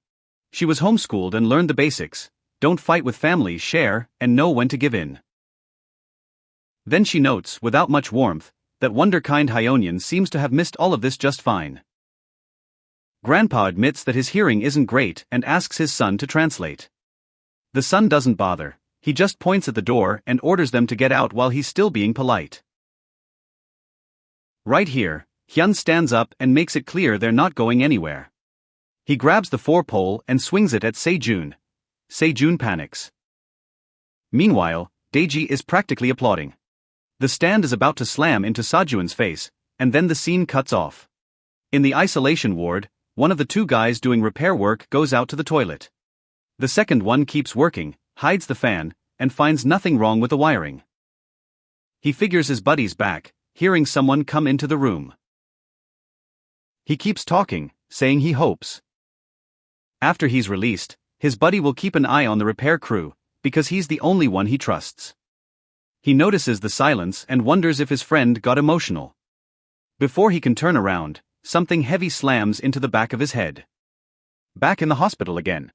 The guards are holding their posts. Hyun is furious, cursing and waving his arms. But his brother had already stepped between him and Sejun. Hyojin says he won't leave because he's had enough of watching the people around him suffer. Hyun raises his stance again and asks if the younger brother also needs some discipline. Sejun is about to jump in, but someone gets there first. That's their father, and he gives Hyun a sharp slap right across the face. Grandpa doesn't believe what he just saw. He calls out his son's name. Hyujin is staring. The old man starts beating his own son to set him straight, but it doesn't have the effect he was expecting. Kyon is in shock. His father had never hit him before. Grandpa rushes to comfort his grandson, but the father's voice cuts right through everything. He tells everyone to stop because he's had enough. He watched his eldest daughter's life fall apart because of Hyun. He watched his younger son be sent to a reform school, and all the while he kept believing that Hyun would grow up. This faith came at a high price, but in the end, they were all his children. Hugjun's eyes fill with tears, and his father bows with a sincere, remorseful bow and apologizes for being a useless father. He says that from now on, he'll take responsibility for Hyun's behavior himself and get Hyojin out of reform school. Grandpa's losing it. He keeps lashing out at his son, demanding to know who gave him the authority to make such decisions. Then he turns to the guards at the door and orders them to take everyone in the room into custody. And there are a lot of guards. Back at the reformatory, the attacker leans over the kid he just knocked out. He tells him that since all he wanted was to get out, technically, he did him a favor. The fractures are bad enough that life outside is now a completely different experience. When he hears footsteps, it's Hasian Cheol coming back from the bathroom. The attacker notes that Sanchul was on the list too, and decides to wrap it up quickly. Sanchul walks in. He sees red on the floor. He doesn't get long to take it in. In another part of the center, Minsoo is stuck in the bathroom, nervous about how long the other guys are taking. He knows they need to get the guard back, and if anything goes wrong, he'll have to buy some time somehow. Someone comes up to him, a kid, says he wants to help. Minsoo asks, why all of a sudden? The guy says you judged him wrong. He figured anyone in a red prison jumpsuit was bad news, but what Minta did during the collapse proved otherwise. Minsoo asks if he hates red robe. The guy also says he doesn't want to go back to who he used to be. To the candidate who fought every time they told him to. He says that as long as he's not fighting, he's free. Minsoo appreciates the gesture. Too bad the kid didn't pick a better time for a talk like that. And in the repair room, a tool falls to the floor. The attacker looms over two bodies and the guard, who was hit too. His hands are red. The damage is serious. Sanner smokes alone in the corner, letting smoke think for him. A security guard comes over and reminds him that he supposedly quit. Sanner says his colleague would start smoking again too, if he had to go through an unfair trial. The guard admits he was gone so long that people started wondering whether he'd switched sides to the director. The deputy chief puts a hand on his shoulder and says, "Well, that's just perfect. That's exactly why they assigned that guard to keep an eye on him." What hasn't surfaced yet is the red one in prison garb. And Sanner notes that silence may turn out to be the director's weakest point. He's asking if they found Munjinjuna, because he heard the guard yelling into the phone. The deputy chief warns that if the director finds out, he'll cover himself by blaming negligence in management. So the smartest thing is to act like nothing happened. Yo bought them time by delaying the director's arrival, so we have to hush up the incident before he takes his seat. Sanner says it would be perfect, but life has a habit of not going perfectly, and right on cue, a helicopter appears overhead. His colleague tells him he'll go check where Hyunyoung is and leaves, leaving Sunairu with very few options to stall for time. The director spots his deputy from above and cheerfully waves him down. Somewhere nearby, a guard is twisting into a silly pose, trying to catch a good shot. The director and another man are holding up a generous check for flood victims. There's also a photo with Minsoo, which the director is clearly milking for all it's worth. The guard tells him the photo is turning out great, because the subject is just too photogenic. Then our hero comes over and flat out asks if they'll really get 50 bonus points, because that's more than for voluntary service. The director says 50 is still pocket change, considering the kid saved a life, and the press coverage will be substantial. He adds that the parole review is just around the corner, and urges him to hold on a little longer. The director knows full well that this review will never happen. Back in the room where the attacks happened, the early guard's phone starts ringing. He can't answer. Sunairu starts to feel uneasy. That man should have been back by now, and if he doesn't show up soon, everything will fall apart very quickly. The director notices that Kasajuna isn't there and says the photo needs him in it too. Minkyu's covering for her, kid. Seojin probably got a stomachache. The director mentions that he didn't see anyone in the bathroom, so Minsoo says he must have gone upstairs. The director tells the deputy to go check. Something's not right here. By this point, Sanner had quietly resigned himself to the fact that getting caught was probably inevitable. He jokes it off, stops trying to call his colleague, and gives up on it all. The director asks why he's just standing there like a post instead of going after the kid. Sanner says there's no need, because the kid is standing right behind him. Sejuan apologizes for being late, and relief instantly shows on Minsoo's face. Sejuan says he was delayed in the bathroom. Constipation, he says with a completely impassive expression. And then they show us what actually happened a couple of minutes earlier at the hospital. When security moved in on the guys, Hyunju's father stepped in their way and ordered them to back off. Behind his back, the old man was yelling that anyone who disobeyed would be fired. The guards still didn't move. They answered to the president. Retta snapped that this man was only serving as acting president, and that in the end, he answers to him. And as soon as he gets his post back, everything will be back to normal. That's when father finally couldn't take it anymore. He grabbed his own father by both arms and, with his last bit of strength, ordered him to stop. The old man couldn't understand why his son was acting like this. After all, everything he did was for the eldest grandson. But father laid it all out as it was. This grandson handed over his own brothers and sisters without the slightest hesitation. His innocent eldest daughter is now a vegetable. Hyunjun ended up in a rehab center. And still, they're his grandchildren too. They matter to him too. Grandpa wouldn't even listen. He said, "That's exactly why the other kids need to understand. The eldest must inherit everything for the family." Then, on the president's orders, the guards dragged him aside, and his father promised Hyunjun that he'd find a way to get him out. When the boy turned to leave, the man simply told him he was glad to see him in good health. We're back in the present. Sejun is in the photo with the director. Minsoo quietly asks Hyunjun, "What happened? Did everything get sorted out?" Hyunjun says yes and apologizes for the trouble. Minsoo pulls him into an embrace and tells him not to blame himself for it. "Now we just need to keep earning reward points and get out of here." And then everything is drowned out by a loud crash. Everyone who was at the photo shoot heard it. Minsoo and Hyunjun run toward the sound and end up right at the door of the room where the attack happened. One of the guards is screaming at the top of his lungs. Two guys move closer to get a better look. And what Minsoo sees leaves him stunned. Two bodies on the floor. Saner immediately orders the guys out and rushes to check on the guard. Sinjasop has no pulse. The deputy director can't get his head around what he's seeing. And Taegun is still showing signs of life. Seoncheol is asking who did this. The guy says he didn't get a good look, but he does manage to get out one word: construction. The attacker was from a construction crew, and he had one distinctive feature, the guy adds with his last bit of strength. Long hair. The guy still managed to give them at least some kind of lead. Long hair. Construction. They're calling an ambulance right here, and the director instantly passes the buck, turning the whole thing into an interrogation. Where, they say, is Kasidzan? The accusation is barely concealed.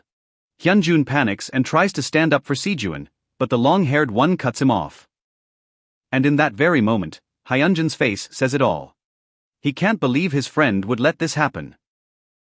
If Sejun stays quiet and runs, he won't just look guilty, he'll look like a murderer. Minsoo is getting involved too, insisting that the clues don't match Sejun. And he really does have something.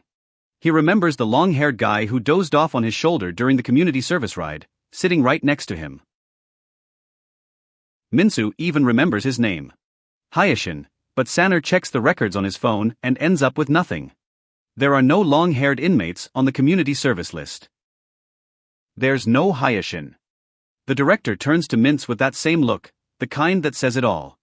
He's already figured out what's going on here, and he warns that covering for a friend is a sure way to end up in the same trouble. The vice director begins to suspect that this whole setup was the director's plan from the very start. Sung-chol, still holding his friend in his arms, aloud chews over what he's heard and comes to the conclusion everyone's been steering him toward. "I'm casing the suspect." It just blows him away. He hits the long-haired guy right in the face. The guards grab him in a flash, but he won't calm down.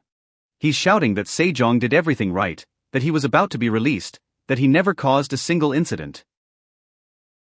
They're dragging him away, and he's still yelling. An ambulance arrives right after. By the next morning, when the prisoners return from community service, the outcome was already decided. Sedzuna was sent to the solitary cell pending the facts, and he wasn't alone there.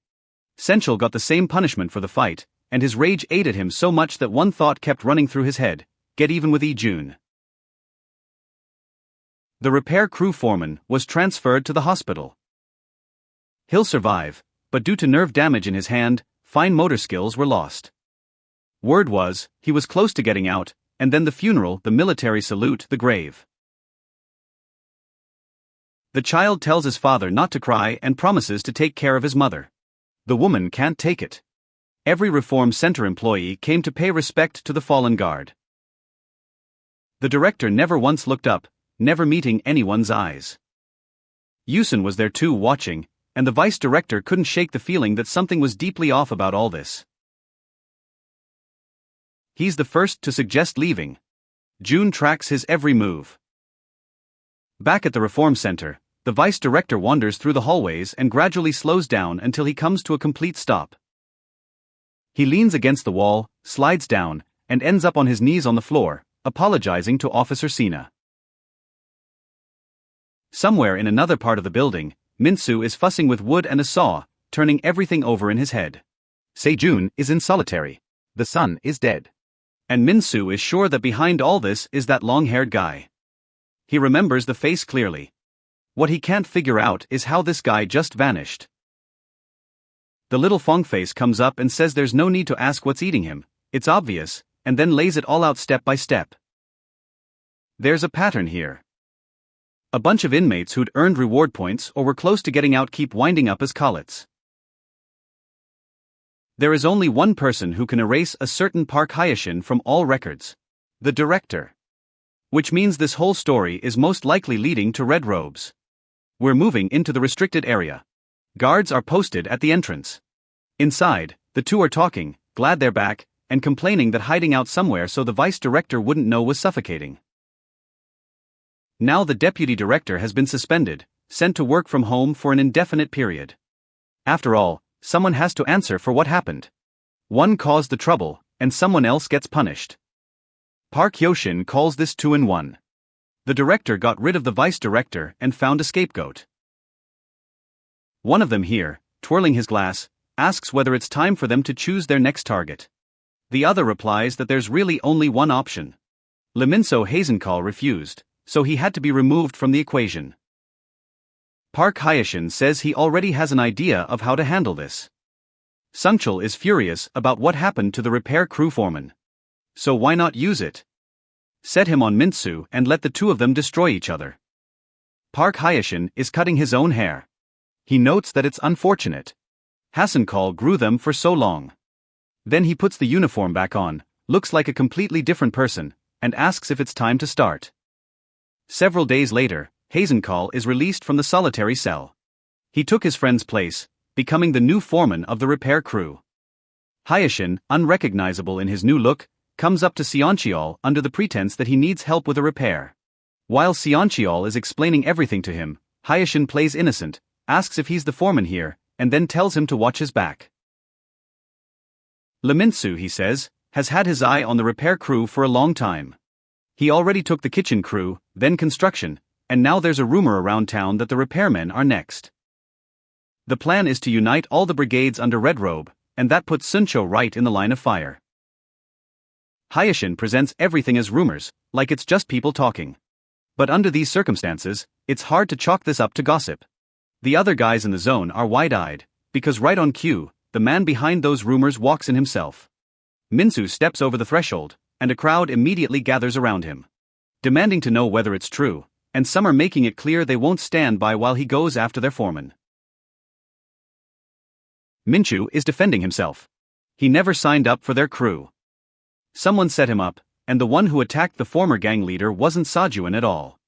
Then he sweeps his gaze around the room and freezes. Someone nearby seems familiar.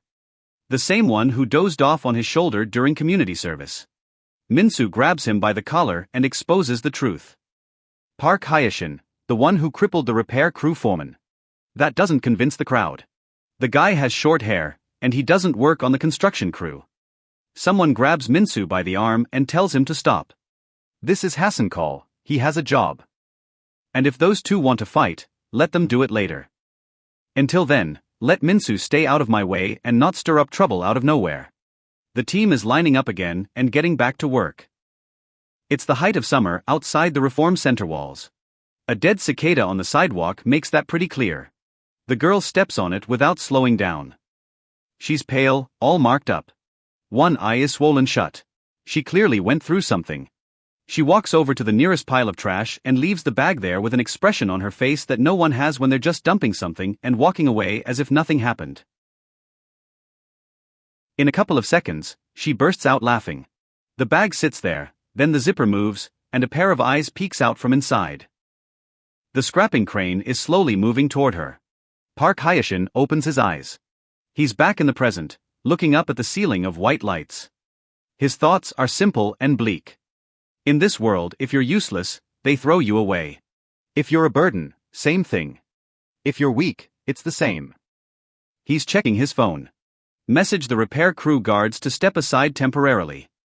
Right on schedule, the guards call a short meeting and clear out. When no one is watching, Minsoo and Hasenkal end up face to face. Hyoshin thinks about how he got here, how he made himself useful, how he avoided ending up in a pile of trash. Minsoo strikes first, hurling Seonkoil's own recent promise in his face, the one where he said he'd help with anything, as long as he didn't have to fight. Sungchal says that from any angle, this doesn't count as help. Haishin watches the fight and wonders which of the two will end up getting thrown out with the trash. They're both going all out, and then, out of nowhere, they stop beating each other up and start pounding Haishin at the same time. He didn't expect that, and neither did anyone else. The two stand side by side and stare down at him. Night ends with Haishin lying on the floor, while two guys stand over him. Minsoo's plan is simple. Hand it over to the guards, and let the truth come out. But before that can happen, someone comes in and completely kills the mood. Red Robo. Everyone in the room understands what that means, and nobody looks happy. The one who wears it is young, blonde, almost relaxed, and first of all says that he expected more from Haishin. Haishin instantly recognizes that voice.